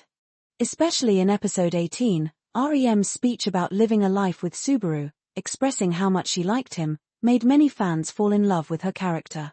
It was clear that her love for Subaru was genuine, adding depth to her character and making her a fan favorite. Many readers believed that if true love had a color, it would be blue because of REM. So when some fans pointed out that REM was absent in the final battle and everyone seemed to have forgotten her, they were furious. Ren knew the real situation. In the original series, REM did disappear for a long time after having her name and memories eaten by the Sin Archbishop of Gluttony, falling into a coma, forgotten by everyone except Subaru. But since it was a long time ago, Ren couldn't remember all the details clearly. So, he responded to readers with silence. This earned Ren the title of Warrior of Love, although the fans used it sarcastically. Soon, the fans' attention was diverted to another of Ren's works, the final episode of Kamen Rider Kuga. This episode was filmed at a snowy mountain location, providing a stunning and realistic backdrop. Despite the beautiful scenery, many viewers felt the episode lacked something. This episode had almost no special effects, except for some when Godai transformed into Ultimate Kuga. The final battle was mostly about powerful punches without flashy effects. Is this the final battle? Many viewers wondered. Daniel thought the same. What is Ren doing? He muttered, reaching for the remote to change the channel. A Kamen Rider show without special effects seemed unimaginable. Could it be that Picker Comics was running out of budget? Just as Daniel was about to switch channels, a sound caught his attention. He looked back at the screen. Still no special effects. Just Godai in a black coat and Daguba in a white one, punching each other on the snowy peak. Blood splattered with each hit. Eventually, the two exhausted fighters collapsed, buried by the falling snow. Then, Godai, Godai. The screen echoed with Sakurako's desperate cries as she rushed to the scene. Did they both die? Daniel was stunned. Many readers felt the same. Given Ren's recent streak, this seemed entirely possible. First, Ren promised a heartwarming ending for Fate Zero, only to deliver a conclusion that left many readers wanting to strangle him. Then, REM seemed to be dead or at least comatose in Zero without any clear explanation. Now, it seemed that Kuga and Daguba might have died together. Just as fans were ready to vent their frustration, the scene changed. Under a bright blue sky, a man walked along a distant beach. Seeing a group of kids sitting quietly, he approached them, juggling balls to entertain them. As the camera zoomed in, it revealed that the man was Godai. This final scene brought immense relief to the viewers. Seeing Godai safe and smiling again made everyone breathe a sigh of relief. The conclusion of Kamen Rider Kuga caused a surge in the show's popularity. Following the end of Kuga, Ren's Picker Comics received a message from the creators of League of Legends. They wanted to license some characters for new skins. For example, Dika, Ultraman, would get a skin for Ezreal, with 3 different color forms. Madoka Magica characters would join the Magical Girl skin series. Kuga's ultimate kick effect would be added to Lee Sin's skin, exciting fans. Other characters, like King Arthur, the Conqueror King, and the Hero King from Fate Zero, were also licensed for new skins. For 10 advanced chapters, patreon.com/angelic translating. Chapter 190, Ren's Scientific Research, 2 inches. 1,390 words. The next morning, Ren slowly woke up from his sleep. Opening his eyes, he saw Jada's hand resting on his chest. At this moment, Jada had her eyes closed, cheeks slightly flushed, and a smile on her lips. She must be dreaming about her handsome husband, Ren shamelessly thought. Ren's gaze then shifted downward. Jada's long, white, smooth legs were draped over his stomach. Ren couldn't help but recall how she used to wear a maid outfit. Sadly, she didn't wear those anymore. Regretfully, Ren glanced at the wardrobe. Inside, there was a small locked box where he kept all the outfits he had bought for Jada, now sealed away.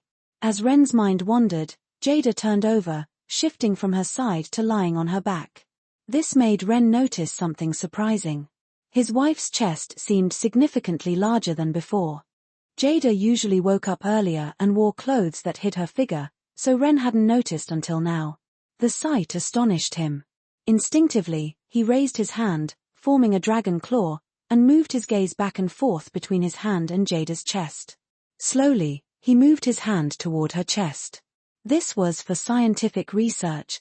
After all, most women stop developing physically around 18. But his nearly 30-year-old wife was still developing. If he could study this phenomenon, it could benefit many women who felt self-conscious about their bodies. Moreover, if this method were researched and popularized, it could boost consumer spending, as there'd be no need to skimp on fabric. Just as Ren's hand was about to touch, Jada suddenly woke up.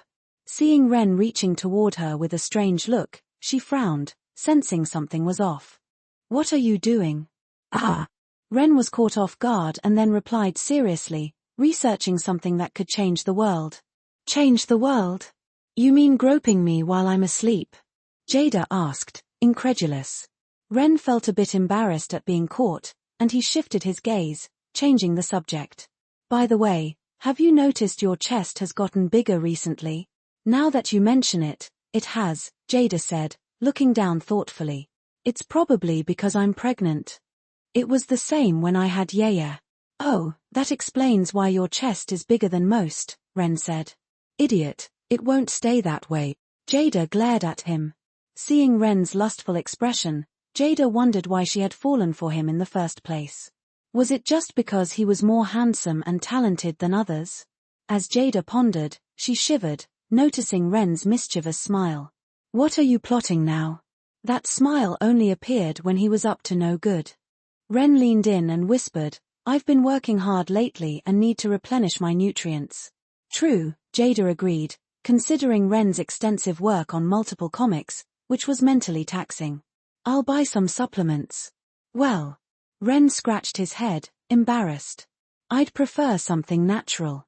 The doctor said the nutrients are superior to any supplement." "Really? What is it?" "I'll get it for you," Jada said, surprised. Well. That evening, Jada drove to Yaya's school to pick her up. One hand rested on her stomach, and she smiled. "So naughty," she murmured, feeling her baby kick. As the months passed, the baby's arrival drew closer, and she became more excited about their second child. No, it should be their third, she thought, realizing there was already a third child at home, Ren, the nearly 30-year-old man-child. Her unborn child wasn't even here yet, and Ren was already planning to steal its food. Ren, that big jerk, wanted to drink her breast milk, claiming it was a waste if it wasn't used. Jada blushed at the thought, but quickly looked troubled again. Even though she had refused Ren's request that morning, she knew he wouldn't give up easily. Unlike wearing certain outfits, which was entirely her choice, this time, whether or not Ren got what he wanted was up to him. He might sneak a drink while she slept. "I need to find a compromise," Jada thought, deep in thought. "Mom." Yaya's voice interrupted her. Jada quickly opened the car door, seeing Yaya with her coat off. "Why did you take off your coat? It's getting cold. Last period was PE, so hot." Yaya wiped the sweat from her forehead. "Even if you're hot, don't take off your coat. You might catch a cold," Jada scolded, noticing Yaya's dirty hands. "And wash your hands, they're filthy. You could get an infection." Jada's words slowed, and her eyes brightened with an idea. She had a solution. In a certain neighborhood, Ren and Yaya each held a game controller, playing a retro game. Mario Brothers. Yaya's Mario was in the lead, while Ren lagged behind, reminiscing about the morning and pondering how to convince Jada to let him replenish his nutrients. His wife was perfect, except she was too reserved. They had been married for years, so why be shy? They used to be intimate, so why was it a problem now? Maybe I should sneak in while she's asleep, Ren muttered to himself, sipping his soda. Replenishing nutrients was different from changing clothes. Changing clothes might wake Jada, but sneaking a sip wouldn't. Even if she woke up, by the time she reacted, it would be too late. Worst case, he'd get scolded, but it would be worth it. Thinking about this, Ren felt an urge to go to bed early. He glanced at Yeye, deciding to act on his plan. Ren intentionally manipulated Mario to drop a box on Yeye's character. "Dad, what are you doing?" Yeye exclaimed angrily. Sorry, I was thinking about something and didn't mean to," Ren said, though his tone lacked any real remorse. "Stop thinking and focus," Yeye said, fully immersed in the game and not catching Ren's indifference. But soon, she experienced more frustration. Ren kept throwing boxes at her character, knocking her out, and even tossing her into dangerous spots. After a while, Yeye got fed up. She threw a box back at Ren, who was prepared and dodged into a safe spot. Eventually, they both lost, and the game ended. "All right, game over. Time for bed. You have school tomorrow," Ren said, putting away the controllers to prevent Yeye from asking for another game. Yeye didn't move for a moment, glaring at the game over screen with frustration. "Dad, you did that on purpose to make me go to bed." "Of course not," Ren said righteously. "Besides, we had fun, didn't we? Now go to bed." "Me." Yeye pouted, but with both parents insisting, she had no choice. She kicked Ren's leg and stomped to her room, muttering about her mean parents. Meanwhile, Ren noticed something odd. Why was Jada also eager to send Yeye to bed? Had she agreed to his idea? But he quickly dismissed the thought, knowing his wife too well. "Ren, come to the bedroom. I need to talk to you," Jada said after they finished tidying up the living room. Jada sat on the bed, looking at Ren. "I've thought about what you said this morning. I might agree, but under one condition." Hearing this, Ren felt a surge of joy but quickly realized there must be a catch. "All right, what's the condition?" Ren asked, deciding he'd resort to plan A if the condition was too harsh. Jada hesitated for a moment, then took a deep breath and changed the topic. "Today, when I picked up Yeye, I realized she doesn't care about getting sick. She doesn't wash her hands or keep her coat on. With the baby coming soon, what if she touches the baby with dirty hands?" Ren paused, understanding the problem. Babies had weaker immune systems. He had read a story about a baby getting sick from smelling a dirty sock. Seeing Ren in deep thought, Jada continued, "So, if you want me to agree to your condition, you need to create a work that teaches Yeye about self-care and hygiene. Only then can you replenish your nutrients as you like." Hearing this, Ren was stunned. This was indeed a problem, but creating a work for this purpose. "I'll think about it," Ren said, realizing he needed a creative solution to meet Jada's condition. For 10 advanced chapters, patreon.com/angelic translating. Chapter 191, Cells at Work, 2 inches. 1,385 words. Ren was secretly delighted but tried to put on a troubled expression. Seeing this, Jada felt triumphant. She crossed her arms, making her chest look even more prominent. "So, what's it going to be? Agree or not?" she teased, tracing circles on Ren's chest with her finger. "If you can't come up with something, then forget about replenishing your nutrients." At this moment, Jada felt like a genius for coming up with such a condition. Creating a work that could enhance children's awareness and ability to protect themselves. While such content does exist, most are so childish that even kids find them boring. In recent years, there hasn't been much of it around. She doubted her husband could create something in this genre. "Oh really?" Ren, seemingly provoked, puffed out his chest, acting all high and mighty. "Just you wait. I'll show you what I can do." "Oh, really?" Jada smiled, thinking her reverse psychology had worked. "I'll be waiting for your new work," she said as she walked out. "And no sneaking attacks. I'm going to take a bath." Watching Jada leave, Ren couldn't help but collapse on the bed, laughing into the sheets. He was excited because Jada's challenge played right into his hands. He had the perfect idea already. Cells at work. This was one of the new works refreshed by the system today. Cells at work was a story about the cells in your body, personified in a lively and educational manner. It depicted the tireless work of these cells in maintaining health. There were commanders, helper T cells, couriers, red blood cells, and protectors, white blood cells, killer T cells, and macrophages. It even featured adorable little girls, platelets, who repaired the body. The series aimed to inspire viewers to take better care of their health, reminding them that every minor wound involved a team of cells working hard to heal it, and every sickness was a battle being fought within. The show was scientifically accurate and respected academic rigor, making the various cells' roles clear and engaging. In his past life, this work was so influential that it was even mentioned in official media and aired on CCTV. While cells at work was praised for its educational value, Ren had a personal preference for its darker counterpart, cells at work, Black Star. However, Black was not drawn from the system. Ren knew he had to adapt cells at work for local tastes. For example, scenes where characters bow to apologize or constantly call each other senpai were culturally specific and uncommon in their context. These and other aspects would need to be adjusted to fit the local audience better. Even so, the core educational content and appeal of the Cells world would remain. Sigh. I'll miss hearing Ano Ne tilde from the platelets, Ren lamented, recalling the adorable characters from the original series. But as he thought about the other works he had received from the system, Ren's mood brightened. Apart from cells at work he also received two other gems, Fate Stay Night FSN, and Sword Art Online Star.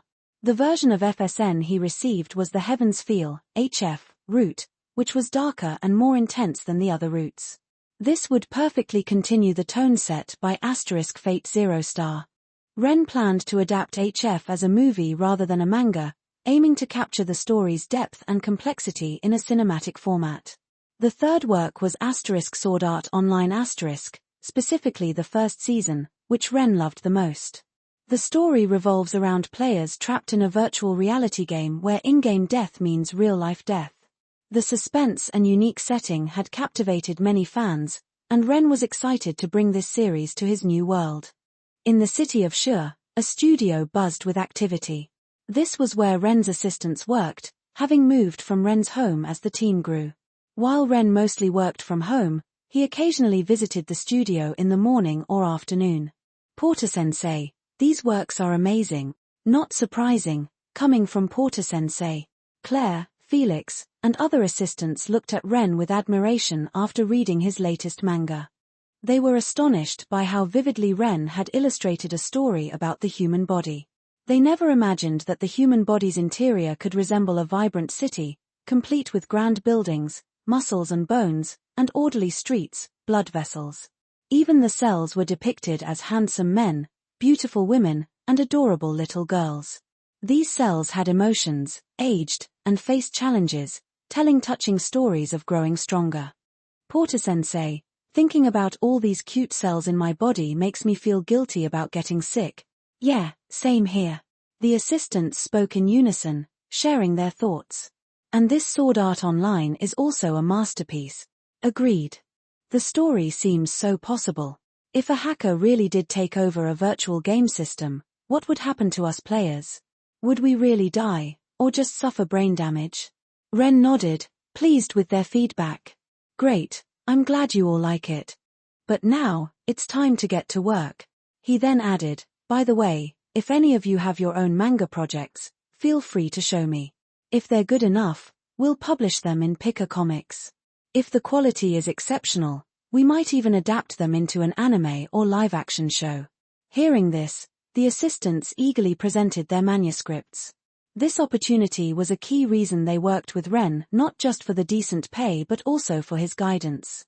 They trusted him not to steal their ideas, and the chance to have their work published or adapted was invaluable. Ren reviewed each manuscript, offering constructive feedback. Not bad, Li Dao. Your work has improved since last time, but the story is still a bit cliché. Look here, why did you? Wang Shi, your art skills are top-notch in this studio, but your storyline needs work. Hiari, this piece is ready to go. Even Jesus couldn't reject this one. As Ren continued reviewing, he paused at a manuscript similar to Your Lie in April, a poignant story about growth and loss. The phrase "no regrets in April, in the next life, I want to be friend" resonated deeply with fans of the genre. It wasn't just a typical inspirational or romance manga but a true coming-of-age story about a pianist and a violinist who connect through their talents and experiences. This work was not Your Lie in April, as it was infused with local cultural nuances by Claire. Satisfied, Ren addressed her. Claire, this manga is good, but it has some minor flaws. For instance, the ending, if you write it like this, details omitted, don't you think it would be more heartwarming and loving? Claire's expression became perplexed as she listened. The other assistants shared her confusion. Sensei, are you sure this is heartwarming? Claire asked hesitantly. Killing off the main character hardly seemed heartwarming. Shouldn't the story end with the protagonist surviving the surgery? Ren, catching on to their thoughts, responded earnestly, I understand you think the protagonist should survive. But that's a typical ending in many youth romance stories. Readers can predict it from the start. What's the point in that? He continued, why am I successful? Because I dare to do what others don't. The best stories are those where readers can't guess the ending after the first few chapters. Youth is not just about playing games or having a school romance. It's about unforgettable encounters and heart-wrenching farewells. But ultimately, it's your story. You don't have to change it if you don't want to. Congratulations, Claire. The assistants congratulated Claire, feeling a mix of envy and admiration. Getting a story published was a dream for many, and Claire's work had made the cut on her first try. Claire, however, was deep in thought about Ren's suggestion. The more she considered it, the more she felt Ren's proposed ending, where the protagonist expresses her feelings in a letter posthumously, added a profound touch. It was a piece of artistic mastery. Her thoughts took a surprising turn. Could it be that tragedy, not just happy endings, was the essence of a great story? Ren's penchant for bittersweet endings made more sense now. He truly was an artist of emotion. For 10 advanced chapters, patreon.com/angelic translating. Chapter 192, Platelets. 730 words. Yeah, come read this new manga I made for you, Ren called out softly to the little girl lounging on the couch, playing games. But Ren's gentle tone made Yaya shiver. Something's off. That was her first thought. She quickly glanced around, not seeing any snacks nearby, so it couldn't be her dad's usual trick of distracting her. So, she cautiously peeked over the couch, just showing half her face, and suspiciously watched her dad, trying to figure out his plan. No choice, her dad was too sneaky. She'd been tricked several times before, losing a lot of snacks each time. By the end of the year, she could have made a circle around the earth with them. Seeing his daughter's wary look, Ren felt a bit embarrassed. Why are you looking at me like that? Relax, no tricks this time. Before he could finish, Yaya interrupted, you said that last time. Not too long ago, while she was enjoying her snacks, her phone rang. Her dad asked her to answer it, only for her to realize he had called her phone to lure her away and steal her snack. Really, no tricks. Ren felt helpless, seeing the disbelief on her face. Could a little family trust be too much to ask? I actually drew a manga just for you to read. This made Yaya pause. Her dad, drawing just for her? Though often annoyed by her dad's sneaky snack thefts, Yaya was proud of his work. Her classmates talked about her dad's comics like Giant and Ultraman, while she and her friends loved discussing Cardcaptor Sakura. Her dad's fame was undeniable, and now he had made a manga just for her. She was intrigued. She glanced around again. Her snacks were safely in her room. As long as she kept hold of her dad's shirt, he couldn't sneak off to steal them. With this in mind, she hopped off the couch and ran over to Ren, eager to see the manga. What's it about? A magical girl? You'll see. Ren and Yaya sat together as he showed her the manga. Inside the human body, About 37.2 trillion cells work tirelessly. Read the first line. Yeye was puzzled. Dad, what are cells? Do I have them in my body? She patted herself, trying to find them. But I can't see them. Does that mean I don't have any? They're inside you. Ren patted her head. You can't see them with just your eyes. They're very small but work hard every day to keep you healthy. Oh, Yeye said, her eyes lighting up. She continued reading, learning about little characters like red blood cell and the clean streets called arteries, among other things. Even though some concepts were new, Ren explained them, and Yeye quickly understood. She was amazed at the fascinating world inside her body. But soon, their peaceful lives were disrupted by an invasion of bacteria, killing many innocent cells. Ren intentionally delayed white blood cells' appearance to emphasize the danger, as this world was more accepting of such graphic depictions compared to his previous life. In the original Cells at Work, scenes of death were minimal, making it more kid-friendly. However, Ren believed showing more of the danger would make Yeye more aware of protecting her health. Seeing beloved cells in peril might motivate her to take better care of herself. And it worked. Yeye squeezed her clothes tightly when she saw cells dying. She only relaxed when white blood cell defeated the bacteria, though she still worried about the bacteria hiding in the buildings. Dad, what do we do? The bacteria got away, she exclaimed, pulling Ren's shirt. Don't worry, Ren reassured her. Your little cell friends are strong. Just keep reading. Okay. She nodded but still seemed anxious. Fortunately, white blood cell soon spotted the escaped pneumococcus and gave chase. Dad, how do we get pneumococcus in our bodies? Yeye asked, concerned. Things like getting cold, wet, or tired can lead to it, Ren explained, pleased with her reaction. Oh. Yeye nodded, committing the advice to memory. But then she turned the page and froze, seeing platelets struggling to unload calcium ions, blocking red and white blood cells' paths. They're so cute. Yeye squealed, holding her face in delight. To her, the platelets were probably 1/10 as cute as she was. For 10 advanced chapters, patreon.com/angelic translating. Chapter 193, Cheer for the White Blood Cells. 779 words. Yeye quickly got excited. In the manga, the hidden Streptococcus pneumoniae had been hiding in the cargo that red blood cell was transporting. It was about to attack red blood cell again when white blood cell suddenly appeared and saved the day.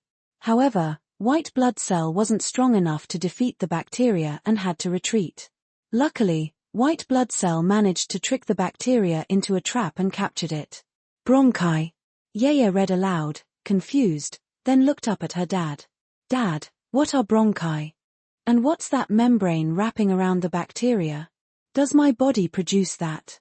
Bronchi. They're around here, near your lungs, Ren explained, poking Yeye lightly, making her giggle. And that membrane is mucus secreted by goblet cells in the bronchial lining. Yeye looked puzzled. She recognized the words but couldn't understand the explanation. Seeing her confusion, Ren sighed and clarified, it's basically phlegm. When Ren was drawing this part, he did a lot of research. Initially, he thought it was snot that trapped the bacteria, but he learned that mucus in the bronchi forms phlegm, which can be expelled by sneezing. Ew! Yeye exclaimed, scrunching her nose in disgust. She found it gross and thought it might spoil her appetite for snacks later. But Dad, can I really sneeze out missiles? Yeye asked, feeling quite impressed with herself. Not exactly, but sneezing does help expel bacteria, Ren smiled, pinching her cheek. And remember, don't swallow your phlegm. I don't. Yeye protested indignantly. She would never do something so gross. Snot works the same way, it's full of bacteria, Ren added. And you don't like blowing your nose, which means you might be swallowing those bacteria. Ooh. Yeye made a growling sound, baring her teeth like a little animal ready to bite. All right, let's move on to the next chapter, Ren said, diffusing her anger by turning her attention back to the manga. Sure enough, Yeye was immediately engrossed again. She found the story fascinating. It wasn't just Yeye who enjoyed the manga, many netizens began discussing it enthusiastically after reading it. Man, even my cells are dating, and here I am still single. Ah, the platelets are so cute. Just donated blood recently, and now I feel like I gave away all those cute platelets. What a loss. Now I can't bring myself to pick my scabs. Darn it, these cells are dating in my single body. Warning, don't pick your scabs. Out of all anime wives, these are the only ones I actually have in my body. Yeah, right. I've seen you call every anime girl your wife. Just last week, you said Saber was your wife. Of course, there were also the inevitable nitpickers online. What's the big deal? This isn't medically accurate. How can bacteria explode in blood? White blood cells only live for a few days and usually die after engulfing bacteria. How can they have frequent encounters with red blood cells and date in your body? These comments were quickly countered by other netizens. Really? Cells are supposed to look human? The body is made of buildings and sneezes like missiles. Seriously, if it were entirely factual, it wouldn't be a manga but a documentary. Understand? Exactly, this manga's use of science is impressive. The depiction of cell functions is accurate and well detailed. How many manga creators can do that? In Daniel's house, he had just finished reading the first volume of the Porter's new manga, Cells at Work. He was in awe of the Porter's creativity. Initially, he thought it would be about controlling cells to become a superhero, but it turned out to be an actual story about cells. The plot was straightforward yet engaging, with seamless and appropriate educational points.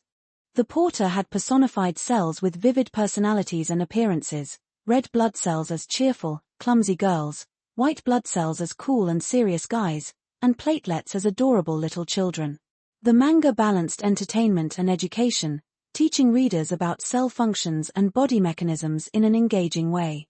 Daniel even recalled some of his high school biology lessons. This is amazing. I can't believe the Porter thought of personifying cells like this, Daniel mused, reaching for a can of soda. Ouch. He winced as the pull tab cut his finger. Blood began to ooze from the small wound. Normally, he would just suck on it, but now he hesitated. He remembered the cells fighting off bacteria in the manga. They were fighting for his health, and he couldn't let them fight alone. Determined, Daniel reached for a bandage, thinking it would help keep out bacteria. For 10 advanced chapters, patreon.com/angelic translating. Chapter 194, Sword Art Online, 2 inches. 1,509 words. Besides Cells at Work Claire's manga Your Lie in April also caught the attention of many readers. As Ren's disciple, Claire received special promotion from him before the new issue's release. Fans and industry insiders were eager to see the quality of work Ren's training had produced. The debut of Your Lie in April left many surprised. It wasn't so much the plot, as it was still early days and Claire's manga was a weekly publication. The first chapter introduced Kusei, a 14-year-old boy who met a beautiful violinist named Kaori. Kaori mistook Kusei for a creep taking photos, leaving a bad first impression. However, through their mutual friend Tsubaki, they became friends. The chapter also briefly touched on Kusei's background, leaving readers curious. While the story was still unfolding, Claire's art style captivated many. Even seasoned readers could recognize her exceptional skills. The level of artistry and composition here is amazing, one reader commented. If I didn't know better, I'd say Claire is a pillar of a major manga studio. But isn't she a newbie? Another reader asked. Is manga really something that can be taught so quickly? Maybe Ren had a hand in creating it. This kind of speculation, while flattering, also raised some eyebrows in the industry. If Ren not only excelled himself but could also train others to this level, it was a little daunting. Fans, on the other hand, were thrilled. They eagerly anticipated more great works coming from Ren's studio. The plot, especially Kusei's flashbacks, sparked discussions among readers. They saw how Kusei's mother was determined to make him a world-class pianist, pushing him relentlessly with strict lessons and punishments. Some readers found this reminiscent of their own childhood experiences. Yeah, my mom pushed me into ballet when I was young. The splits used to make me cry. Sometimes I didn't want to practice, and my mom would get really angry. Some parents just project their unfulfilled dreams onto their kids, which is so unfair. I kind of understand my parents now that I'm older. I don't agree with how they pushed me, but I see where they were coming from. Same here. In a certain neighborhood, Daniel sighed deeply. He remembered his own mother pushing him to learn painting, sometimes even scolding or hitting him to make him practice. In the end, his mother gave in to his tears and let him quit. Daniel thought wistfully, if I'd continued, maybe I could have been an artist by now, given my natural talent for art. This * your lie in April * seems worth following, Daniel mused. The first chapter had limited plot development, but he guessed that after Kusei's mother's death, he stopped playing the piano. Kaori, who seemed to love music, would likely inspire Kusei to play again. The typical love triangle involving childhood friends and a new romantic interest seemed inevitable. Although a bit cliched, Daniel appreciated the quality of the artwork and framing, especially the scene of Kaori playing music in the park. The side profile of the girl playing her instrument was deeply captivating. Now, for the last one. After reading *cells at work * and * your lie in April *, Daniel turned to the final new release. He saved this one for last because it was the cover story for this issue, with the intriguing tagline, "This may be a game, but it's not to be taken lightly." The phrase made him think of TV shows where the protagonist is kidnapped by a maniac and forced to play deadly games, often ending in horrific ways. With these thoughts, Daniel began reading. To his surprise, the story wasn't about horror games but rather a futuristic concept. In the future, humanity had developed the next-generation console NERV gear, achieving full virtual reality. A virtual MMORPG? Daniel thought, his interest piqued. During his school days, he often read web novels like *Thief's Path * and *Grand Larceny *, which were centered around virtual MMORPGs. Maybe it's about professional gaming, like *The King's Avatar *, he speculated, thinking that virtual reality battles would be visually spectacular. However, Daniel soon realized he was wrong. Just as the protagonist and other players were enjoying the virtual world, the game's creator, Kayaba Akihiko, announced that the game had reverted to its original version. Players could not log out until they cleared the 100th floor of the game's dungeon. Moreover, death in the game would result in real-world death. At this point, Daniel understood the gravity of the cover's tagline, "This may be a game, but it's not to be taken lightly." The concept sent chills down his spine, making him ponder the terrifying implications if such technology existed and was hijacked by malicious actors. The death game in the manga is truly deadly. Within a month of its start, at least 2,000 players had died. This number might not seem large, but considering the limited number of people who entered the game, it's significant. Even those who participated in the beta test and had experience in solo dungeon challenges found themselves struggling with the game's heightened difficulty. The unique setup, where players can't log out and dying in the game means real-life death, sparked intense discussion among fans online. "That guy named Kibao is really annoying," one commenter noted. "Yeah, and he has such a cringy name," another added. He even demanded that beta testers hand over their items. Ridiculous. Exactly. The beta testers even released a small guide. What, does he expect them to babysit everyone? Some people just can't stand others having an advantage, even in real life, someone chimed in. I bet this Kibao guy is going to clash with the main character, since he was also a beta tester. As expected, the story unfolded as the readers guessed.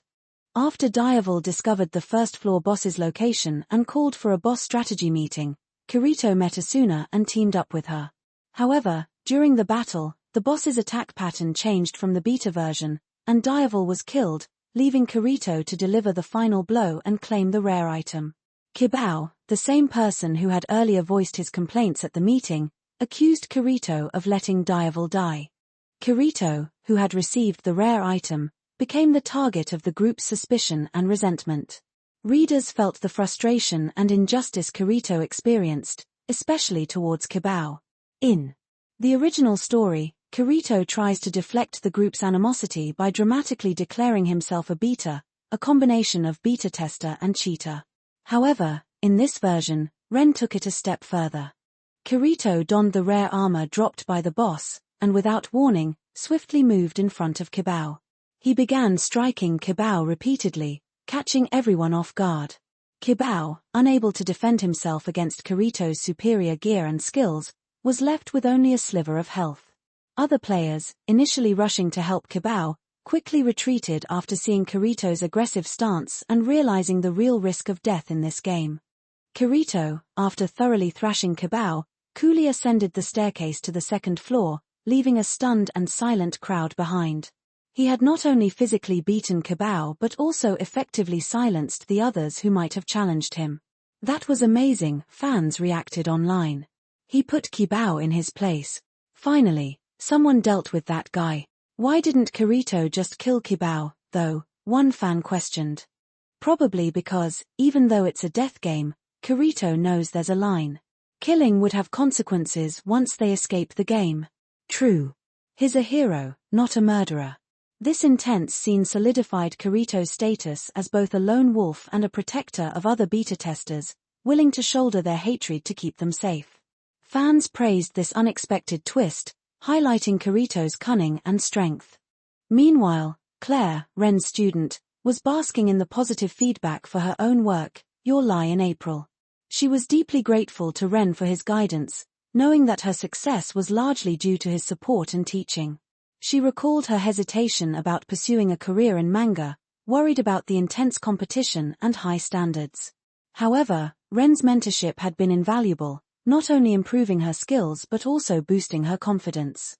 Claire had even brought some snacks and toys for Ren's daughter, Yeye, knowing how Ren liked to interact with her. She admired Ren's playful relationship with his daughter, unaware of Yeye's occasional frustrations with her father's antics.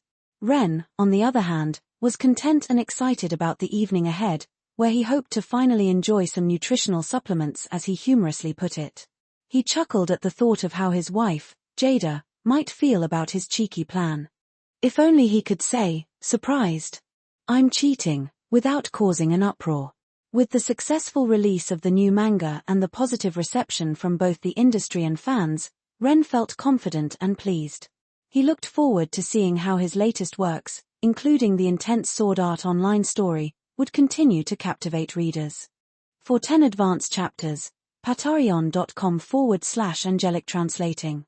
Chapter 195, Reluctant Jada. 796 words. It was night, and Jada lay in bed, reviewing some company documents. She sighed deeply.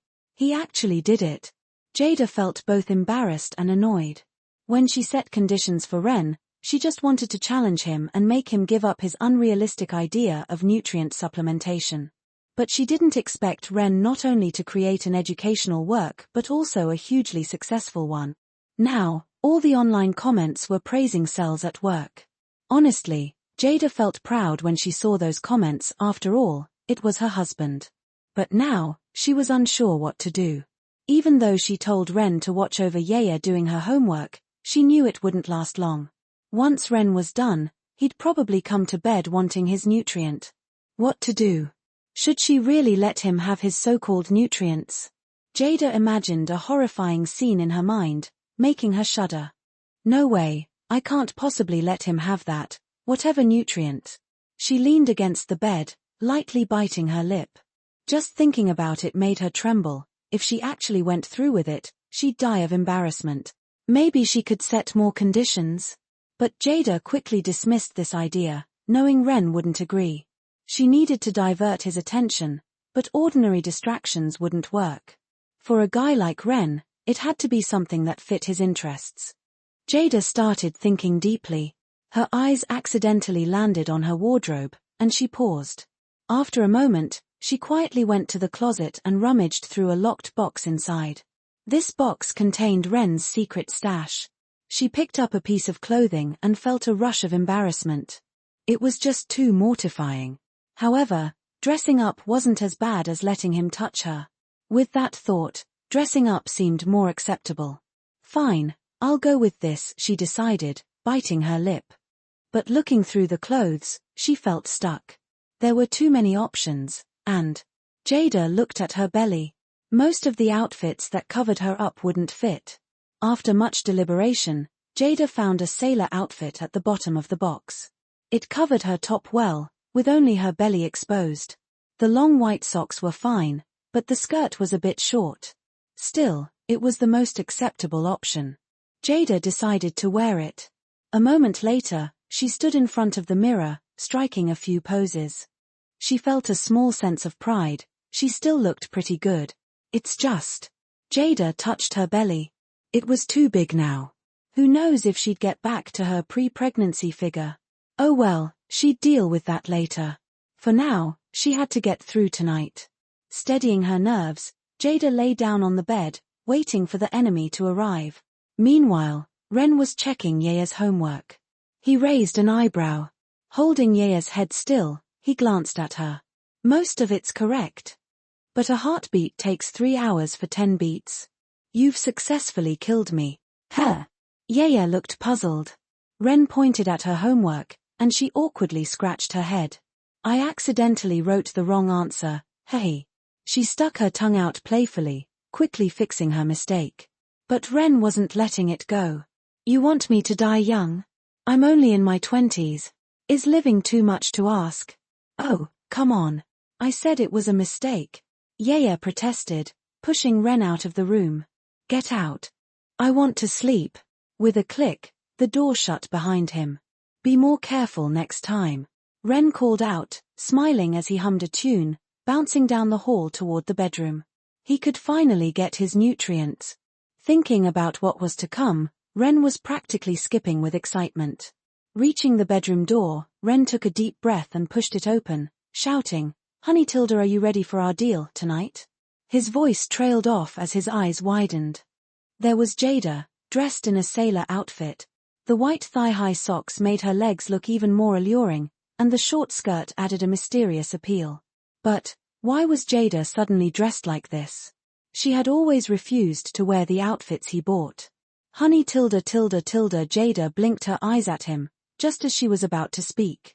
She saw Ren approaching, placing his forehead against hers. You don't have a fever, Ren said, frowning. Why are you dressed like this? What are you thinking? Jada snapped, smacking Ren's head. Was he sick? Seeing his wife in such a sexy outfit, his first thought was that she had a fever, yet, he had been thinking about these outfits daily. Jada looked at her belly. Maybe the pregnancy had lessened her allure. For 10 advanced chapters, patreon.com/angelic translating. Chapter 196. Is she going into early labor? 898 words. Don't want to watch, her? Jada, clearly upset, gave Ren a sharp look. If you don't want to watch, then forget it. I won't wear these things ever again. Wait. Just as Jada turned around to change out of the outfit, Ren stopped her with a grin. It's just, you were so against this kind of outfit before, I wasn't expecting it. And why the sudden change? Did something good happen? Did a big company go bankrupt? Sort of, Jada said, her eyes darting mischievously. The Tiger movie is finished and awaiting approval. Thinking about how much money it might make makes me happy. Really? Ren was momentarily confused. It still felt off. His wife never reacted like this, even when their other projects were successful. He scrutinized Jada and suddenly had a realization. Grabbing her shoulders, he looked her in the eyes and asked seriously, Are you trying to distract me, making me so happy I forget about the nutrient thing tonight? No. Seeing Jada's shifting eyes, Ren knew he'd guessed correctly. He smiled smugly. You were trying to be too clever. You lost the bet, and I get my nutrients tonight. Not only that. Ren glanced at the open box of costumes.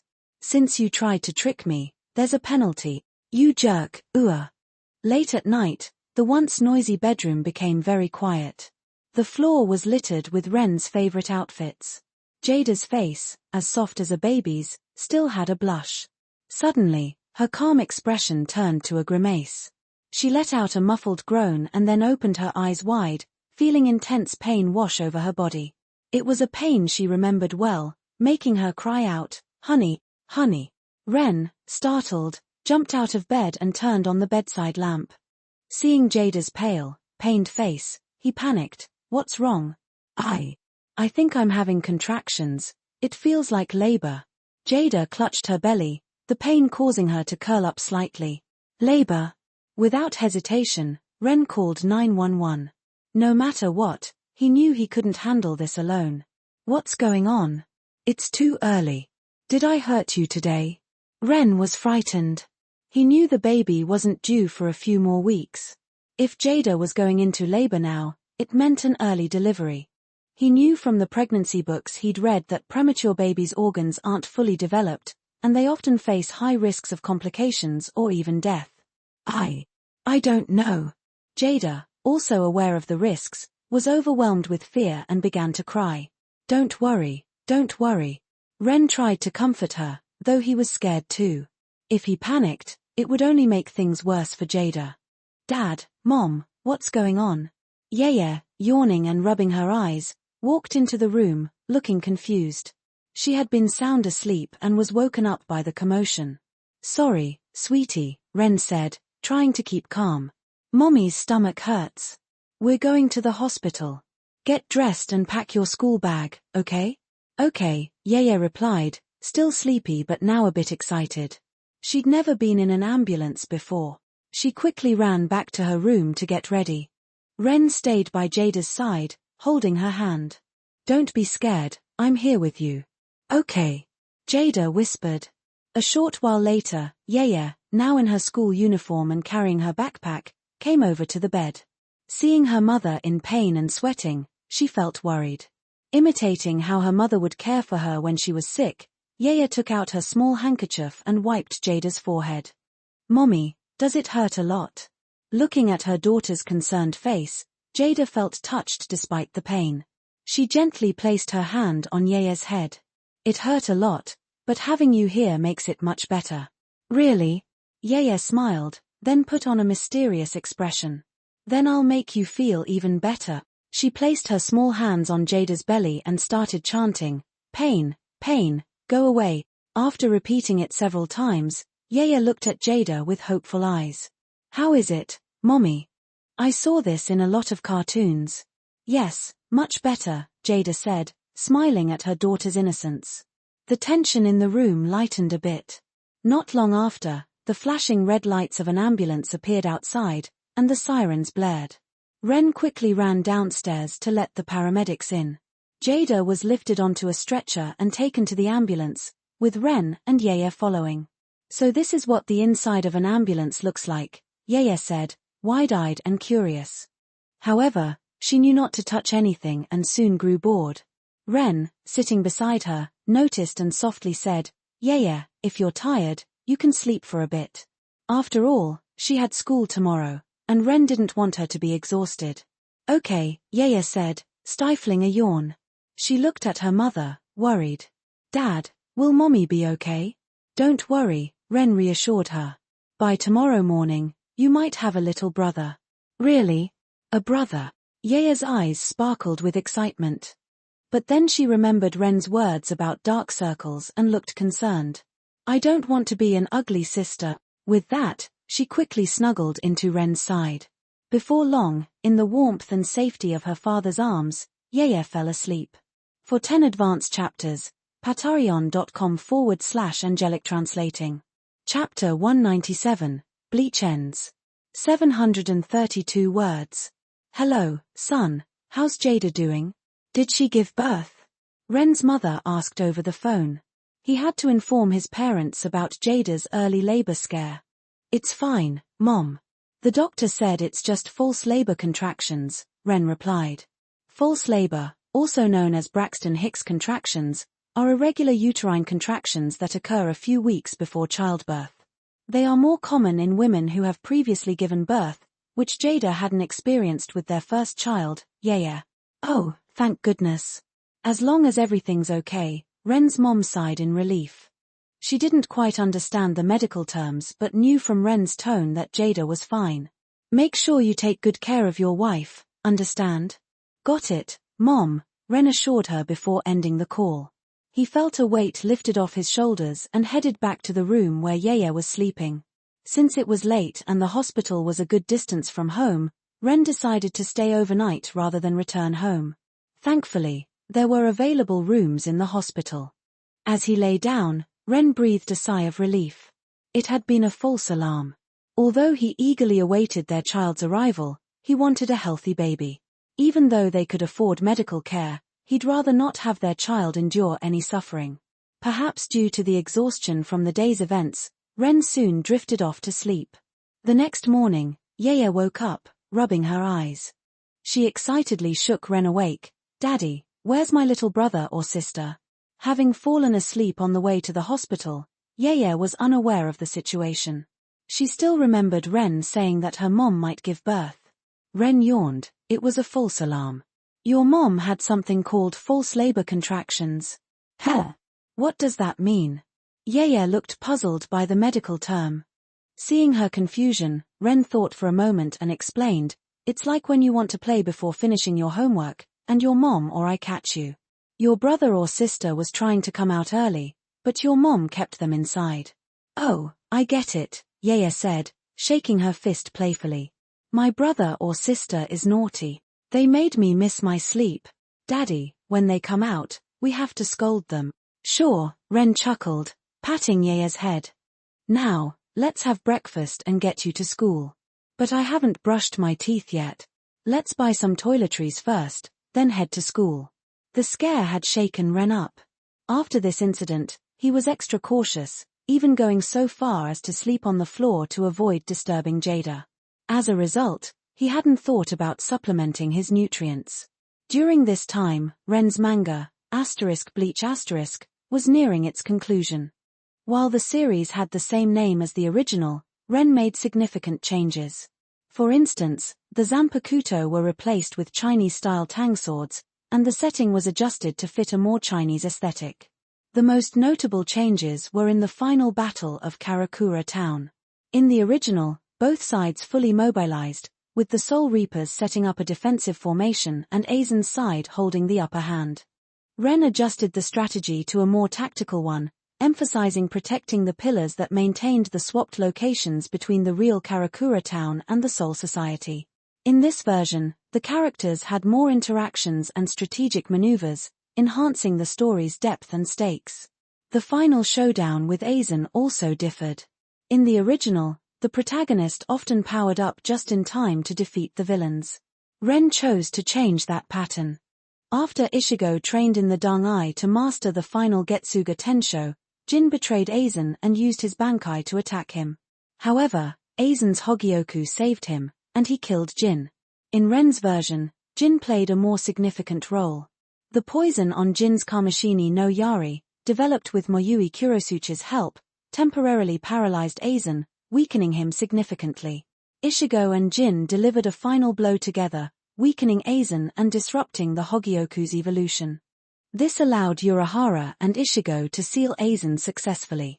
Aizen was then sentenced by Central 46 to 18,800 years in the Muken, later increased to 20,000 years for his continued disrespect. With Aizen defeated and Ishigo losing his powers, peace was restored.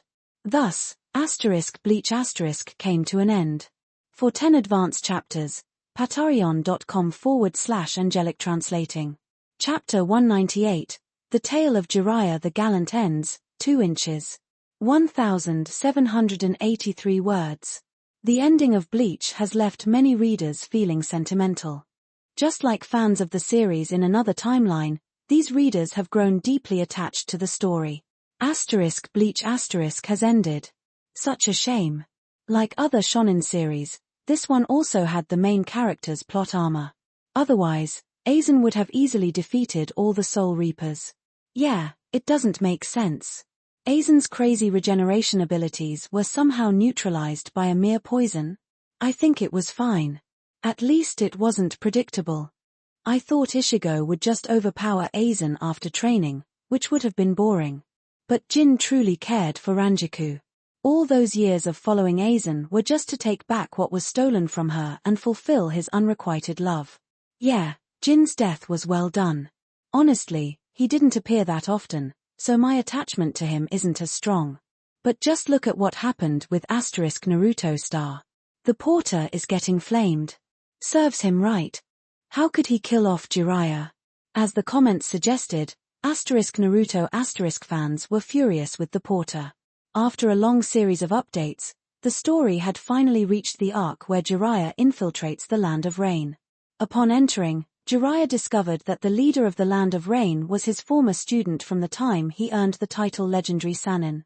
However, facing his former pupil, now wielding the Rinnegan, Jiraiya found himself outmatched, even after using Sage Mode. Despite his best efforts, Jiraiya was overwhelmed. Initially, he was fighting one pain, but soon 3 pains appeared, and after losing his left arm, the number of pains increased to 6. This development had readers on edge. How could this be? Jiraiya is Naruto's teacher. He can't die. You said can't, but remember, this manga is written by the porter, who's notorious for not sparing characters. That comment reminded another reader of a crucial point. The porter wasn't known for letting characters off easy. Realizing this, their anxiety grew. As Jiraiya gave it his all in battle, his efforts seemed futile against the power of the Rinnegan.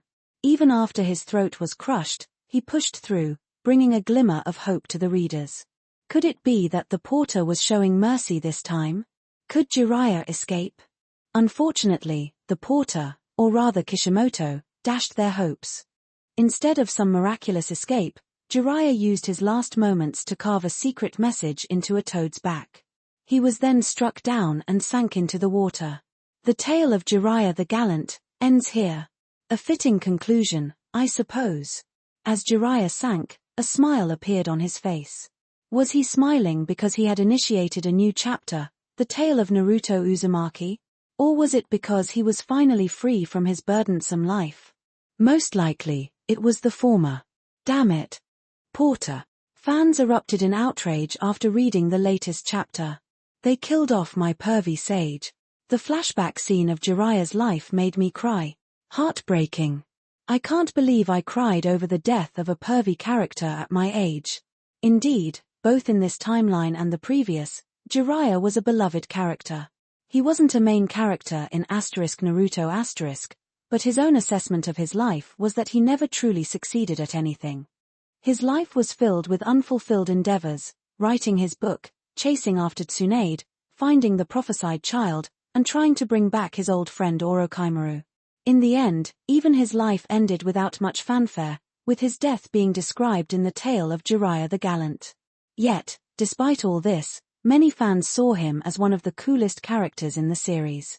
He never gave up in the face of his perceived failures. Unlike Tsunade, who turned to alcohol, Jiraiya used his courage and smile to bring back Tsunade as the 5th Hokage and protect Konoha with a sense of duty. He was a great mentor. Truly worthy of the title Gallant. It's a shame. One of the few people who genuinely cared for Naruto is gone. At first, I thought Jiraiya's red lines on his face were weird, but now they feel like tears of blood from his lonely life. Even in the end, Jiraiya never got together with Tsunade. Jiraiya was a tragic hero, yet his death wasn't as meaningless as he believed. Though he seemed to have failed in his life, he had a significant impact on the ninja world. Konan, Yahiko, Nagato, the 4th Hokage, Naruto. In the world of Naruto, no other teacher had a 100% success rate in producing such powerful figures. Though he didn't succeed in turning Orochimaru from his dark path, win over Tsunade, or stop Nagato's descent into madness, Jiraiya was a hero. Not only did fans react to Jiraiya's death, but even from afar in Sakura country, the investor Senju Danzo expressed dissatisfaction and called to complain, hoping Ren could rewrite the story. To this, Ren firmly stated that he had integrity. Jiraiya's death, in Ren's view, was a pivotal moment in the entire manga, at least in Ren's opinion. Anyone who has watched *Naruto** would remember this scene, even if they forget most of the other plot points. When Ren first started working on *Naruto**, he hesitated for a moment about whether or not to kill Jiraiya. In the past, when he read *Naruto** fanfiction, he hoped the authors would change Jiraiya's fate, so he could be satisfied. However, when it was his turn to decide Jiraiya's fate, Ren hesitated.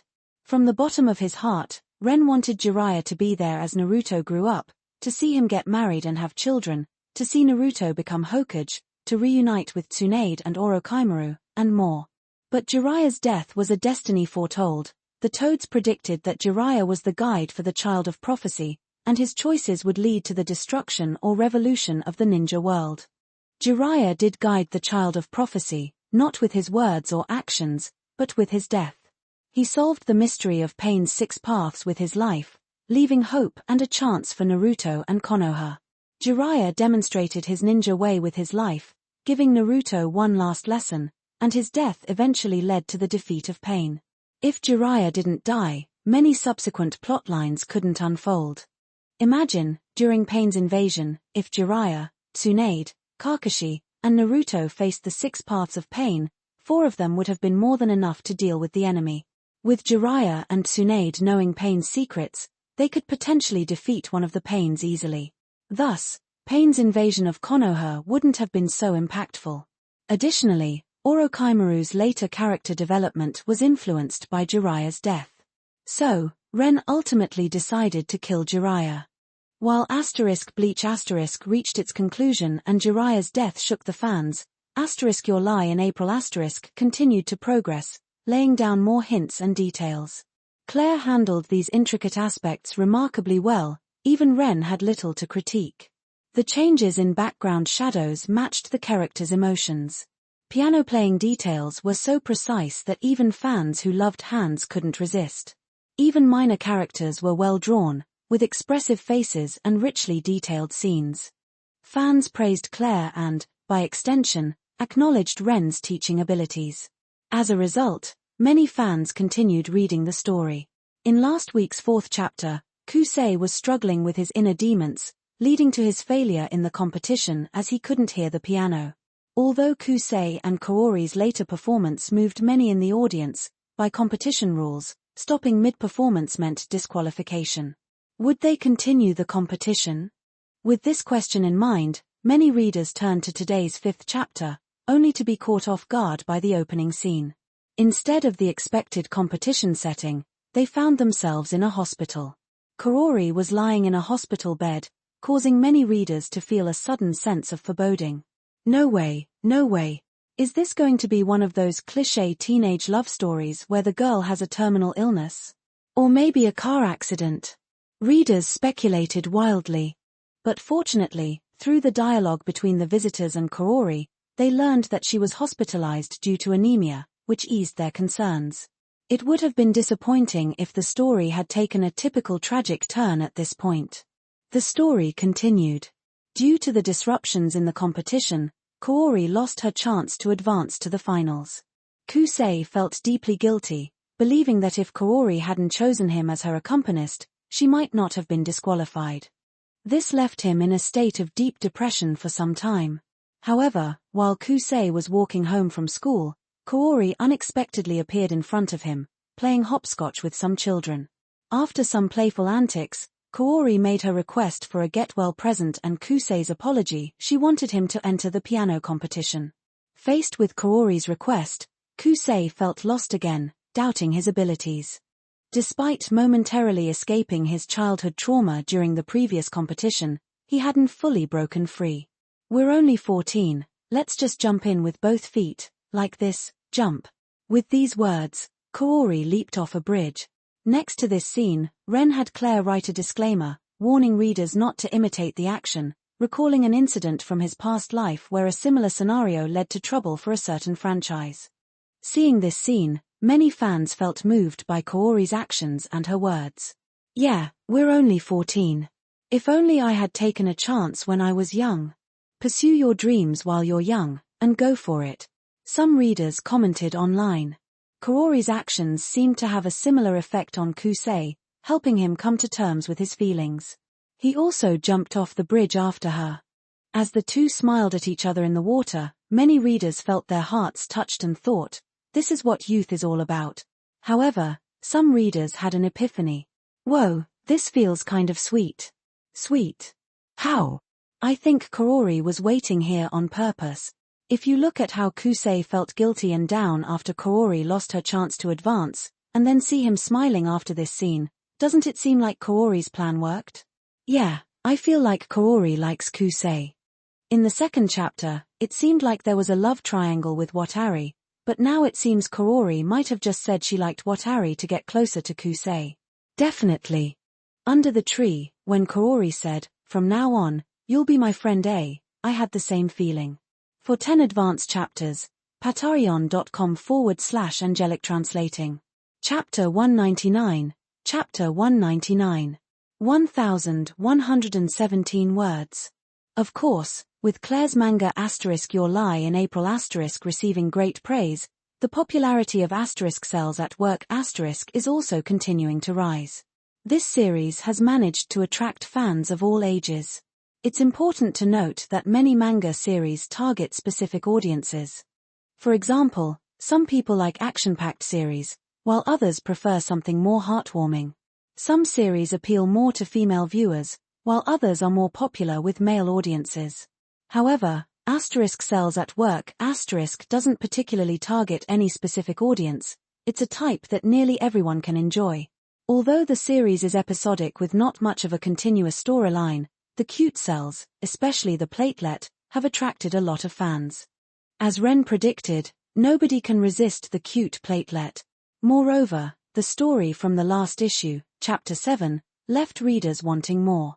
Because Chapter 7 talked about a type of cell that scares many people, cancer cells. After all, these cells can cause the deadly disease, cancer.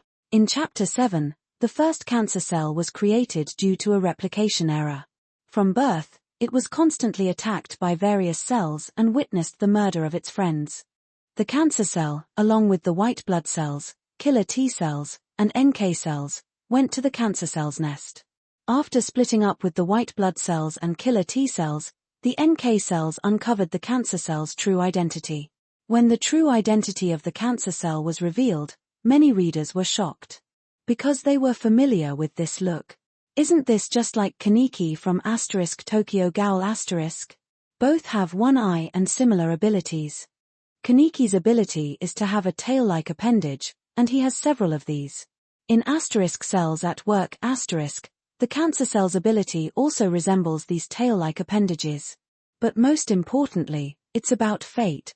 Kaneki isn't accepted by either ghouls or humans, and the cancer cell isn't accepted by other cells in the body.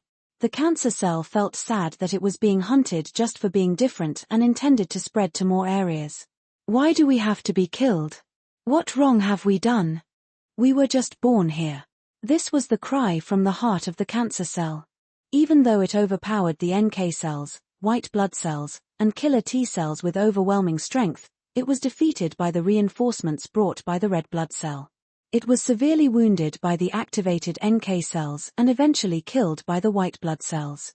Even though cancer cells are feared, after this chapter, some readers even began to sympathize with them. I think cancer cells are pretty pitiful. That's right, the immune cells are a bit harsh.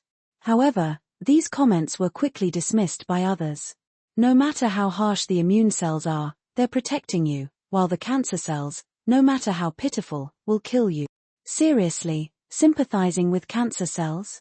It's either them or you. You'd obviously choose the first. Right, if you die, it's not just you, it's the countless cells in your body that die. This goes back to a question in FZ's Holy Grail War: do you choose to sacrifice many or just a few? When cancer cells actually appear, why do humans try to eliminate them completely? The reason is obvious. It's like the competition between humans and ghouls, or the hatred humans have for the incubators like Kyuubi who use them. Anything that threatens human life is an enemy. This is the harsh reality and authority of science, but it's also reasonable. In real society, the laws and regulations that override human emotions also operate in this way. Since we are all humans, our stance should be to protect ourselves. If you sympathize with cancer cells, you're basically not far from being a saint. Aside from that, Sword Art Online is also progressing well, though not as popular as Cells at Work star. This story, from content to themes, is quite appealing to young people. Especially since the story is about the protagonist Kirito saving the world, and in a game world typically filled with nerds, there are many beautiful girls, all of whom happen to meet the protagonist. Like Asuna, Liz, Silica. These are the characters readers like to see and want to see. Of course, the episode where Sochi dies caused some fans to be unhappy. Even though Sochi isn't as beautiful as Asuna and quite ordinary, she has the charm of a girl next door, leaving a deep impression on many readers. Especially when Sochi is curled up alone in the saw, we can feel her fear and despair. Even if you're a man, being in that world would be terrifying, right? The fear of being killed by monsters, the worry about whether you can survive in the outside world. Especially her last look and smile before dying left a lasting impression on many readers. She had no resentment towards Kirito. Instead, in her final moments, in the last few seconds of her existence in that world, she said to Kirito, "Thank you, goodbye." Originally, many readers had hoped that Kirito could revive Sochi after learning about the revival item from the Christmas boss. But it turned out that the item could only revive someone within a certain time limit. After learning this, the readers knew that the porter's evil sense of humor had struck again. However, Sochi didn't leave without giving something. Before dying, she sent Kirito a gift, which contained a message from her. "Actually, what I wanted to say is, even if I die, Kirito, you must live on. Live on, watch this world, find out the meaning of creating this world, why a coward like me ended up here, and what our meeting means. This is my wish. Isn't she a sweet girl?" So, even though Sword Art Online is now at the duel between Kirito and Heathcliff, many readers still complain about the porter, and some even think Sochi was a better heroine than Asuna. Some have even suggested that since this is a digital world, maybe the person's data is still preserved in this world. If so, maybe the data can be found and a person can be revived.